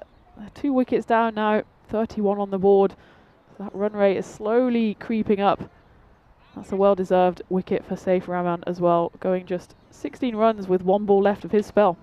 Yeah, good catch. Made it look easy, didn't he, Srinath? You can see he's a player that has played a lot of cricket and probably at a good level as well. He's been brought into that 30-yard circle now for the new batter, who's probably got the most shiniest pads I've ever seen. That's in the air, and he could start with 4. He will. And I just think here, maybe that's Safi probably would have been better off just pushing that third back. He brought in the long on into the circle. He could have done so just to protect the boundary, but they will get another one away. So, all right, I suppose they're losing wickets here, but as long as they keep picking up those boundaries, they stay in this. 35 for 2 at the end of 4.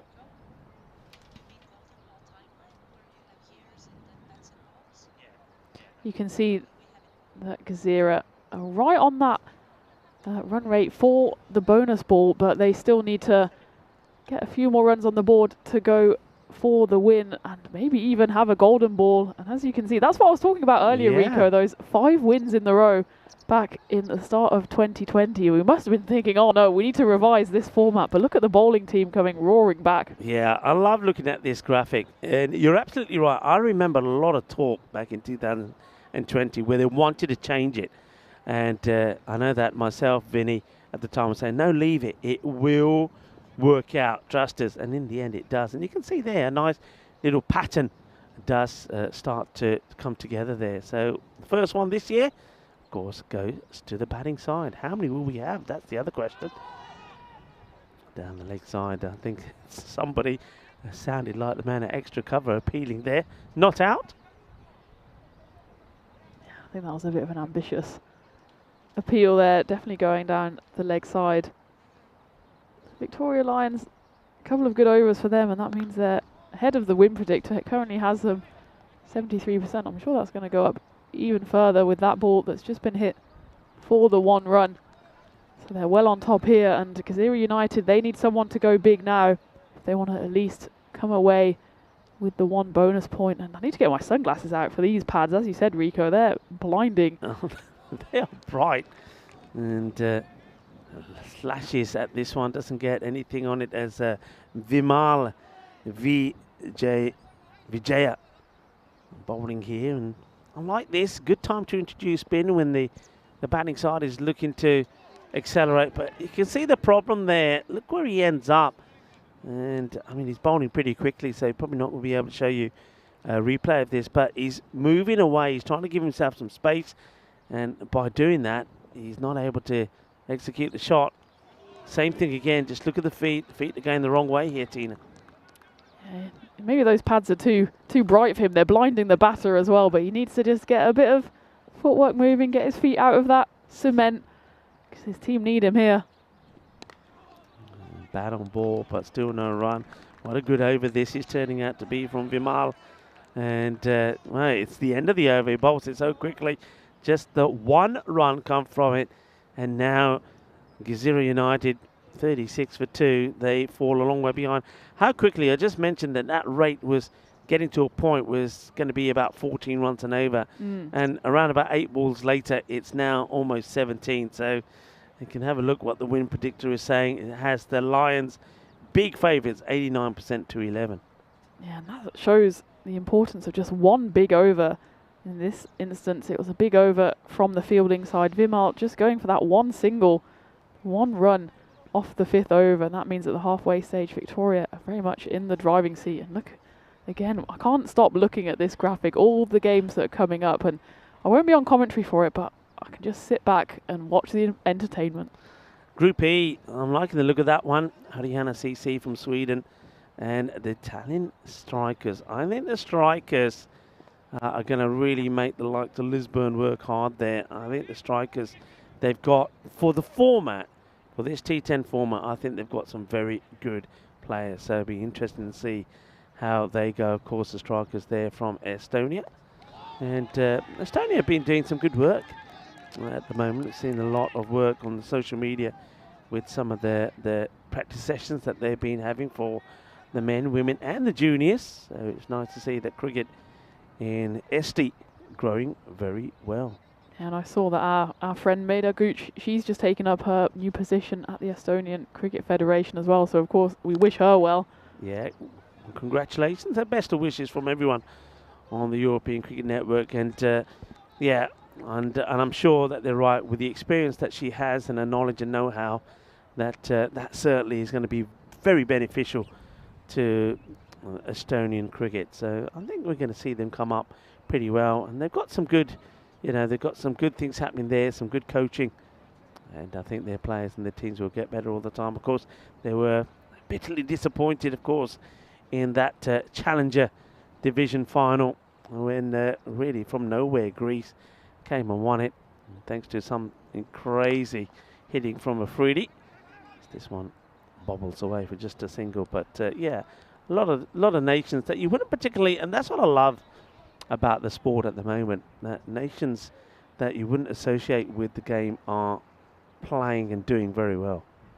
Yeah, and that's in large part down to ECN as well, putting these games on, allowing players to have this experience on the big stage and just really growing the game throughout Europe. If we look at the live chat, how many people tune in from different parts of the world? We love having every single one of you joining us. That's going to get over the 30-yard circle, but not going to get past the captain, who's been, I think he's done very well, hasn't he? I think he's used the bowl as well. The field placements have been good. And you can see even now, he's always in the game. I mean, sometimes I always feel that I'm not a big fan, I have to admit, of captains being on the boundary. I'll go back to that in a moment. That's going to be clubbed away, though. Nobody's stopping that. And I think that probably does go for 6. The umpires probably want to check here. Yeah, Candle hit that one into the wind, and that went, I think, all the way for 6. And they'll need 1 or 2 more of those if they want to at least get that bonus point. Yeah, he gets down on one knee. Yeah, he clears it quite comfortably. There's the signal now being given by umpire Ranga. Good hit, you're right. They need to get going here. Glorious sunshine here at the moment. And this time it's a swing and a miss, doesn't miss the stumps by too much. Yeah, I always feel that the captain, I like to see the captain involved in the game. And sometimes when they're on the boundary, I think it's harder for them to get the message across. You see Ranjan there to the left just walking up there, still giving the instructions. But I think he's done very well. I think he's been able to communicate to his players well. Sometimes I think you touched on the fact earlier, having a good wicket keeper makes the captain's life easier, because a lot of the fielding positions can be sorted out by the keeper. But yeah, he's doing a good job. You see him still there. He's there on the left side of your screen. He's moving fielders around. He's making sure that fielders know where they need to be. And that's good. I think he's had a good game. Yeah, agreed. And we always get told, don't put the captain on the boundary. They need to be out there in the middle, patrolling and manoeuvring their troops. But I suppose you also need to take into account that you need your best catchers on the boundary, especially in this T10 format where we've seen so many catches be taken or go down on the rope. And if that's the difference between winning and losing a game, and your captain is a good catcher, then he's got to go out on the rope. So Vimal will continue. Bowled very well. I was impressed with his first over. Only the 1 run. It's been hit down the ground. Will the fielder stop it? Well, probably should have. I think it's one of those where you got to get a little bit of sliding. All right, it means you're going to have to wash your trousers later, but it means you stop this. You see he's stretching out with the hand, but a little slide here, get the legs behind it, and you've got a much better chance of stopping that. So 4 runs, a valuable 4. And Bhuwan Arial gets a nice boundary in there.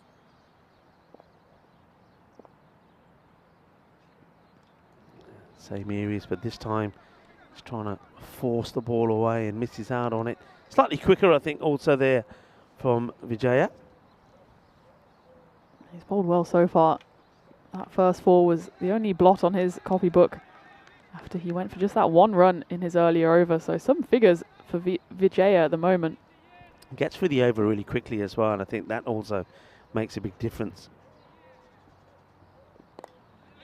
It's played away. They are taking this on, and they will get there quite comfortably, but it's only a single, and I don't think that's something that's going to bother the Victoria Lions. Having said that, the one thing they are keeping an eye on is that 83. I mean, it's still get a wicket or 2 here. They could stop Gazera United getting to that. They're still needing some 30 runs from here. Needing to go at 9 and over. That's a really good delivery. Very good. Good work also there from Pradeep behind the stumps. Nice, quick take. Whips the bail off. And just in case the batter did lift his foot. You can see the umpire is quite happy that he does stay in.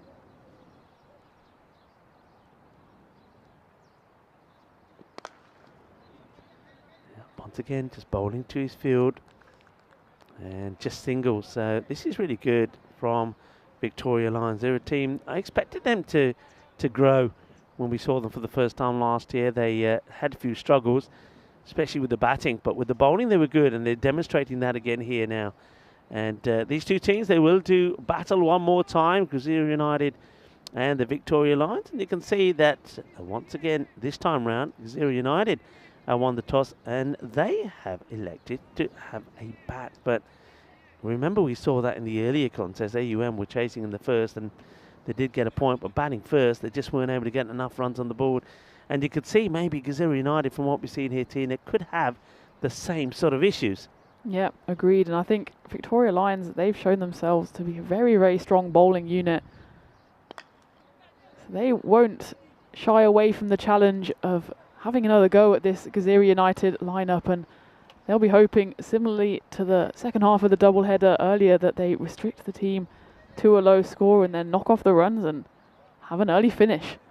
But there's still a long way to go. I think we can, barring a miracle, safely say that Victoria will take home the win now. But it's all about getting those 4 points, and that's exactly what the Stallions did earlier. Yeah, I think here, what Gazera United really have to think about is they've only lost the 2 wickets, and this is where I think the captain Bhuwan Arial, who's out there at the moment, has to think about what's happening there. He's playing and missing, He's got Tunka Kandal at the other end, who scored 19 of 15. You've got so many batters to come. Make a change. Make a change. You're needing, I mean, winning the match, you probably think is gone because it's 25 and over. But you need to go at just under 12 to get a point. And at the moment, from what we're seeing out there, both Tunka Kandal and Bhuwan Aryal, they don't look like they're going to be able to do that. So make that change. Get somebody else out there in the gap. And that one will go for 4. Well, just when I say that, maybe the captain, Bhuwan, hears me and says, Rika, I'm going nowhere. I'm not going to retire myself out. But he's got to really think about it this time. Once again, I don't think he knew too much about it. I think the head and eyes were somewhere else. But when he connects, he does hit the ball pretty well. But that was one, not the best of balls there from Adith Rajan. As the battle of the captains continue. That's out on the off. And this one is also going to get to the boundary. That's 4 more. So all of a sudden, Captain Bhuwan has woken up. And, well, he's winning the battle of the 2 captains. Adith Rajan does go a little bit wider, but he's too short. And Bhuwan Aryal is able to get this away as well. Yeah, there's a little sign of life here from Gazira United. Maybe looking at that bonus point. They do actually only need the 18 off the final 2 overs to get that bonus. Well, now 17, because we've got a midfield on our hands. That's good alertness from the 2 batters. They're waiting to see the throw come in. I think it hits the part of the artificial and bounces over the keeper, Pradeep, and they're onto it straight away. Come on, let's have another, they say, and they do take it. So 66, 2 wickets down, 12 balls to go, and they've given themselves, with that over, going for 12, they've given themselves an opportunity to try and at least get to the score where they can take some points away, needing to get to 83, of course. But this is a big over. Well, they say it all happens in the 9th, and Gazira will dearly need it to happen in the 9th here if they want to get away from this game with anything. And it's Agil Babu with the ball in his hand for his first and will be final over of this game. There's a big appeal there. Well, the umpire is not looking. He's going to go to the replay. The umpires, you can understand this. This is umpire Suraj, he's in the firing line. Look, he's looking away, but I reckon this is out. If he's touched this, if he's got a hand, and that's out. That's come off his foot. He's back-heeled this back onto the stumps. He's got to be gone. He's going to get his marching orders here. That has come off his foot onto the stumps. You can see the umpire. He's looking at the ball. Well, umpires are told to keep an eye on the ball. But he's spinning around, doing a little bit of the, Michael Jackson himself, while the ball has gone onto the stumps. Now, Babu was convinced that he got his foot on that, and well, he's gonna go. It's sometimes the cruelest way to go. Hits it pretty well. So, well, Babu. Well, we saw Sam Aquilina, didn't we, yesterday, doing the old back flick with some footwork. But this one, straight at him, onto the stumps. Wicket goes, and that will only hurt their cause to try and get a point. Oh, what a wicket that is! Came from nowhere. Yeah, and despite Babu bowling, it will be his name on the scorecard, but for a run out, so it doesn't go to his figures, but I'm sure he'll be more than happy with that. Didn't contribute with his hand, but definitely put his foot in the right spot there to deflect it onto the stumps. And he was convinced as soon as he knew that ball brushed his leg, he knew that he was in with a shout, and the umpire there did the right thing. He went upstairs because he was busy preserving his life as he saw the ball flying towards him. In the end, it's a wicket. He did the whole 360, did the umpire. It's short and wide. That's an easy call for the umps. I think with that wicket gain as well, that it goes at the wrong time because Bhuwan was just starting to get going. Hit some nice shots, did the captain. Couple of boundaries, 4 fours in the end of the 20 he scored. And then he gets out. A new batter has to come in, and it's Bandari. And remember the good work that he did. So now Bandari is having to try and salvage something for his team with the bat after bowling that incredible last over. Only a single, which doesn't hurt the Victoria Lions at all. Akil Babu, nice from him. And the Lions are going to walk away with a victory here, but the question is, will it be 3 or will it be 4 points? 14 of 8 for a point. And that's well bowled. That's a really good delivery to a batter that's been sort of struggling with that sort of delivery. Anything, I say batter, I think Gazira United in general have struggled with anything that's been short of a length outside the off, what we call the heavy ball. And Kandal really 20 of 18. I think he's hurt his side more than helped. Now this is a catching opportunity. Big moment, and it's been taken. Good catch is Vimal Vijaya, who holds on to the catch. Ajil Babu, well, this one will go down as his wicket, even though he will get some nice fantasy points for the run out. Another wicket goes. Tanka Kandal will depart for 20 of 19 balls. And Gazira United here, I get the feeling, unless something spectacular happens in the last over, they're going to fall flat and go away without any points on the board. Yeah, the Lions are looking like they'll take all 4 points from this game. And that was a great catch out in the deep there by Vimal. He had a look back to see how close he was to the boundary rope afterwards, but he was well in the line. He also has his sun hat on, and happily today the sun hat is needed not to protect from the rain, but to shield from the sun. You can see the glorious weather we're currently experiencing in Malta. So I think, Rico, our feet will remain unfrozen tonight, so we can be happy about that. And I think the Lions are more than happy with where they are, with Ajith Kumar coming in for his first over and the final over of the innings. Yeah, I'm very happy about the fact that my feet are not frozen. And I was saying before you came in here, we've got to try and work a way to get a bit of sun in here. I mean, it's a great position and all that, but there's no sun. And that's why it's always cold here, whereas everybody else is enjoying the sunshine. I can just see Russ there. He's sat there. He's in his sunglasses. He's got his shades on. He's shining his head. I hope he's got sun cream on. Oh, Gandhi, high in the air. Might even go all the way 7 up. That will certainly help. And Ajith Kumar, I mean, it's a bit of a brave move, isn't it? You go to a new bowler to bowl the all-important last over. Well, you're in with a shout of taking all the points, and then he bowls this. That's 7 and a free hit to come. And Bibek Darai, well, he normally has to do it with the ball. He's going to try and do it with the bat. That's a horrible delivery. It's another wide. So now definitely in with the shout. In fact, you would imagine from here they go on and do pick up that point at least. Yeah, that'll be a turn up for the books, and that big 7 up definitely helped their cause. And they'll be buoyed by the fact that they could try and get out of this game with at least 1 bonus point. That takes them into the final game with something to hold on to, because it's really tough to come back from a 4-0 loss. Yeah, run a ball is what's required now.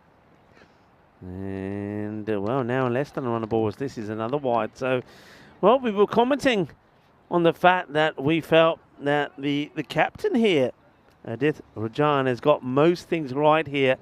Apart from this, right at the end, when he's elected to go with Ajith Kumar to bowl the last over, and it's not gone well. Remember, Abraham had one that he could have gone back to him. He could have even gone back to himself. Decided not to. Oh dear. Oh dear, oh dear. Going for bad to worse this, and I can just see the reaction there from Agil Babu, who just bowled that the 9th over and only conceded just the 3 runs. He put his team in a fantastic position to take 4 points, and that now all seems to have disintegrated as this over, as with just the 1 legal delivery, you're already gone for 11 runs.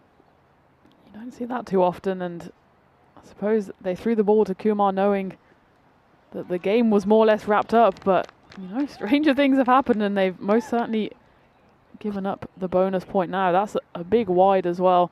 So only 2 needed from Gazira to get their 1 point on the board. Yeah, well, not only is it wide, he's right in front of the umpire. And I don't think there's any question about the wide. I think the ball is bouncing before the line and not hitting it at all. So this is backfired big time. Victoria Lions, they will get the win, but they'll be disappointed that first time of asking, they could have taken 4 away. And that is up in the air. The batters will be looking to come back for two, you would think. Well, they decide to play it safe. So Bibek gets a run. And now you go to Bandari, who's on 2 or 3. So I suppose that leads it to legal delivery. Maybe he's got his line right here now, Kumar. So 1 run, and there will be points here for Gazera United. Oh, Ajith Kumar now coming back over the wicket. And he's going to fire another wide. And now, so how have they got 2 runs here? And first the wide, that's understandable. But then, I mean, what is going? How do you miss from there? I don't quite get it.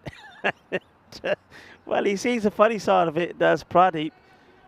And that's going to be 2 more. So a point has been achieved by Gazera United.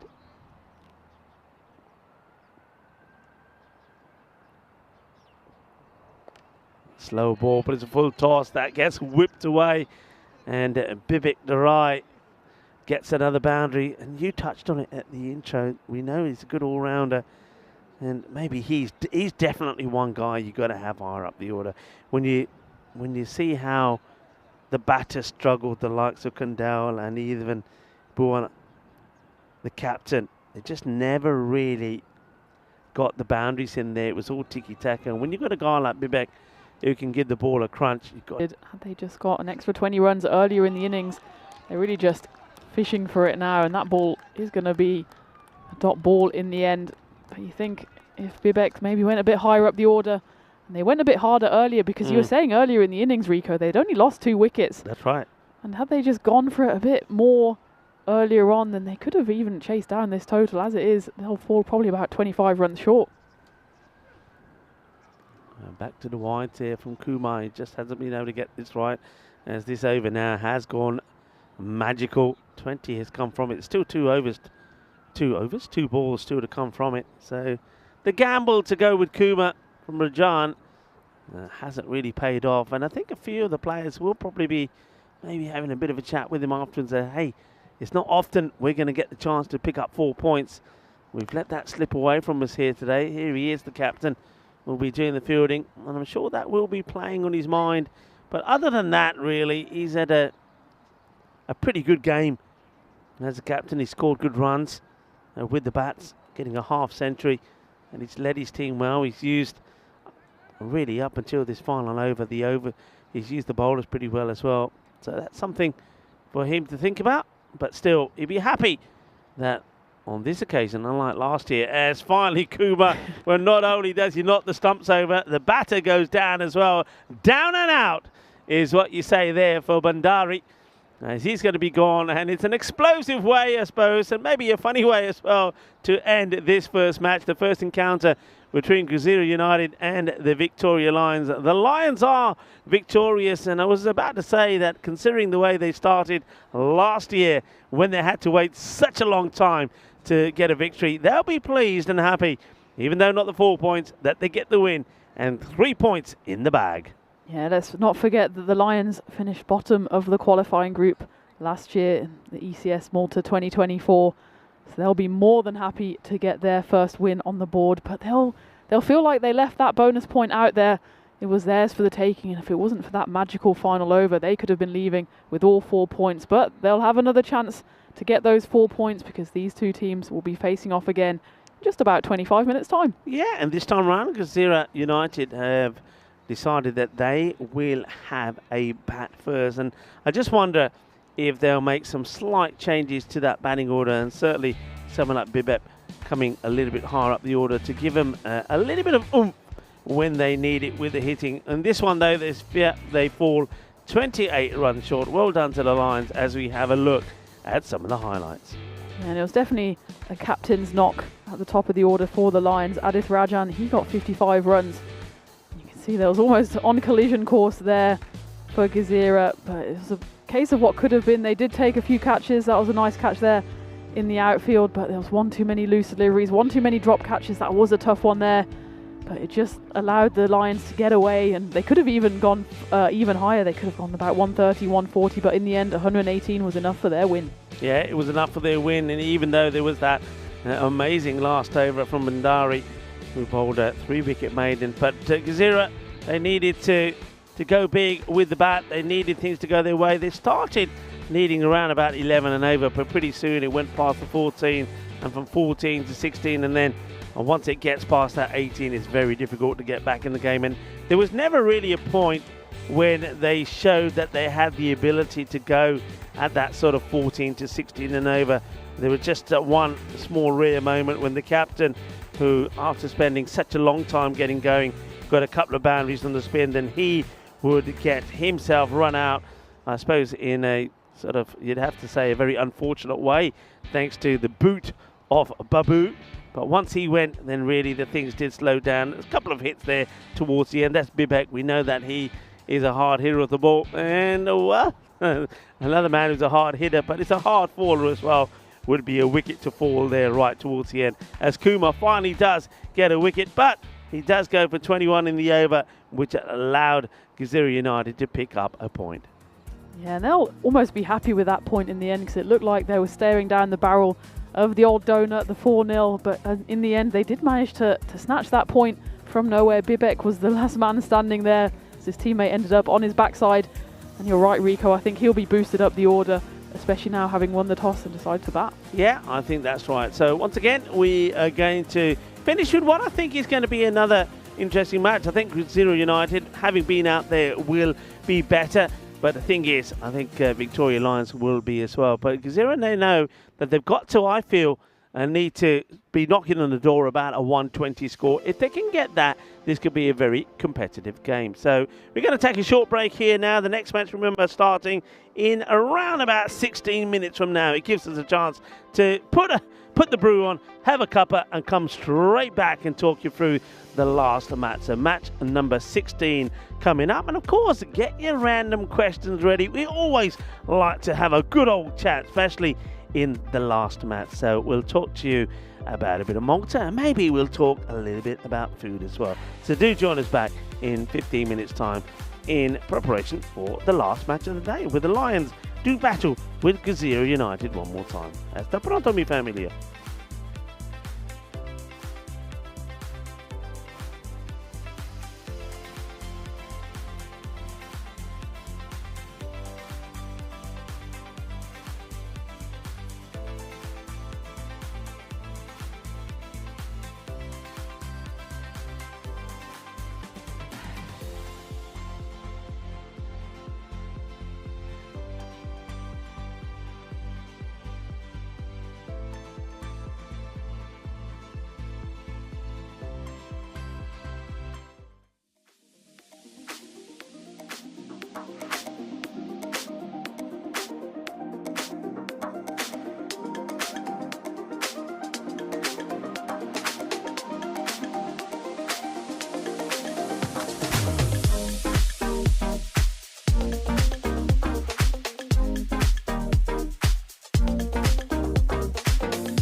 This European cricket event is proudly brought to you by HCL Software, Victorinox and Rado. Good afternoon and a warm welcome back to the European Cricket Network. It's the final double-header of the day with Gezira United taking on the Victoria Lions. Before we talk about anything else, let's head out into the middle and see what happened at the all-important coin toss. Gezira United to call. Tail. Tails is the call. Tails it is. They're going to bat first this time. So there you have it, Gezira United won the toss, they've flipped the tables, they've decided to bat first in this game, and they somehow came away from that previous game with the 1 point. Of course, they would have wanted all three, but they came across Adith Rajan, the captain of the Lions, in big form. He scored a half century, leading his team to victory. And let's not forget what happened on the final game yesterday. We had that golden ball 69, the first one of 2025. I can feel a little tingle in the air. Let's see what happens in this final game in the doubleheader between Gezira United and the Victoria Lions. Waiting up in the commentary box to take you through the action is Rico Full. Thank you very much to Tina. Done a fantastic day with all the intros, and looking forward to finishing off the day with some good action out there in the middle with the second match between Gezira United and the Victoria Lions. The Victoria Lions were confident winners in the last one, 118 to 90. It actually sounds maybe a little bit closer than what it was, but I think Victoria Lions always did have the upper hand. It's a quick look at the two sides, and this time it's slightly different. It will be United that will be having a bat first, and I think the key thing with them, really, I think there's one thing that you can say to the United is that when you do go out there, just go out there and be positive and try and take some risks and be prepared to push, try and turn those ones into twos. But one thing that they were missing in that last match were boundaries. They do need some more boundaries. So let's see how they fare. Good to have everybody back with us. Nice to see that Richard Bird, or Birdie, is joining us in the chat. And Dave is back as well. Hello Dave, nice to have you back. And back for this afternoon session. 53% to 47, which is unusual really, because I think the margin of victory, you would think that the win predictor would probably be giving their Lions maybe a little bit more advantage than they did have in that last match, but sticking to just a few percentage difference. But let's see how that fares. I think Victoria Lions will be looking to make life pretty difficult out there in the middle for Gezira United, like they did for most of that last match. And, the sunshine continues, and it looks like that Safi Rahman, who bowled very well, bowled with a bit of pace as well, gets a bit of pace, bit of bounce. He's going to open up here and try and put the pressure straight away onto the opposition. Captain Rajan is in his usual position on the boundary, straight down the ground. So starting with long off back, and the third man is on the boundary with just having a look. It looks like just got, well, they had just two on the, well, they're sticking with two on the leg side. This is a very unique field, and what I've just noticed while I've been talking, that Rajan has gone over to the leg side, so he's gone from long off to long on, very straight. You've got somebody short in on the leg side, but everybody else on the offside. You can see that field there. It's very, a field we don't see that often, and Safi Rahman therefore does have to keep the ball outside the off, but he starts with one that is too wide. So interesting field being set here. So just the two on the offside. So seven on the off, two on the leg. That's what I meant to say there. In comes Rahman once again. And that's why, that's good delivery. Good movement away. And beats Achal Patel quite comfortably there. Achal Patel looked pretty late moving towards that. Lions looking to make it 2 wins on the spin, which of course what was achieved earlier by the Stallions. Goes for the Yorker, but over pitches, and despite all those bodies and numbers on the offside, it gets through.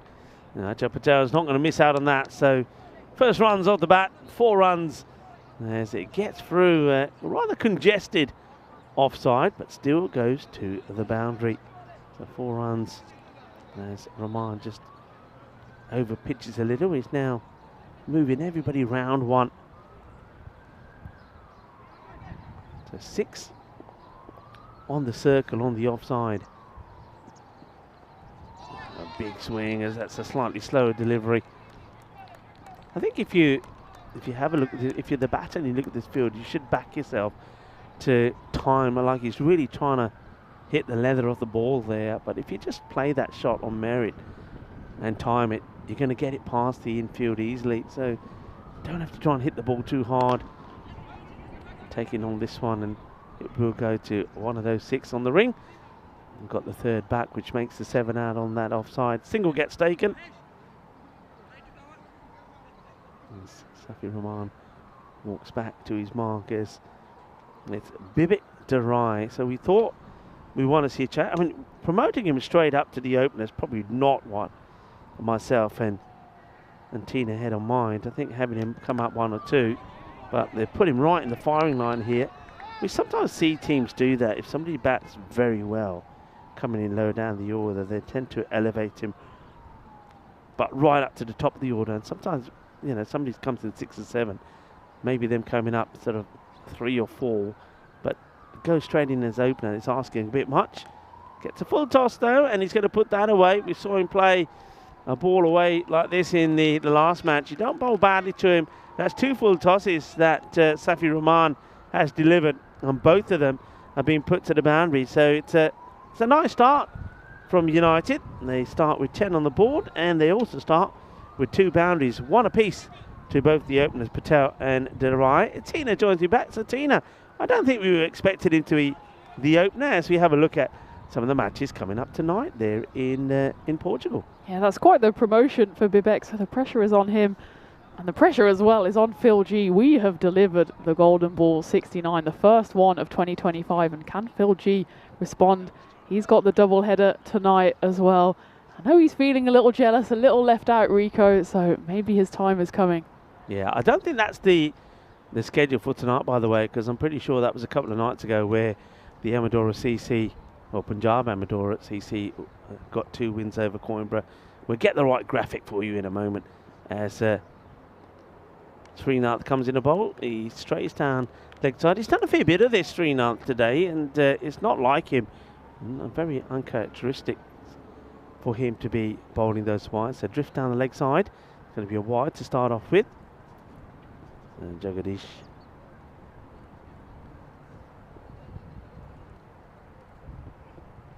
And now I think he overcorrects. It's going to be a wide. The off, so he's gone a little bit to the left, a little bit to the right. And maybe the next one will be right down the middle. And Achal Patel, he got off to a modest start in the previous game. He ended up on 14 off 11 deliveries, but he got off to a sluggish start, and that's really why the innings for Gezira never really got off the ground. The Victoria Lions roared to victory in that game. But Gezira, they've decided to bat. They want to show what they can do first up, and that's exactly what they can do. That is a long shot, and it's gone all the way through cow corner. 6 runs. Achal Patel goes to 11. And that'll definitely help Gezira United's cause. Yeah, it's a good shot, isn't it? I mean, all right, it was a hit me ball, you've got to say.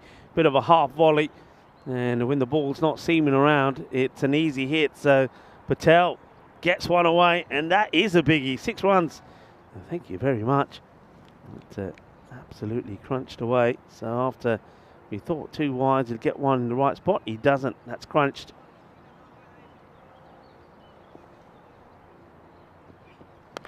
Right, catch me if you can. High in the air. And he doesn't get fingers to it. Oh dear. And he should have at least made an attempt. I can understand when catches aren't taken, but you've got to get hands to this. It goes a long way up.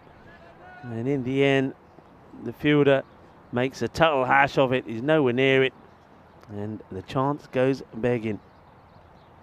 What's up with a dead ball, a full start there from Srinath, and This is a better start from Gazira United. They've come out with a bit more intent, so maybe Bibek being at the top of the order has given them a bit more impetus, because they did start off quite sluggishly with Patel and Kaki at the top of the order in the previous game. That one's hit hard, but the fielder's there on the ring, and a direct hit, and he would have been close. That was Agil Babu, that was a great pick up and throw from him. The ball was hit hard to him on the ring, and he picked it up, threw it towards the stumps, head in hands. I'm not sure how close this one was. We'll see it on this replay. Oh, it was close enough, wasn't it? And the batter wasn't even in frame. Yeah, he was gone, wasn't he? Direct hit is what it needed to be. Lovely, you're right. Great pick up and throw. And he was struggling to get home.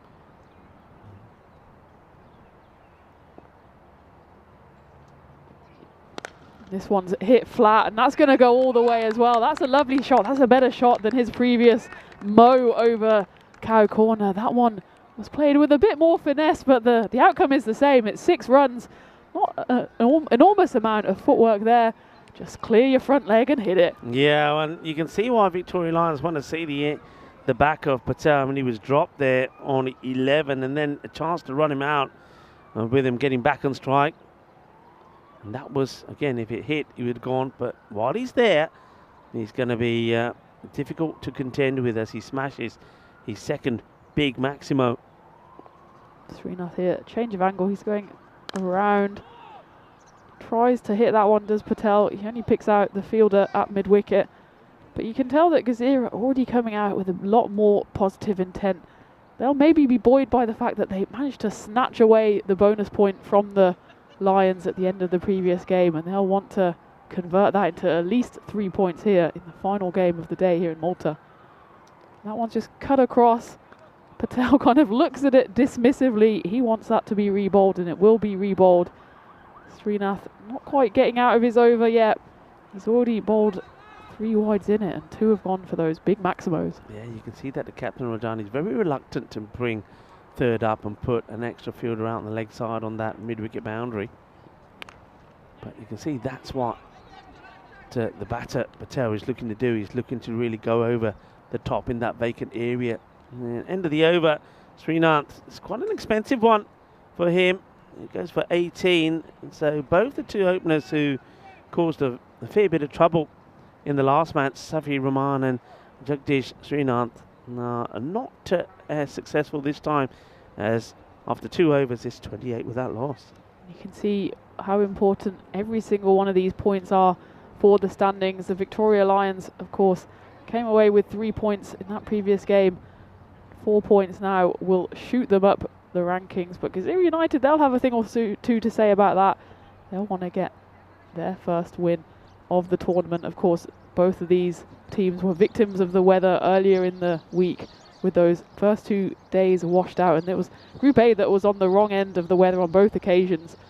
That's why you can see in that graphic a lot of no results, or 1-0 to the rain, as it's Saif Rahman who comes back in for his second over. Just went for 10 on the first over. Started off with a single here. Yeah, he's got to try and eliminate the full tosses. That's what the problem was in that first 2 full tosses, and both batters put their way to the boundary, trying to get the Yorker length right.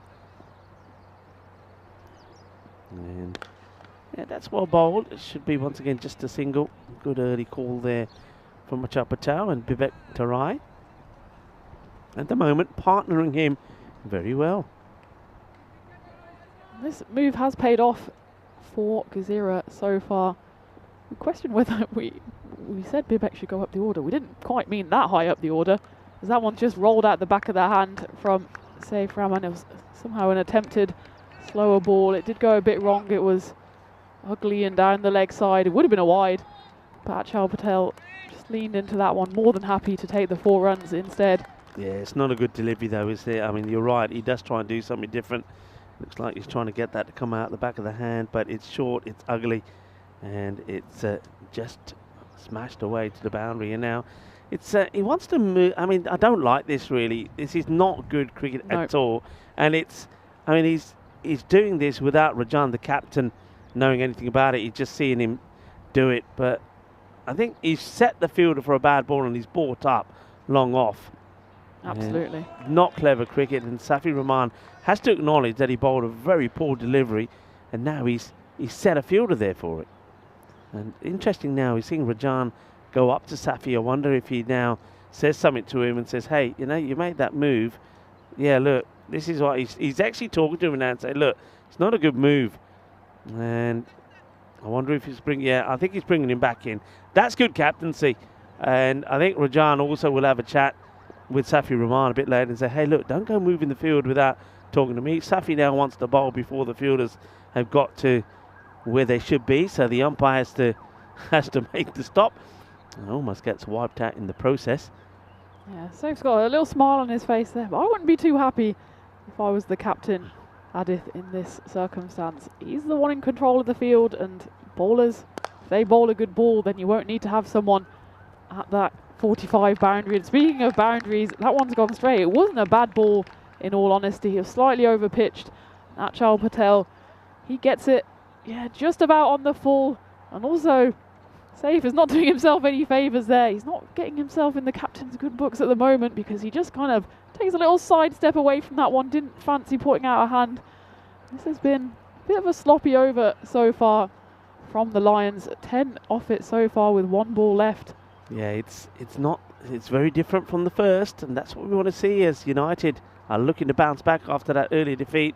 This time it's a short one, so it does change it up, and it's about time really. He's been trying so hard to get the Yorker going, and you can see that the batters are waiting for it, and he finally puts a shorter ball in. He'll go for 20 off his 2 overs, 38 without loss, another 10 off the over. So much better. Remember in that earlier match, Kazira United was struggling to go at 10s, and this is good. They're keeping it up. They had a good start in the last one with, I think 11 came off the first, but then it went downhill from there until about the 5th over. But this is better. They're hitting the double figures quite regularly.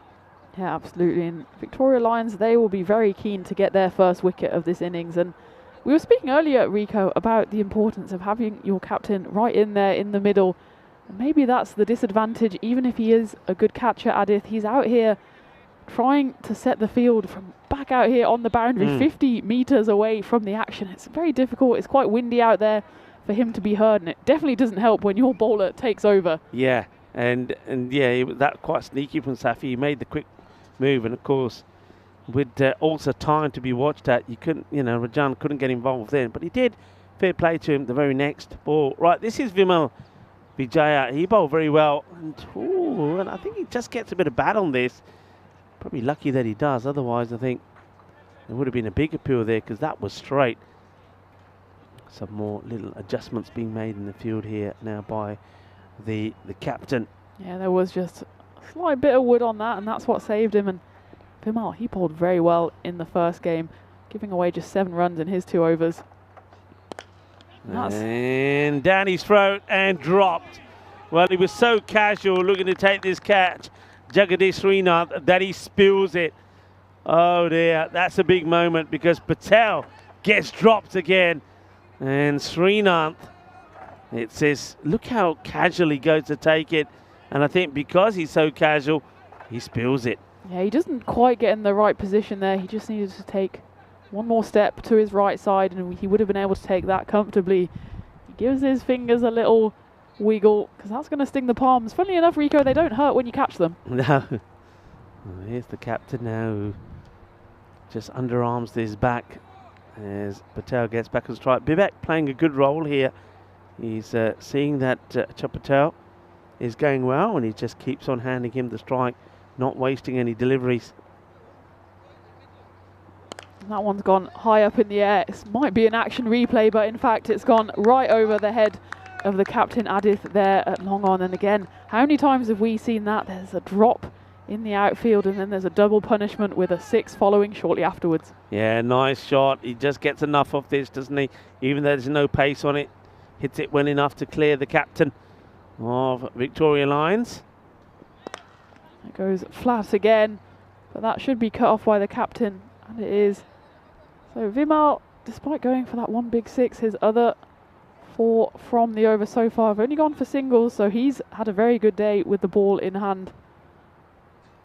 And his day has got even better as he cleans up Achal Patel, who has to go for 35 off 17 deliveries, and he went for one big swing too many. It wasn't there really to be hit. And instead, all that was hit were, I think, the middle stump there, beating all ends up. Yeah, Vimal Vijaya, well done to him. He's was outstanding with the ball in the last match, and he's taken the big wicket here. He's not the best of shots, really. He's gone across the line. The ball doesn't come up as much as well, it's fair to say. But you can see it's a wrong choice of shot. Should have been looking to step into that and hit it straight down the ground. So the first wicket will go 48 for 1. So he was dropped on 11 and 28 earlier in that over, but he's not able to make the most of it as that over comes to an end as well. Nice tidy one, the 10 from it and the wicket. The thing is here now, United, they've got the good start. They've got to keep it going, and that's important here. The new batter will come out, and it looks like it's Tanka Kadal that comes out. Yeah, look at that, Rico. We're right in the Goldilocks zone. 53% in favour, actually, of Gazira at the moment. But you imagine... Yeah, I think we've given the wrong batter out. Charlie's still there. It was actually Bibet Darai that would go. So Charlie's still there, so the danger's still there. So Bibet, first one that he tries to really crack away after just providing the support to Achal. He finds himself back for just 8 of 7. Yeah, of course, it was Achal who scored that big 6, and he got himself to the safe end, and it was Bibek, in fact, who had to go. And that's a great piece of foot fielding out there. I think the ball might have even been over the boundary as they come through for overthrows as well. So after that great piece of fielding on the boundary with a big foot stuck out by the fielder, and they will check this. So it goes to the boundary. I think it might even almost cross the boundary with the foot that's come out. Oh, but I think it's in mid-air, so I think he's all right there. It's a tricky one, isn't it? I mean, when the impact is made, is that foot on or off the line? In fact, they're giving it 4. I think a number of reasons could also be that the boundary has been curved inside. So 4 has been given. We go back to the live action, and the next ball is going to be a wide from the captain, Rajan. I'll tell you what, it's just as well we fix that boundary rope, because that might have gone straight through the gap. I think it was a tough one there. He did really well to get his foot almost over the line and try and drag the ball back. But it was adjudged to have just been landed down as the ball made contact. And this one's going to make contact with the fielder's hands, but in fact, he's about 10 metres over the rope, so it's a great catch. Of course, won't count, and they'll be hoping that they take the catches inside the ring next time. But good catching practice nonetheless, but that's a big 6 added to the score. It's a very good catch that from Vijaya. Nice catch, nicely taken, but you can see that he's several metres beyond the boundary rope, so it's going to be 6 more. Just plays his way, could be out here with a good throw, and I think he just gets back. The throw needed to be better, needed to be a strong arm over the stumps. The wicketkeeper had a fair bit to do here. We'll get a good look at it here. So he wants it in his gloves, but he has to try and find it. Now, does he get back? Oh, now then. I think he does get back. I think that's going to be out. He's short. Thought it was closer than that. He's done actually very well, the keeper. Yeah, I think this will be Candle being snuffed out, because it does look like he's a couple of centimetres short. They are still checking it on the replay, and it has now been given out on field. Candle, he's been extinguished. He's got to go. Yeah, it's good work. I mean, for a moment, I thought he was going to get back because the throw and the wicketkeeper had a bit to do. But when you look at it, he's not able to stretch enough to get over the line. So, yeah, Tanka Kandal, and he will go. But you don't mind that. He's gone out there. He's hit 1-4-1-6. It's better. This is what Gazira United didn't do in the last match, is go out there, throw your bat, and if you get out, don't worry, somebody else will come in and take over. He was sold down the river somewhat there by Patel, but to be fair, Patel, he's the man in form, and it was his call as well, but Kandel, as soon as he hit that, he wanted to run. By the time he saw that Patel was just leaning on his bat at the non-striker's end, he was already halfway down.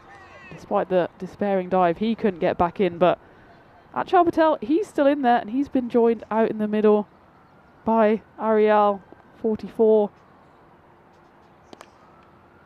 As Patel will keep the strike, in fact, as he moves himself to 38, not out of 19 deliveries, and Gazira, they get to 62 for 2 at the halfway stage. This game is still very much in the balance. The expected score is 115. So we take a look at what is happening tomorrow.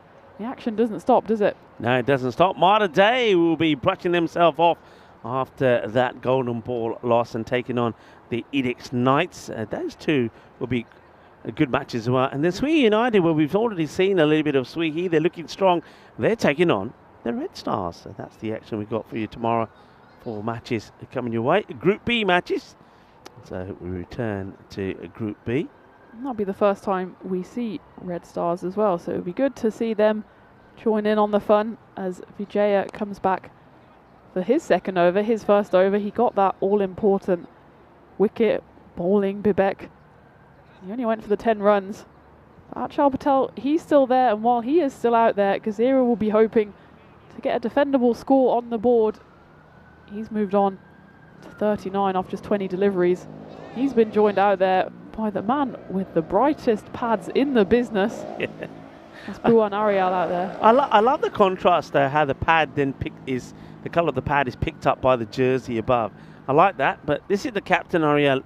Now, he had a mixed innings last time round. We saw him go out there, he swung and missed at a lot early on, and then he got going after hitting some big sixes, and then got out very unluckily to, of course, that run out when the ball came off the bowler Babu.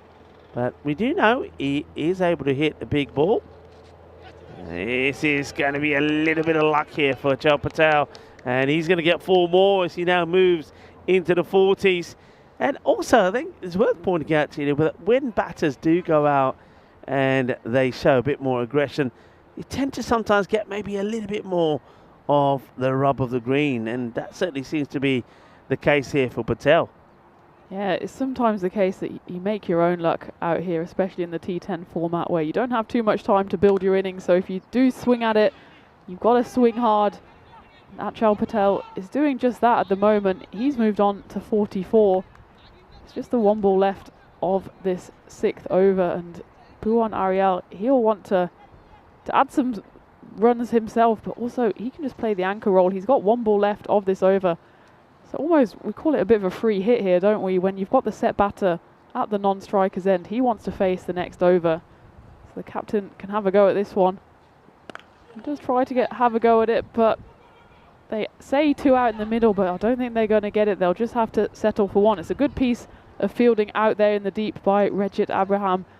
That will be the end of the 6th over. And Gazira United moved to 70 for 2. So the expected score currently hovering around at 116. We haven't actually seen too many big scores yet in this ECS Malta. And I don't think we'll be seeing a big score of over 150 unless Achal Patel, he really gets motoring. Yeah, I mean, he's the one who's got to go here. Thing is, they have weathered the bowling of Vimal. He's bowled very well. Good tidy figures from him. 1 for 18. That's going to get the gap, is it? The fielder going across, and that's going to be 4 as well. There's Srinath, who's having a bit of a mare in the field. He's normally quite a tidy fielder. Goes with his feet, and I think the moment this touches his foot, I think he's already in contact with the rope here. So you see, he's got to try and get a slide in, but that foot lands on the rope, so does the ball touch him. So 4 straight away. Good shot there from the captain. So the battle of the 2 captains here once more. He goes for the big swing. This time will be cut off. Will be fumbled, but they don't go back for the 2nd run. And yeah, Jagadish out there using his feet. I know the Champions League is back tonight, but I don't think he'll be threatening the squads anytime soon with that footwork. And that's a big swing there from Patel. He's got his iron, but he didn't quite get a hold of that one. He just moves to 45.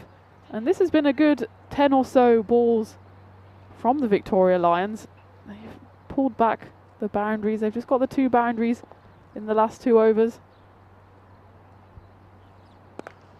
And that won't reach the rope either, as Gazira just have to content themselves with a bit of a lull in proceedings. Just 3 singles coming off the last 3 balls. He likes to give himself some room, doesn't he, Buan Ariel? So I think if you get the ball just inside that wide line. He's going to struggle to get to it. And that's well bowled as well from Adith Rajan, the captain. It's good length. Doesn't allow Patel to get underneath it and hit big down the ground. So if you can finish off well here, it'll be another good over. So a couple of good overs for the Lions. So they've come back well here.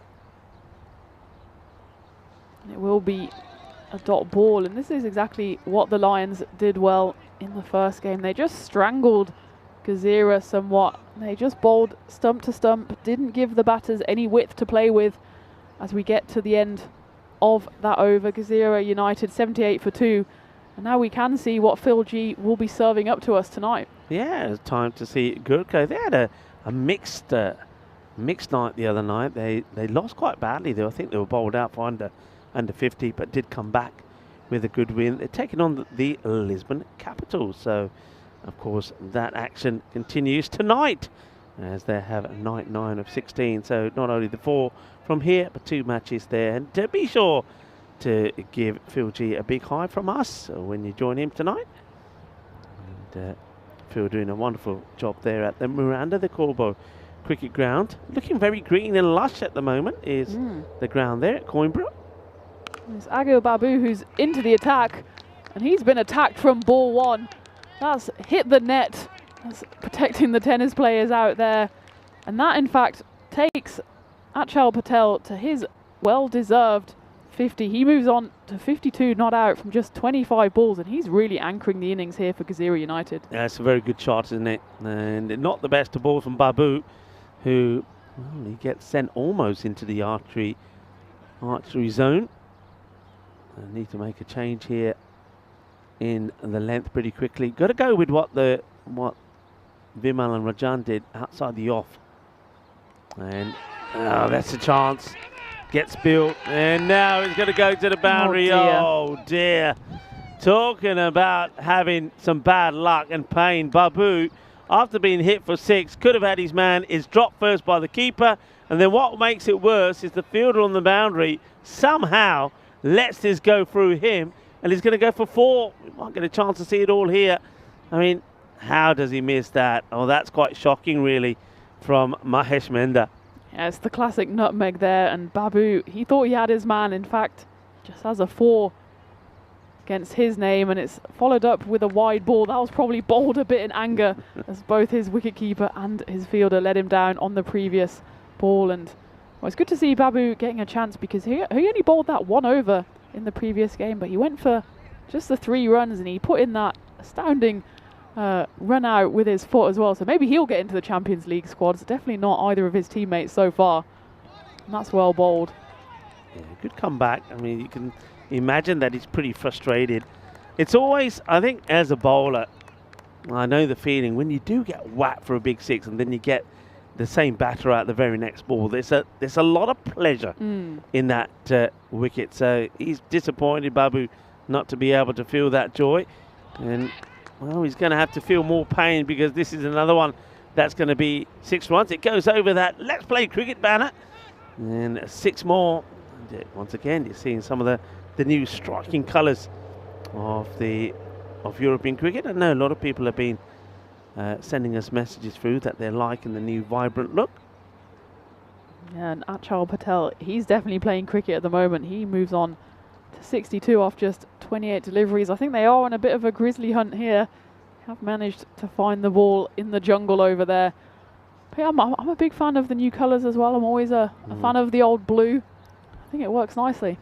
I have to say, and I know that I was talking about this in Porto, and I know we're working on it. Yeah. A lot of people are saying that the font is a bit tricky at time, and I have to say that with my eyes, when I'm looking at even our website, and I'm trying to work out, especially like the 6s, the 8s, the 9s. So I know work's being done on that, so be patient with us. But in general, I do like it.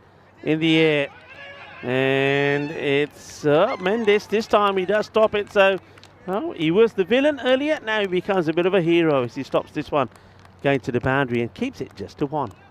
Yeah, it was a good piece of fielding out there, and you're exactly right, Rico, that I know work is going on behind the scenes, and to everyone then in the chat, we do value your opinions and get involved in the chat. We do hear you, we read your messages, and of course we're in the final game of the day, so it's random questions time.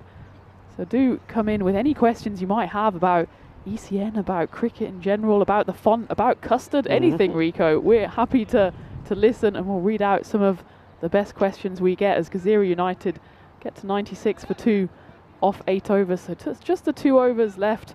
They'll be looking to get, I'd imagine, northward of 110 if they want to post a competitive total. Yeah, I see a lot of chat at the moment about getting to the UK and Hornchurch for the series that's coming up there. Of course, it'd be great to see as many of you as possible there.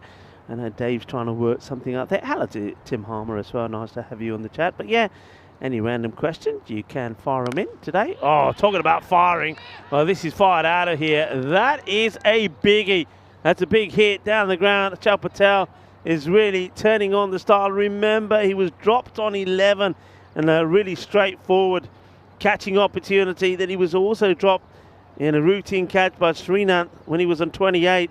Now he is making them pay. Yeah, and it's double danger for Srinath after he was the one that dropped one of the catches. He's now on the receiving end of that big 6 that takes Achal Patel to 69 off just 30 deliveries. And he tries to go again, but that one's straight up in the air. The keeper is underneath it, and he drops it. Oh, my word. He has those big gloves on for a reason, but in fact, I don't think he gets his gloves anywhere near that. Oh, my. I mean, there's drops, Tina, and there's this. You got the gloves on. I don't think he gets anything on this. This is quite incredible. What a drop. It's pretty tough to miss those 2 big gloves, but Pradeep doesn't get his hands anywhere near that. And this one is also in the air, and it's in fact a terrific piece of fielding there by Babu out on the rope. What a save. He almost hoists that back from mid-air. It was bound for the boundary. It was a 6 in anyone's book, and Babu puts in a mid-air stop. That is brilliant. That is sensational. What a save. That is incredible. Well, we've seen, well, the good and the bad. Well, the good, bad and the ugly, I reckon. Because bad and ugly is what the wicketkeeper Pradeep's attempt was. And that's well bowled by Srinath. There's Patel looking to go for power rather than timing. Misses out on it.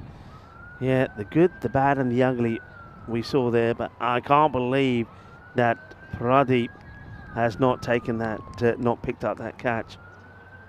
And it was an absolute sitter. It was indeed. And Srinath, you won't have too many complaints because he dropped 1 or 2 himself, and he's dropped the ball to the floor there because I think that stung his palms. It wasn't a catching opportunity, but he's really been in the wars today, and those fingers will have to be put in a bucket of ice after the game. I think he says it's too hot to handle. He lets go off it for a while. He's come back well after being hit for a big 6 though, but can he finish well? No, he can't because this will be a big 6. So the over is sandwiched with 2 big 6s either side of it, as it will go for 14. And Gazira United, with an over to go, are on 110 for 2. Yeah, and Achal Patel, what a shift he has put in for his team so far. Gazira, 110 runs, and 76 of them have come off the bat of Achal Patel. But the bowling, in all honesty, hasn't been too bad. I'm assuming they're going to turn to Agil Babu, who just put in that sublime piece of work on the boundary, and he'll be rewarded with the honour of bowling the final over. Sometimes it's an honour, sometimes it's a bit of a curse. The moment he's got Bhuwan Arial on strike, he's just going at a runnable 10. So maybe the captain's role here is just to get his friend and teammate Achal Patel on strike for the final 5 balls. Yeah, and they're definitely not going to Ajith Kumar to bowl the last. I think they learnt that lesson. I said that Gazira United will want 120, and it looks like they should get there. The expected score the computer is saying is the old 1, 2, 3. Well, let's see where they get to. But I think Bhuwan Arial, I mean, I know he's capable of hitting a ball 10 of 10. He's got to play the team game here and just try and get the single, get Patel on strike, and let Patel go big and try and get a big finish to the match. I know he'd be swinging hard here, the captain, but he doesn't want to miss him. That's exactly what he does, Rico. He misses. Yeah. Well, oh dear.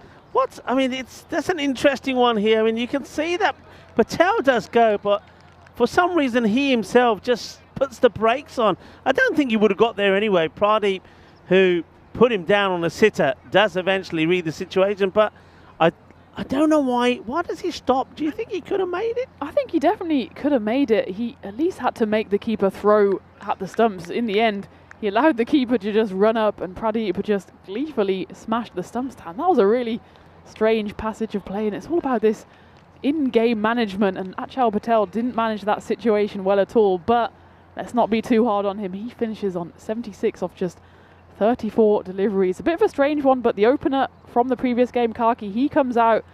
He's greeted first up with a wide. That will take Gazira to the old Nelson, 111. That was a strange passage of play, wasn't it, Rico? I mean, he does the right thing, Acho. Because the captain, I thought he was going to have a swing and a miss, and he did. They were going to try and get the bye, but both of them just sort of stop and they get nothing. Babu here at the moment is trying to sneak the ball inside that line, but he just missing his target. But I don't mind that if that's his plan, and stick to it. If they can get a good over in here, if they can keep it under 120, I think the Lions will be pretty satisfied. Oh, wow. I've never seen a batter walk into a bouncer. He's on the floor. I think he's all right here. He sat down, but I think he sat down probably more wondering, what have I done? Have a look at this. Normally the Grizzly hits the batter. This is the batter diving at the Grizzly. It's almost like a forward doing a diving header to try and get the ball in the net. It would have been a massive wide. So I suppose the worst thing out of everything that he's done here, as Tyrone Peters does the old concussion test, is that he's sport a wide. I don't even think the wicketkeeper would have got to it. Well, Champions League football, and that header was destined for the back of the net. And Kamal takes one flush in the head. He's all smiles, though. I think he just shocked himself. The fact that he was off the pitch. He probably didn't expect the Grizzly to come grizzling down right on his face. As it is, that was probably one of the most eventful dot balls we've ever had. And there's still 4 balls left in this final over. I've never quite seen it. Well, he says maybe he'll try and do the same again. Babu bowls a similar delivery. And I think this time, Kamakaki's learnt his lesson as he's still seeing the stars flying around his head. He stands still and says, I'll just take another wide. That's 3 wides now. No runs off the bat in this over. He goes short again. And well, there's a bit of body line bowling, and the umpire has called this a no ball because it's another one that's been banged in. So no ball called as Babu, I don't know what's gotten into him, but he's trying to knock the batters out. And I'm not really sure. It's an interesting call on a no ball, actually, because, I mean, he's hit this ball and it hasn't gone over the shoulder. So maybe it's just they don't like the short stuff from him. Well, that's a bit better. See if you can bowl out. Why are you trying to bounce the ball? It's a Buyan Arial who misses another. The captain, very similar to what he did in last match, but he did come out with 2 big 6s as well. I wonder if he can do that before the innings over. That is a better delivery, and it will just be the one. I'm not even going to look for the 2 as Buwan takes the single and just almost meanders to the other end. And that's one of the things we've seen actually quite a lot in the last couple of days, Rico, that players haven't run the first run hard, and the amount of times there's been an overthrow, there's been a misfield. And those 1 or 2 runs, as we saw in the final game yesterday, can make all the difference. And there's going to be 6 of them. That's a lovely strike by Kamal, and he shows why he opened the batting for Gazira in the previous innings, and he finishes off this innings with a big 6. I think there's a ball to go. Well, they're going off the pitch. Come back. Come back. Come back. Don't Come leave back. us. Don't leave us yet. Don't go yet. Come back, Kaki. Kaki just smashes a big 6. Kamal Kaki ne Kamal kar dita with that big 6 after being smashed on the helmet. This time he uses the bat and not the lid, but he's got another ball. 122 for 3. Ball to go. And let's see if they can add to that. It's not been the most sensible bit of bowling here from Babu, to be honest. 12's come off the over. There's been a lot of wides. 3 wides and a no ball. And the final ball of the innings is just hit into the batter's own leg. And they do run that one hard, but there's no chance that they'll ever come back for the 2.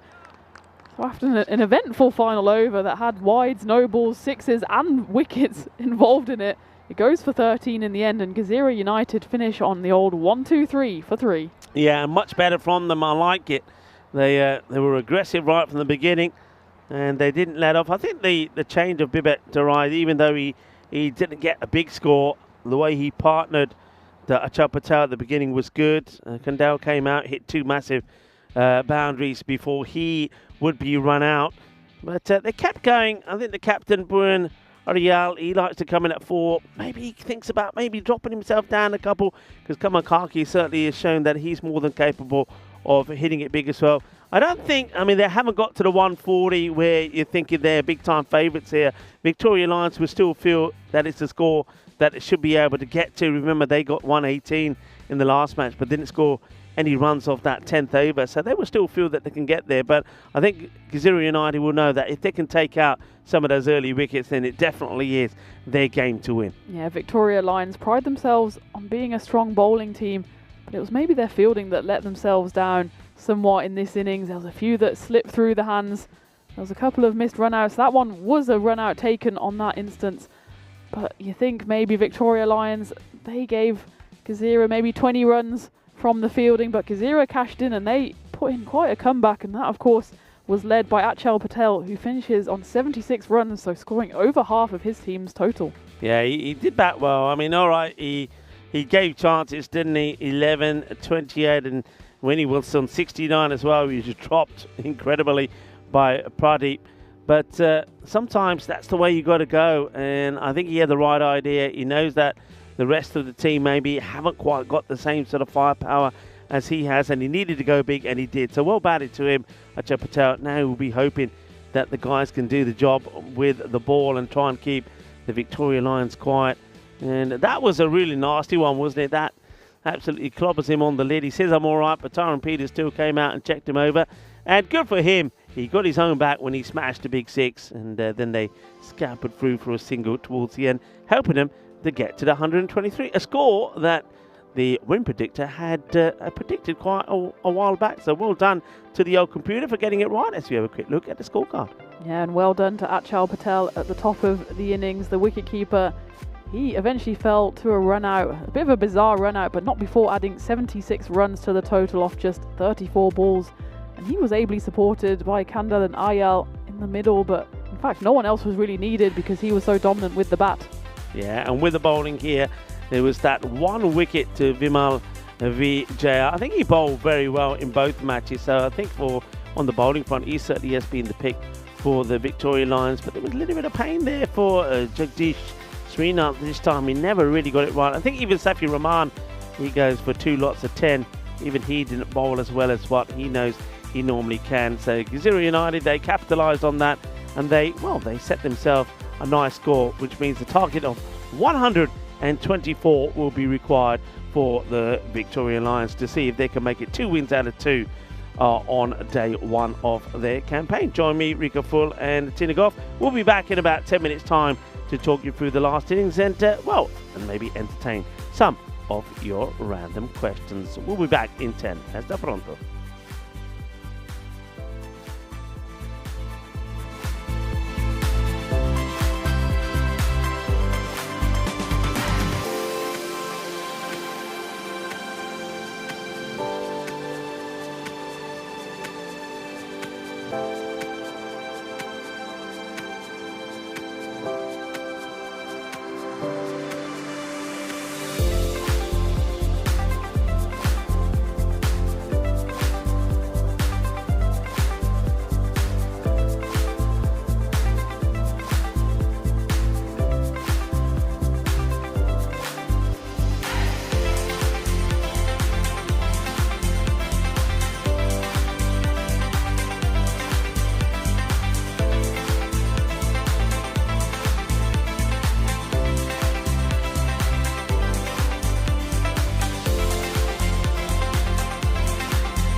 This European cricket event is proudly brought to you by HCL Software, Victorinox and Rado. Hello and welcome back. The umpires, the grizzly men, or the men in black, they're out there as we get ready to start again. And I think this could be quite an interesting match. I think Victoria Lions, my feeling on this is Victoria Lions will either get very close and it'll be a very tight game and it could be anyone be a winner, or Victoria Lions might just implode. They might just go for it right from the beginning and lose too many wickets along the way. We're going to have to wait and see if I'm right. Bibek Tarai with the ball. And Milton Devasia, he still retains the opening spot, even though he didn't really get going in the last match. Adith Rajan, though, the non-striker, he certainly did. Oh, it's a Gundy ball to start off with. Well, I know what this is about. This is right. You hit our batters, we hit you, but this is the naughty ball. And in fact, that's going to be nasty. I think this has caught him on the elbow. He's saying, I'm all right, don't worry about it. But if this has caught him right on the arm, which the players are making it look like it did, this is not good. It's not a good ball. It looks like the medic is going to come out with some freeze spray. And that's been a minute. He's saying, I'm okay, don't worry. This was a horrible delivery. I mean, have a look at this. And you can see he's trying to get away with it. I wonder if he is able to get just a little bit of glove or something on that, which takes a lot of the blow away. But that's not a good delivery from. And the thing is, Bibek did this, if you remember, in the last match. His very first ball was also a full toss. He gets away with that one. And then the free hit is just played out for a single. And I think, once again, you can see that batter Devasia just sounding his annoyance at Bibek Tarai as he runs past him and takes a single. Oh, that's not the start we were expecting. Okay, Adith Rajan, one of 4 batters today already. That's got a half century. So it's been a good day for the batters. Of course, started with Lucky, who scored 50 not out for the home run Stallions. That's Lakshita Severanatha. He did very well as that one gets thrown in and they will get the single. Then Michael Das had as I often say about Michael Das, a dazzling 69 of 20. Player of the match performance from him. He was not out.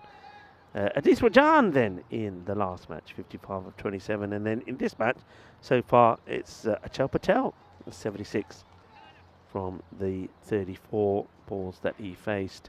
It's a very good knock from him. So needing to go at around 12.5, then Victoria Lions, which if they pace themselves right, they should do. So you're looking at around about a couple of boundaries and over. And this one could be an opportunity. Will it be? Well, one hand onto it from an acrobatic effort there from Kamal Kaki, but I think he was already outside the field of play. So 6 runs from Milton, and it's time for him to hit back. It's that shorter delivery again. Sort of slices it up, but he does get 6 runs. So Milton, after being knocked down by Bibek, time for him to hit back.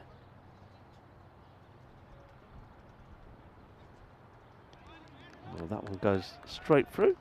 As I say, welcome to John Hesham. Hello, John. I hope you're well. And I hope the family's well as well. I do pass on my regards to them.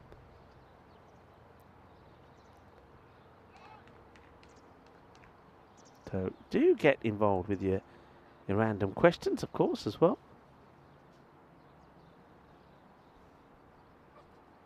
It's another big wild and swing. Well, there's a bit of an appeal here from Bibek Tarai. Now we can't go to a third camera for that. We're not going to either.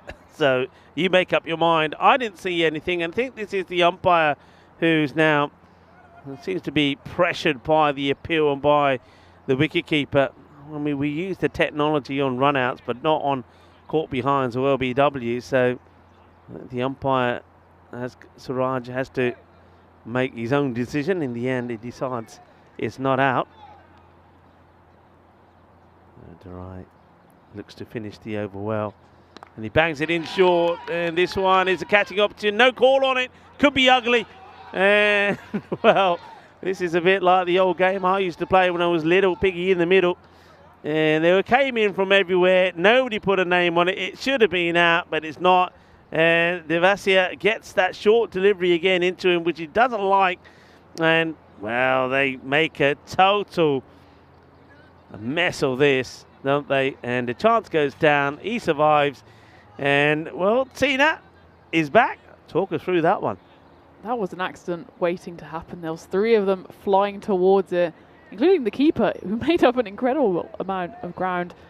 But between the 3 of them, the Piggy dropped in the middle, the Grizzly dropped in the middle, and it was safe for one more ball. And we can see 5 matches since the golden ball. It was this time yesterday. I said before the game, there's a little tingle in the air. It's one of those chaseable totals where it could go either way, and that's exactly what the win predictor says at the moment. It's Salim Rain. It was raining down on him earlier, and he took catches everywhere in the outfield, and he's been given the ball for the second over here for Gezira United. But Victoria Lions, they've got off to a decent enough start. They'll be happy that they got away with that one. Skyer wasn't taken, and those are exactly the opportunities that Gezira need to take. Rain comes in, and this one's up in the air, but it's going to go through the 2 fielders there in the cover point region, and it's going to roll all the way for 4. So that's Adith Rajan, the captain. He's getting in on the action. Of course, he was the one that scored all the runs in the first game. He's there with his sunglasses on. We've seen a lot of players with sunglasses on with the rain falling, but today, to be fair, the sun is shining. It's shining down on him at the moment.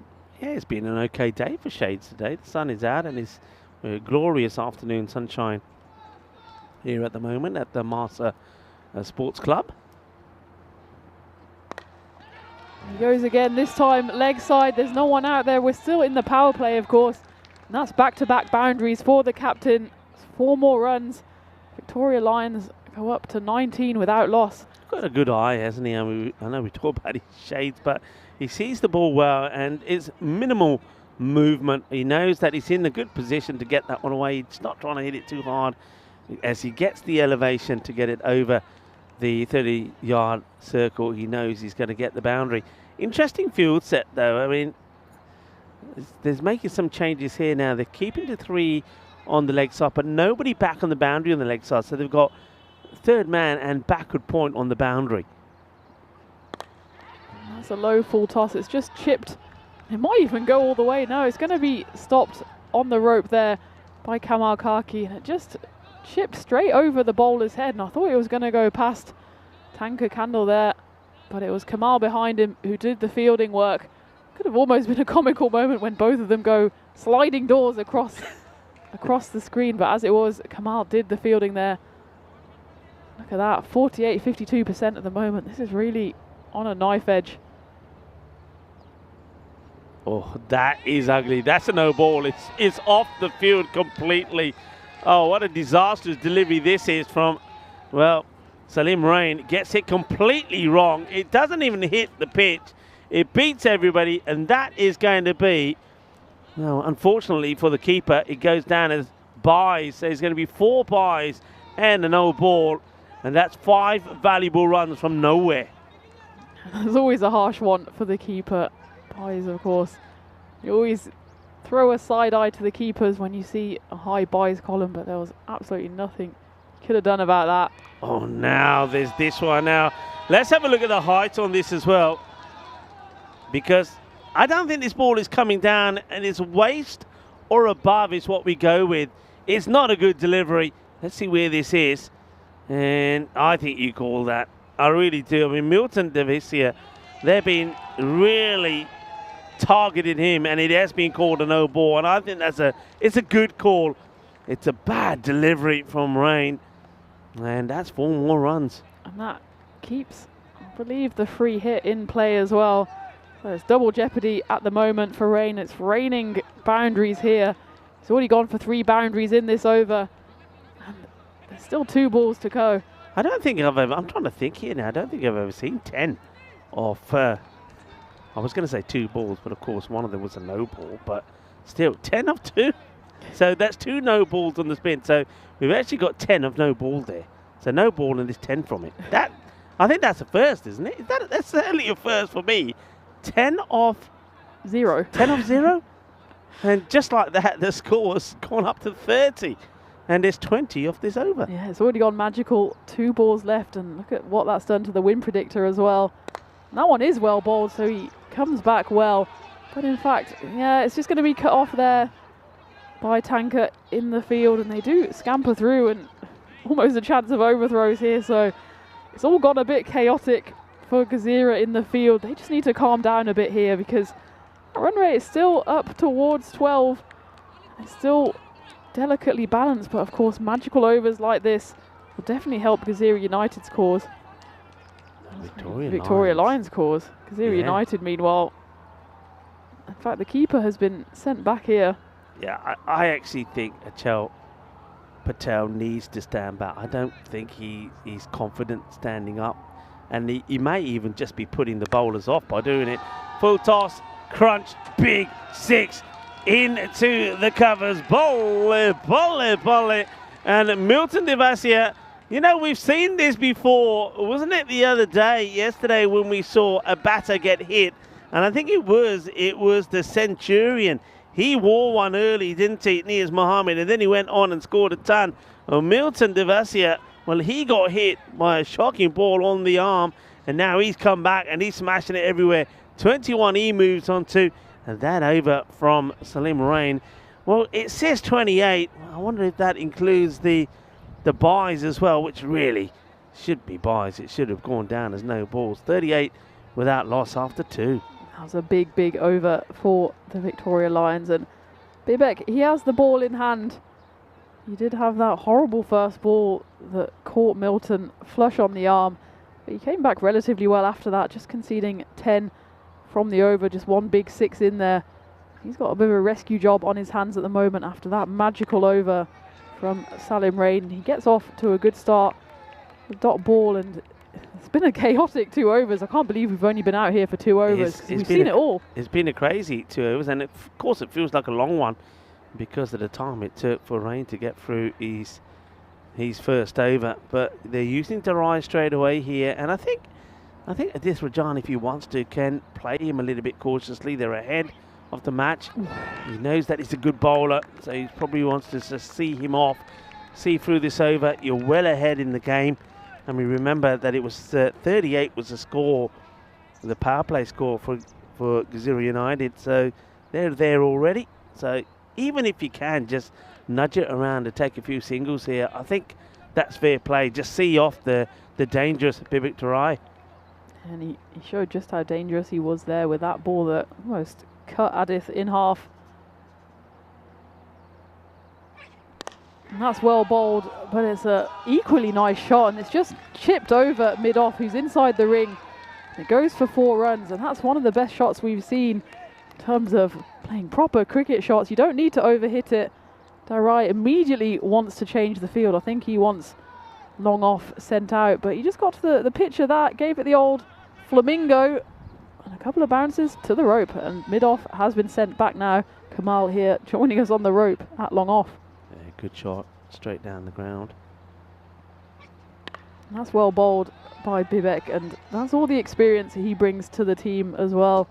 Even when he gets hit for a boundary, as we see somewhere, Pradeep just finds a hole in the pitch there, or a mystery hole, and just goes down under no pressure whatsoever. Clear dive, ref. Oh yeah, Pradeep Buttarari, well, maybe the butter's on his shoes because he's slipping and sliding all over the place. And he should have been here yesterday, is what I say to that. Okay, Bibek, he keeps moving that field around. He's now wants to try something different. Milton, so now he goes 2 men straight down the ground. So third has had to come up into the circle.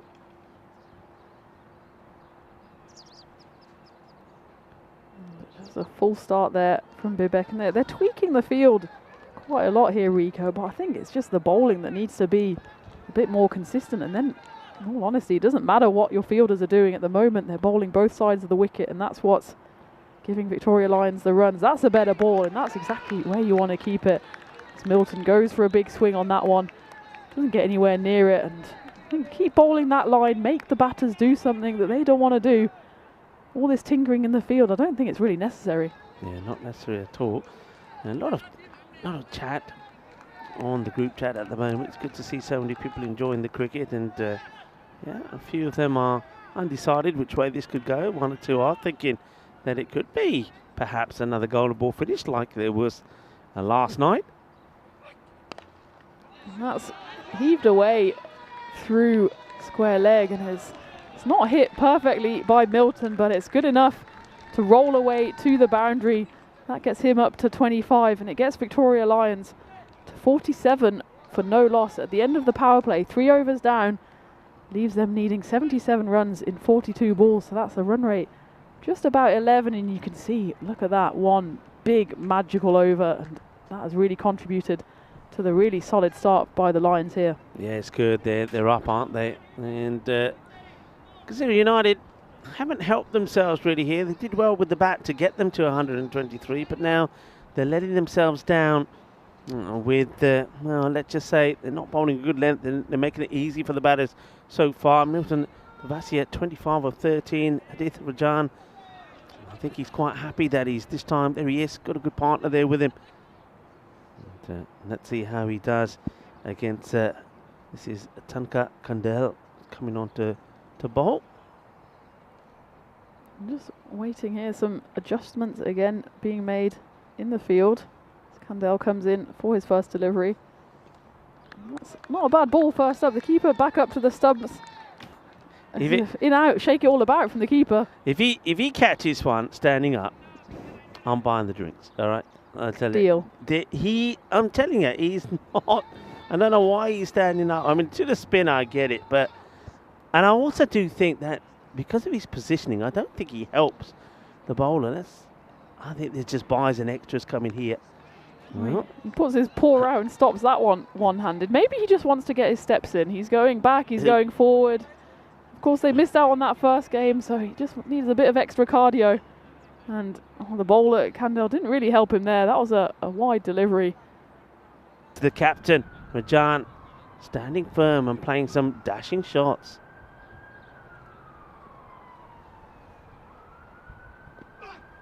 He goes again for the big shot, but there is a fielder out there, and it's taken cleanly out in the deep. That's a lovely take. I think that's Bishnu Kunwa out there. And that was a big wicket as well. You could see in the first game that Adith Rajan, he went big, he got a half century, but he falls this time for 19 off 11 deliveries, and that was a lovely take out there by Bishnu. He knew that that was a key wicket. He managed to hold on and swing the game once more as Victoria Lions lose their first wicket, 52 for 1. Yeah, I mean, after playing some nice shots, gets out and he picks out the only man out there on the leg side boundary. I suppose credit this time to the captain, Bhuvan Arial, who gets his player and the right player in the right position to hold on to the catch. And maybe that will just steady Gazira United a little bit, because they needed something to go their way. They do get a breakthrough, but it was a 52-run partnership between the openers. It's Jitin Janesh who comes in. That's some good glove work behind the stumps there by Achal Patel. And of course, as Birdie in the chat rightly points out, he is stopping the batter from dancing down the pitch, or so you would hope, but there's been a few missed stumpings already. It's tough on this bouncy pitch. Kandel gets a bit of zip from his bowling as well, and that's exactly the tough one for the keeper. When it goes behind the batter, you can't see anything until the ball is really on you. So in fact, he did well there, Patel, to just put a glove out and stop any singles. He does do very well, actually, because remember, there's no fine leg, and if he doesn't get anything on those, he'll stop them. So I think Birdie does make a good point. Sometimes it's worth getting the keeper up, especially if the batter does really like batting outside of his crease. And that's gone. That's not a good shot there from Jitin Janesh. It's only the first time that we're seeing him. Didn't have a bat in the last game, and he's going to go for a 2-ball Derek. And Derek's, I have asked the question. I've been to HQ and asked, and the Derek's, they are still, well, not quite ready to come out of having their makeover. So I think everybody's excited to see the Derek's when they do come out. But for the moment, you're just going to have to go with the sound effects. It's going to be a 2-ball duck for Jitin Jinesh. Yeah, and he definitely won't want to see Derek anytime soon, but that's the end of his innings, and well bowled by Tanka Kandel. Just doing the basics right. You miss, I hit. And that's exactly what happened on that occasion. Victoria Lions 53 for 2.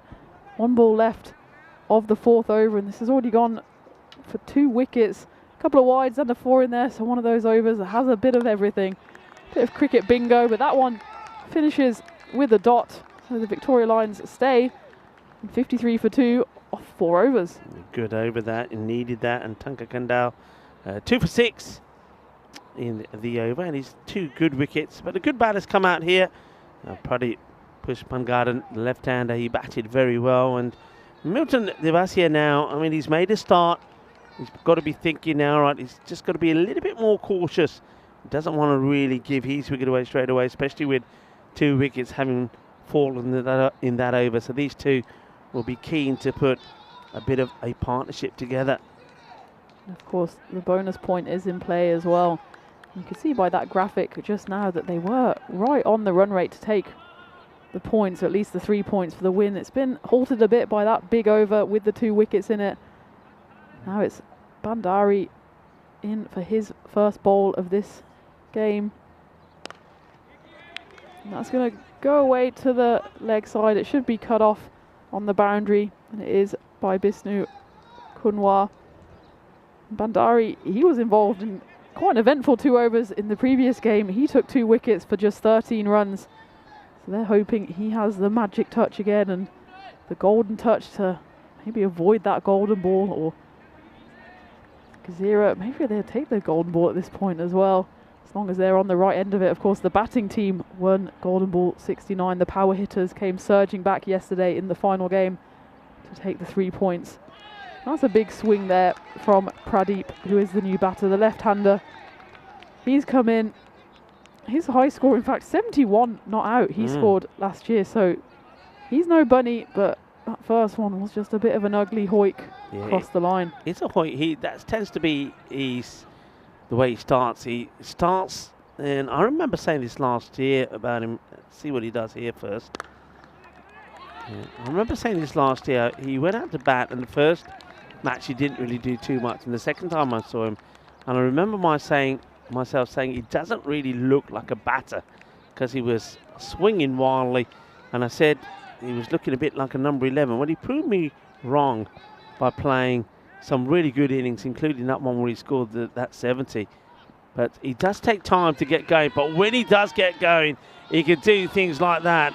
And once again, just a little jab really at this, a short arm jab. He gets the bottom hand into this shot, gets it elevated, and he gets 6 runs. That was a well-needed 6 runs from Pradeep. And he must have been listening again, Rico, as we said. A bit of an ugly shot first up. But that went all the way to the rope. And as John Gray points out in the chat, we're very much in the Goldilocks zone, almost in the super Goldilocks zone, the golden Goldilocks zone, 50-50. It's 49-51 in the favour of Gazira, but a 6 like that certainly will help the cause for the Victoria Lions. And Pradeep there just rocks back on it and deposits it into the clubhouse. Yeah, well, this one is knocking on the door of where 2 circles are based. And knock, knock. There we go. And they're just inside there, our production crew. And Chris Tapps, I think, and Dennis are in there at the moment. Well, Ballantyne is in the tower doing the filming and doing a great job as well. Big shout out to them, and also the ECN crew.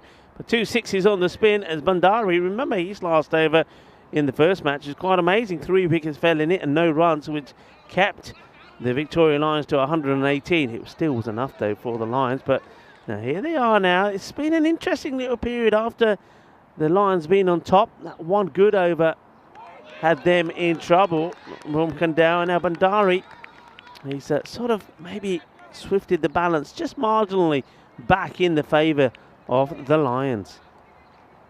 Yeah, and the Lions are trying to roar into this one, but we can see on the screen what's going to happen tonight. Phil G will take us through the action there. It's matches 17 and 18 in Portugal double header between Gorka 11 and the Lisbon Capitals, so it's wall-to-wall cricket after our 4th game here. You have an hour or two, maybe have some dinner, have a pudding, and then settle back in at 6 o'clock GMT, 7 o'clock European time, and it's nice bedtime viewing over with our friends in India at 11:30, so the action really never stops on the European Cricket Network, and it's not stopping here as Kamal Karki comes in for the next over. That one's been hit hard. There is a fielder out there. Oh, he almost goes for the amazing Statue of Liberty catch. As it is, it goes over the rope. They're going to check. They have signalled 4 on field, but it was almost an astounding catch there, Rico. Well, I mean, if he held on to this would have been something quite special. I think that might once again be Pradeep Bhattari. I wonder if we get a chance to look at this again. It was a sensational effort, and well, I think we're having a it's a great effort from him, but he's not able to hold on to it. And now, well, he's given him. There's the wicket, and Karki gets the wicket, and guess what? The keeper has taken a catch. Well, he's done it off the slower bowling, so there you go. And this is Achal Patel saying, standing up, I can take the catches if I have to. And that's a big wicket. Let's have a look at this again. Chases the wide one, and he gets his man. And that's disappointment, because that is the wicket that really they wanted to keep hold of. So Milton will have to go. Achal Patel takes the catch. Very fast hands there from Achal Patel. He caught the ball, almost went for the stumping, and threw the ball up in the air in celebration in the blink of an eye. But he certainly had the ball safely in his hands before he threw it up in delight, and delighted he should be, because that wasn't an easy take. It's never easy with those cross-batted shots, keeping your eye on the ball, but that's exactly what he did. Victoria Lions now 70 for 3. Jagadish is the new batter on strike. They need, well, they're still winning it in the run rate, 11.5 roughly needed. They're by no means out of this yet, but they need one of these batters to maybe go big. Pradeep, you can see from the previous over how big he can go, but he's faced a lot of dot balls as well. He's hit 2 sixes, and that's the only thing he's contributed in his 6 balls so far. That's just hit firmly. Too long off, should be cut off for just the 1. Victoria Lions, it has to be said, are making a lot of noise there, applauding every run. But one thing they will know is that Jagdish Srinath and this Pradeep Pushpangadan partnership is very key. These two, you'd have to say now, have to probably score the bulk of these runs. They need a good partnership here. Well, what we can safely say, I think, is that Kazira will definitely get the 1 point on the board. It's going to have to be a big 9 balls if Victoria Lions want to get to that 87. Well, they have to get to their 124 in the next 8 balls, which is looking unlikely. That'll at least be 1 point for Kazira. Of course, they got the bonus point in the previous game as well. And this has been a great over so far. Big swing there. And it finishes with 2 dot balls and the wicket in that over, so 5 runs coming off it. Just the 1 boundary and that all-important wicket as well, taken behind by the keeper. That was the end of Milton. This is where we see where we are. 6 overs gone. Victoria Lions 71 for 3, still delicately balanced. They need 53 runs, 24 balls, run rate just over 13. Yeah, just some of the batting there, some of the options of Pradeep, not good ones really. Just swinging wild and not getting bat on ball. You don't want dot balls. If you look at that last toe after that boundary, wicket, dot, 1, dot, dot, not good. Kandel, who bowled very well, only 6 and took 2 wickets off his first, now comes back. So you can see this little period, Kazira United getting back on top on this sort of topsy-turvy sort of game. Victoria Lions have to hit back, and they've got to do it now. Back into that Goldilocks zone, but very much in favour of Kazira United, who've fought back really well with the ball here. Those 3 wickets all important at the moment. And that's up in the air. Kamal is going to be under it. He takes it. I was thinking whether it might have been a bump ball, the way it looped off the bat, but I think it must have just been chipped off the toe end of the bat. So That does mark the end of Jagadish. He has to go for just 1 off 3 deliveries. In the end, it was a relatively easy catch. It still had to be taken out there on the boundary by Kamal Kaki, who has just put in a bowling shift as well. And take it he does. That's the 4th wicket down for Victoria Lions. Jagadish has to go. He just contributed 1 off 4 balls, and Lions are in trouble now, 71 for 4. Yeah, Srinath just hasn't been able to find the sort of form that he showed yesterday. So he departs, and it's Safi Rahman who comes in at number 6. And there was me saying that really that last partnership for me was key. But Kandal, 3 for 6. What a spell from him. Still got 4 balls to bowl. This is up in the air. We might have an action replay, but for the fact that that has gone about 10 metres further, gone all the way for a big boundary. That's a big Maximo from Saif Rahman. And he celebrated his birthday yesterday, and he celebrated it in style with a big 6. Well, that's a lovely shot from Saif. Gets right under it and absolutely pings it. Lovely shot. And all right, now is he the man to turn the style back on? He goes for a big swing there. He saw his name up in lights. Only manages to hit thin air. That's a good reply there from Kandal. It's always difficult when you get hit for a 6. You want to try something different, but he just thought, I'll buy line and length. And that did it for Rahman. Swinging wild, Saif Rahman.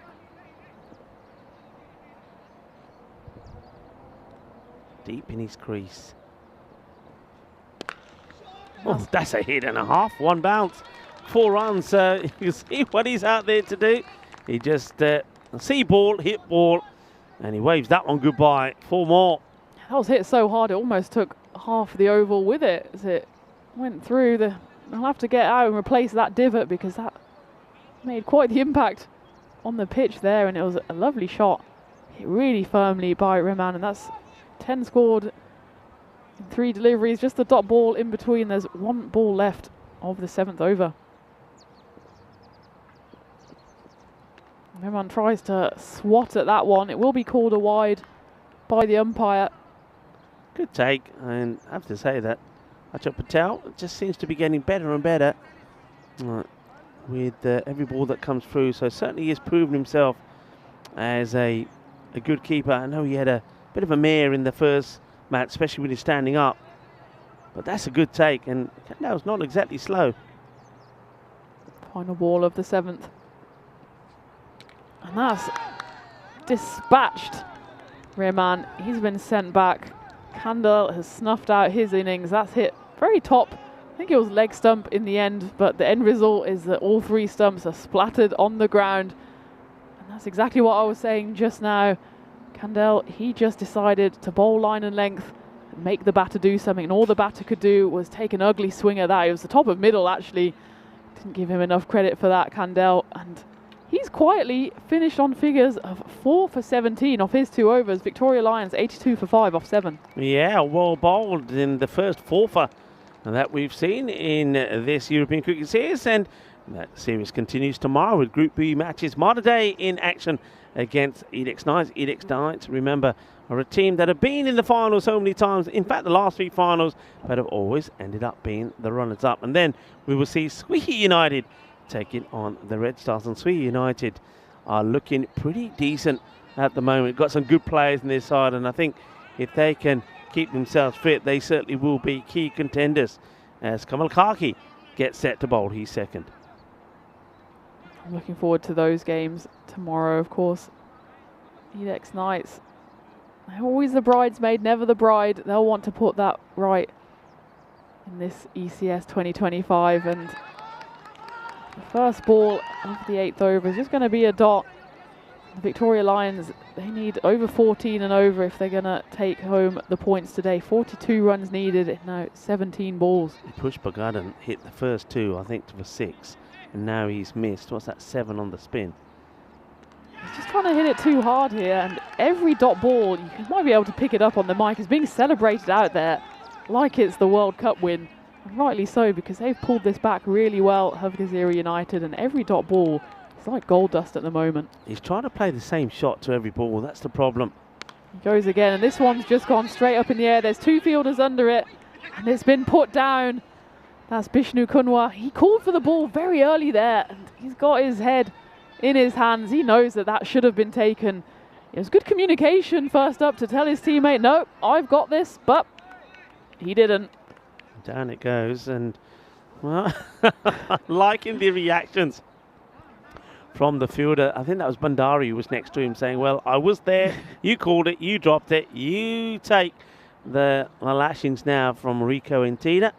It could be a big one because, as we said, Pushpa Garden, if he does get going, can be an impact play. But just look how that rate has gone upwards here now as the batters keep swinging and missing. You can't blame Vimal Vijaya. He's only just got out there, but Pushpa Garden, I'm not sure what's happened to him. Goes for the swing there. They will scuttle through for the one. Of course, Gazira know they've got the 1 point in the bag here. They'll want to get all 4. That'll be a great comeback after being on the wrong side of the result earlier in the first part of this doubleheader. And what an over this has been so far for Kaki. Just the 2 singles coming off it. 1 ball left of the 8th. That's just going to be a single as well. And Kaki doesn't quite get the wickets that Kandel does, but he finishes his 2 overs, 1 wicket for 8 runs, and that's a really impressive showing. And those 2 between them have really put the Lions to the sword here. Yeah, I think they made a difference because up until Kandel came on to bowl that over number 4, and Kaki and both of them have finished off their spells now, then it was the Victoria Lions that were in top. And just look how they've come down, and you can see when Kandel and Kaki have bowled their spell, they were way ahead in the power play. Remember, they won the power play quite confidently, and but then after that it's gone downwards. They were 47 to 38 in the power play, but at halfway point 66 for 2, and whereas Zero United, they were 62 for 2, and then after that they just have been slipping away over by over. Now Rain, his first over didn't go well, went for 24. He has been given another here. Will this start Pradeep getting going again? He needs to. Well, that's a bad ball. I think that's a no ball. I don't think that's on the pitch. That's the second one that he's bowled like this. He did this in his first over to the right-hander. I think this one, they're just checking this again here now. I mean, I think we need to see if we can see this side on perhaps, because I think it does go past the line of the stumps before it bounces, in which case it will be given a wide, and it has now been correctly changed to a wide, and you'll see why here. And that's the reason. This one ain't a wide though. This one is up in the air. It will go all the way, will it? Oh, I don't think that's touched the rope, you know. And oh no, that is going to be 4 now. It's going to be 4 now. I don't think it touches the rope first time, but then when the fielder picks the ball up, he's got his foot on the other side of the line. Well, this is going to be another classic comedy moment on the European cricket. Have a look at this. Oh, we may not have time to show the whole thing again, but have a look. I think Tina talked me through it. Oh, well, he doesn't get anything on it, and then he realised that the ball is actually in the boundary, but his foot is still outside of the rope, and he does all the hard work, then forgets about the easy part of staying inside the rope. 4 runs. Can you believe it? I mean, you think he's going for 4 anyway. The ball hits the deck, slows down, doesn't touch the rope, but the fielder picks it up while he's got 1 foot outside the field of play. It's going to be 4. And this one is high up in the air. It's going to be a good catch if anyone gets there, but it is going to land safe. They think about it too. What are they doing here? Oh dear me, Rico. What's happened there? What are they doing?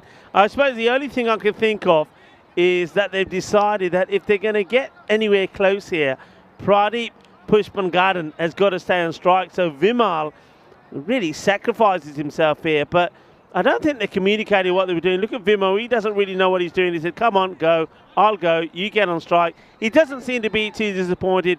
Looks like he's a bit of a team player, does Vimal? Yeah, he troops off the pitch, but we saw that coming a mile off Rico. The catch went up in the air. In reality, no one was near it, but one of the batters decided to go. Pradeep said, no thank you, and it was Vimal, who just had to take the long walk off, and he was just left marooned in the middle of the pitch. That one might be called. No, that's going to be... Oh, and it's a very, very late call there for a wide. Again, one of those ones that seemed to be signalled by the batter before the umpire obliged. Yeah. See this on the replay. That was a close call. It's that angle that just took it, almost went diagonally over the wide line. So it is a tough call there. That one will have to be re-bowled. I often say this to Vinny, I never like that when the batter's asking for it. I think they should get penalised for it. I think even if it is a wide like that, yeah, let the umpire do the job. The umpire wants to think about it and calls it. I think once the batter gets involved, the umpire should say, I was going to give it, but now you've done it, I'm not going to give it. Yeah, the umpires do a great job out there, and they don't need the third umpire in the form of the batter telling them what to do. That one wasn't called, and that was a swivel on that one. I wonder whether that hits his helmet, as the fielding out there is done with a bit of a slide. It does come off leg by signals. That must have been a bit of shoulder or helmet. He didn't seem to feel any ill effects of that. Yeah, if you look on the replay. Yep, straight off the helmet. Off the lid, isn't it? Must have been a glancing blow. He wasn't too worried about it. He was more worried about getting to the other end. 1 run to the score. Good header there, just cut off on the boundary. It's the final ball of the 9th. Victoria Lions 93 for 6. Babu's got to give him any hope going into the last. He's got to hit a boundary here. And well, that will help. That will help big time. That's going to be a minimo. Well, he does hit a boundary even without doing anything. And now he gets the opportunity to even reduce the margin by some more with this ball to come. Oh dear. Well, Salim Rain, he's having a bit of a mare. That's 36 that he's gone for. And all of a sudden, it becomes 26 off 7. So again, still though, you want a boundary here. Get a boundary and make it realistic. Even if it's like, 22 sounds a lot better off 6 than 26. Final ball of the 9th. That one, he does land on the pitch, and it's actually a great ball to finish what was quite a wild 9th over. They say it all happens in the 9th, and we had a wicket, we had 5, we had a 4, we had a few wides in there. As it is, the Victoria Lions finished that one with a dot, 98 for 6. 1 over left, and they need a big over here if they're going to chase down the total. 26 needed. Yeah, 98 for 6 on this day back in 2003. The day a Test nation lost to the team playing in its first World Cup day. It wasn't really quite that big a sort of upset win. The teams in question, Bangladesh, with 3 wins in 63 matches, and they played Canada, and Canada, of course, got that win, and that was down to Austin Codrington taking 5 for 27. Bangladesh chasing 180, collapsed for 120, and played under lights, of course, that match. A big day that was played away, and I'm not sure what he's signalling. What is he signalling here? I think he's saying there's too many out. If he's saying there's too many out, let's have a look. There might be too many out here, so he's signalling straight away. Now, if that is the case, why does he not just stay on strike? Would you not think it's better to stay on strike and face the no ball? Yeah, Garden. He was clever enough to see that everyone was out. In fact, I don't think it has been signalled. I think, no, we're just getting the signal for the umpire to stop the bowler from bowling, so maybe he miscounted there. It's difficult to see. There was a lot of moving parts there, but as it was just a 1. But that will be followed up with a big 6. I think it might be a bit too little too late in this innings, but you never know. 19 needed off 4 balls, and Babu, he's had to come to the party late, and he's gone for a big 6 straight away. Well, it's not impossible, and we have seen sometimes the bowlers feel the pressure and bowl a few extras as well. Bandari, though, normally has been pretty good. We've seen that he's been quite a tidy bowler. I don't think he'd be flustered just yet. He comes back well. He digs that one into the pitch, and it's a pressure stop ball. Quickly before we end, we have an interesting question in the chat, Steve Cook. If bowlers can appeal for wickets, why can't batters appeal for wides? It's a philosophical question to finish the innings today. Yeah, I suppose fair play. But I suppose you can't get a wicket unless, technically, they say there has to be an appeal. So, taking it on, and, well, he misses. Deary me. I'm not really. I think the wicket keeper, there's no way that Achal Patel is going to say to me he wasn't aiming for the stumps at his end, but he misses, and the bowler gets it all wrong. There's a batter on the floor at the moment. I'm not sure what's happened here. He's getting everything off. Oh, what's that? Well, he seems to be. He must have a cramp, I think. Must be a cramp here. Let's have a look if we pick anything up here. Well, I think he rolls his ankle there. Here's the miss. Let's have a look. And he comes down the other end. Yeah, he has twisted his. Let's have a look one more time here. Oh, yeah, Ouch. just there. That is a bit of an ouch. So he's hurt himself.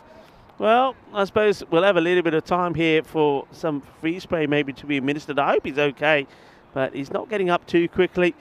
But thanks for your question. And I know that Dave's in the chat. Well, Dave, I don't know if you heard me before. It is National Guitar Day today as well. So do make sure you get your guitar out and have a good old sing-song.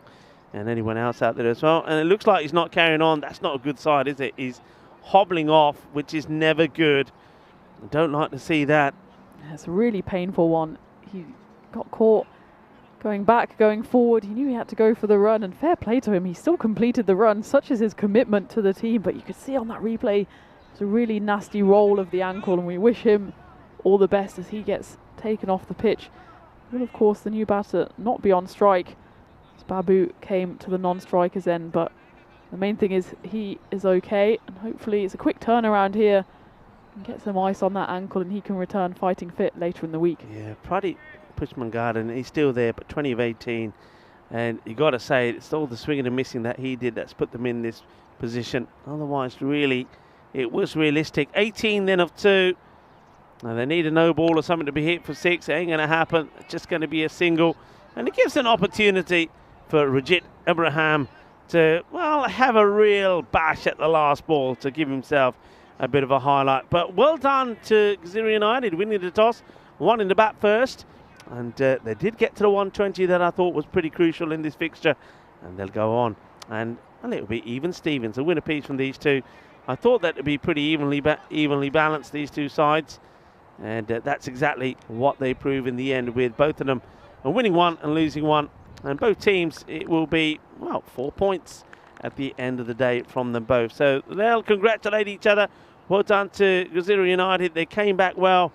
And you have to say it was thanks to really a fantastic knock there from Achal Patel.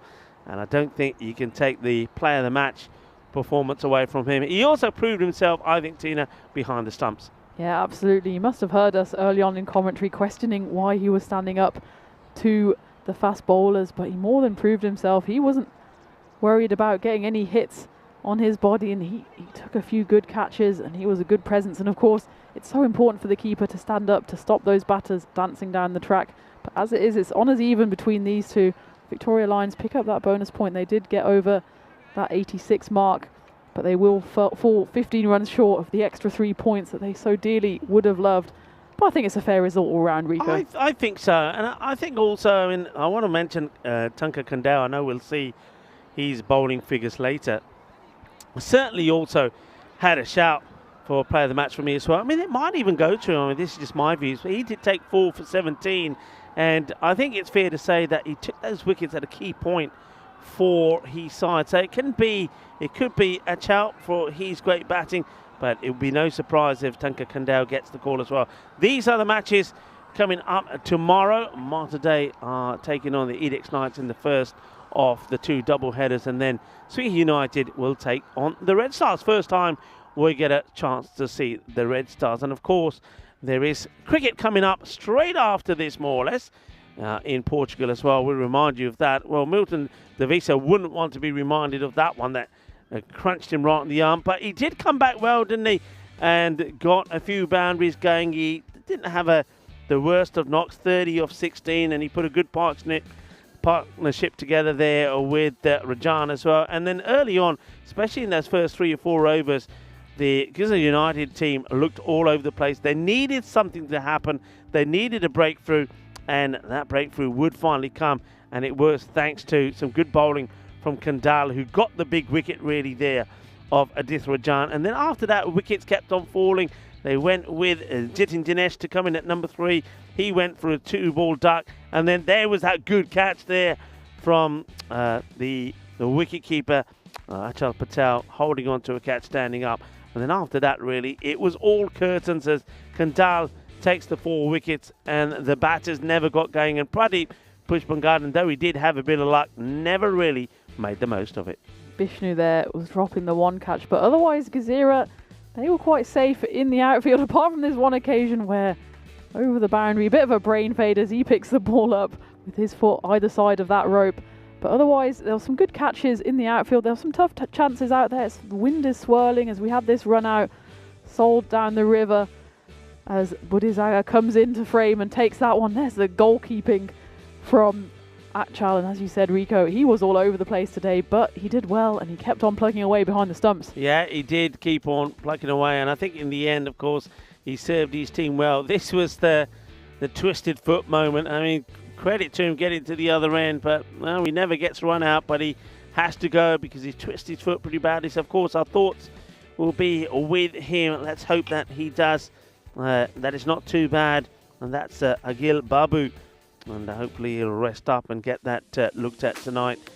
And, well, maybe the old hot and cold treatment will sort him out. But well done as we will have a look at the scorecard. I think disappointed will be the word for Victoria Lions. I think they were on a buzz after that first match, and I think they'll be disappointed also that they never won the day by picking up all 4 points in the first match. They certainly did have the opportunity to do that, but that scorecard for them, it started well. They had the better power play, especially with Devasia scoring well, and he was being well supported by the captain. But when those 2 wickets fell, nobody else really stepped up to the mark. Pradeep Pushpangarden, 21 of 19 balls. I think he batted just too slow. On the bowling front, though, there was some certainly very good figures there from the bowlers. Yeah, some good figures throughout, and again, it was Kazira United who did well in the field. A few comical moments, but that's always part of ECN cricket. But on the whole, I think they did themselves justice, Kazira. And they probably got too many runs on the board. I think Victoria maybe gave them 20 or so, and that might have made the game slightly tighter. But as it is, it's those 15 runs that make the difference, and Kazira go home with the 3 points. But as we said, Rico, it's probably honours even for the day. They both go home with 4 points. I think that's a fair result in the end. Yeah, very fair result. I don't know if we've had any update on the player of that match, but Tanka Kandal did really well, 4 for 17. And once again, I know that I was saying straight away that for me, the batting of Achal Patel, and then also the way that he went well behind the stumps there was good. 76 he scored. It was a very good knock from him, and I think if it weren't for those runs, then I think they always would have struggled, and he did well behind the stumps. So I think he still probably pips it there, though it's very good figures there from Kandal. We're just having a few issues there with the scorecards, but I think it's fair enough for us to say it's been a very good day. And most importantly, Tina, the sun has shone all day long. Yeah, it's the end of the day and we can still feel all 20 toes between us, and that's the main thing. The sun is shining, and I know the forecast for the rest of the week is positive, and looking forward to what's happening tonight as well. Phil G will be on the mic, so the cricket never stops. It's a double header between Gorka 11 and Lisbon Capitals. Where's your money on, Rico? Oh, I think it'd be even Stevens. I think it'd be one apiece. I think Lisbon Capitals may have the better of the first, but Gurkha will come back. And Phil G, if you're listening, maybe it's your turn to have the golden ball tonight. I do feel that there'll be one coming. Maybe it's going to be night. Maybe it's going to be a lucky night for you. But I know that a lot of people in the chat are saying that they will be there. I'll certainly be keeping an eye on it as well. So go well there tonight. So I think it's time for us to focus on what's been a really good day. What's been really good about today? So I was going to say it certainly, yes, primarily belonged to the batters. We saw that Laksita scored a half century for the Harman Stallions in the first match, and the Stallions doing the double over AUM. In the second match, it was a blistering performance from Michael Das. He gets a half century. We saw Adith Rajan, a half century from him. And in that last match, Achal Patel also scores a half century. So the batters certainly were in good form, but also a good bowling performance there right in the end there from Tanka Kandal as well, picking up 4 for. So it's been a good day of cricket. I always like to say that the European Cricket Network is a frenzy of action, fun, and also a little bit of drama, and we certainly did have that. Yeah, there's a lot of drama, and we're expecting even more drama tomorrow as well. And of course, we keep on going on about the golden ball, but it was Mata Day who were involved on the wrong end of that golden ball yesterday against the power hitters. So they'll want to come back strong against the Edex Knights, but they'll be up against Nias Mohammed. He scored 117 not out for the Knights. If he comes with half of that form, then Malta Day will be in trouble. Yeah, I mean, Edex Knights, they'll be disappointed that even in that match when he scored that century, they got 143 and he ended up on the losing side, but that's because they took Sweden United, and Sweden United, I think they're a strong side and they're looking to show their dominance tomorrow as well. So it's time then for us to say our goodbyes. First of all, I want to say a very big thank you to everybody on the chat today. I think the chat has been rocking. You've been absolutely brilliant, and thank you for all your lovely comments and for all the chit chat. It's always nice to know that you're there when we're here. So great work from everyone in the chat. Looking forward to hearing from you again tomorrow when we will have 4 more matches coming up. Well done, of course, to the umpires and also to the Blue Crew, and thanks to the Federation for looking after us, and I have to say very big thank you to Two Circles as well for doing a wonderful job. Yeah, they've done a wonderful job as always, and just as we said, the Federation looking after us. Lee's coming in with some refreshments here, so you know that call for the crumble came out. It's not quite a crumble. Happened? Hang on, Lee, you got it all wrong. First of all, what time do you call this a coffees at the end of the day? Where was it in the morning? And what happened to the apple coffee? He's going there. He's taking the coffees away. You know what he didn't tell us? He's put a bit of brandy in those coffee. Bring them back. Bring them back. Tomorrow, apple crumble. We want an apple crumble. All right, folks, like we always say, be good, be kind, be safe, be happy. Shukriya. Thank you for watching. It's been another wonderful day of cricket on European cricket. We will see you tomorrow. Hasta mañana, mi familia. Ciao, ciao.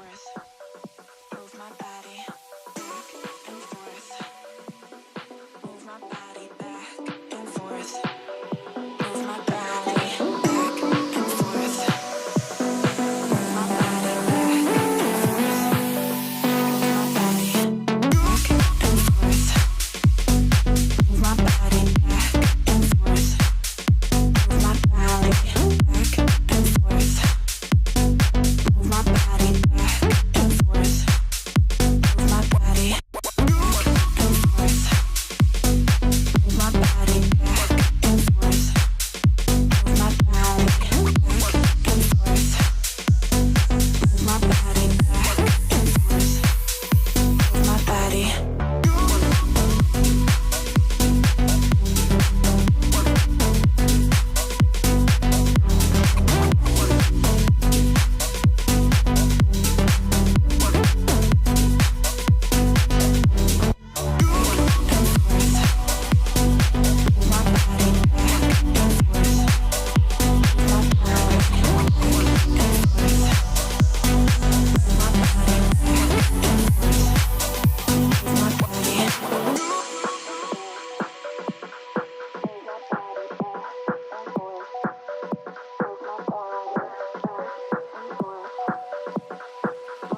Move my body back and forth. Move my body back and forth. Move my body back and forth. Move my body back and forth. Move my body back and forth. Move my body back and forth.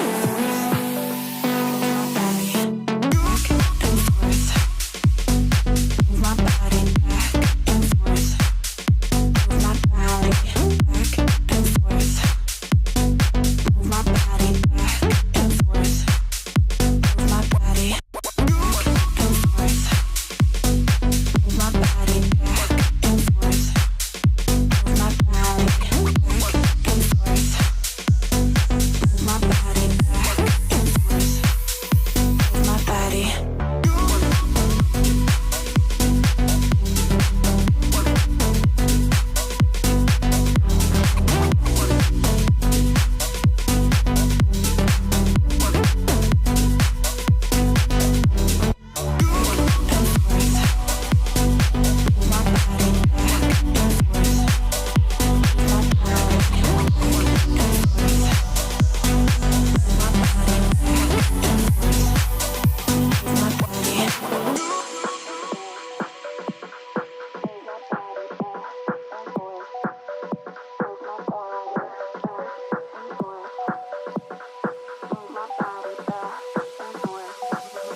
Move my body.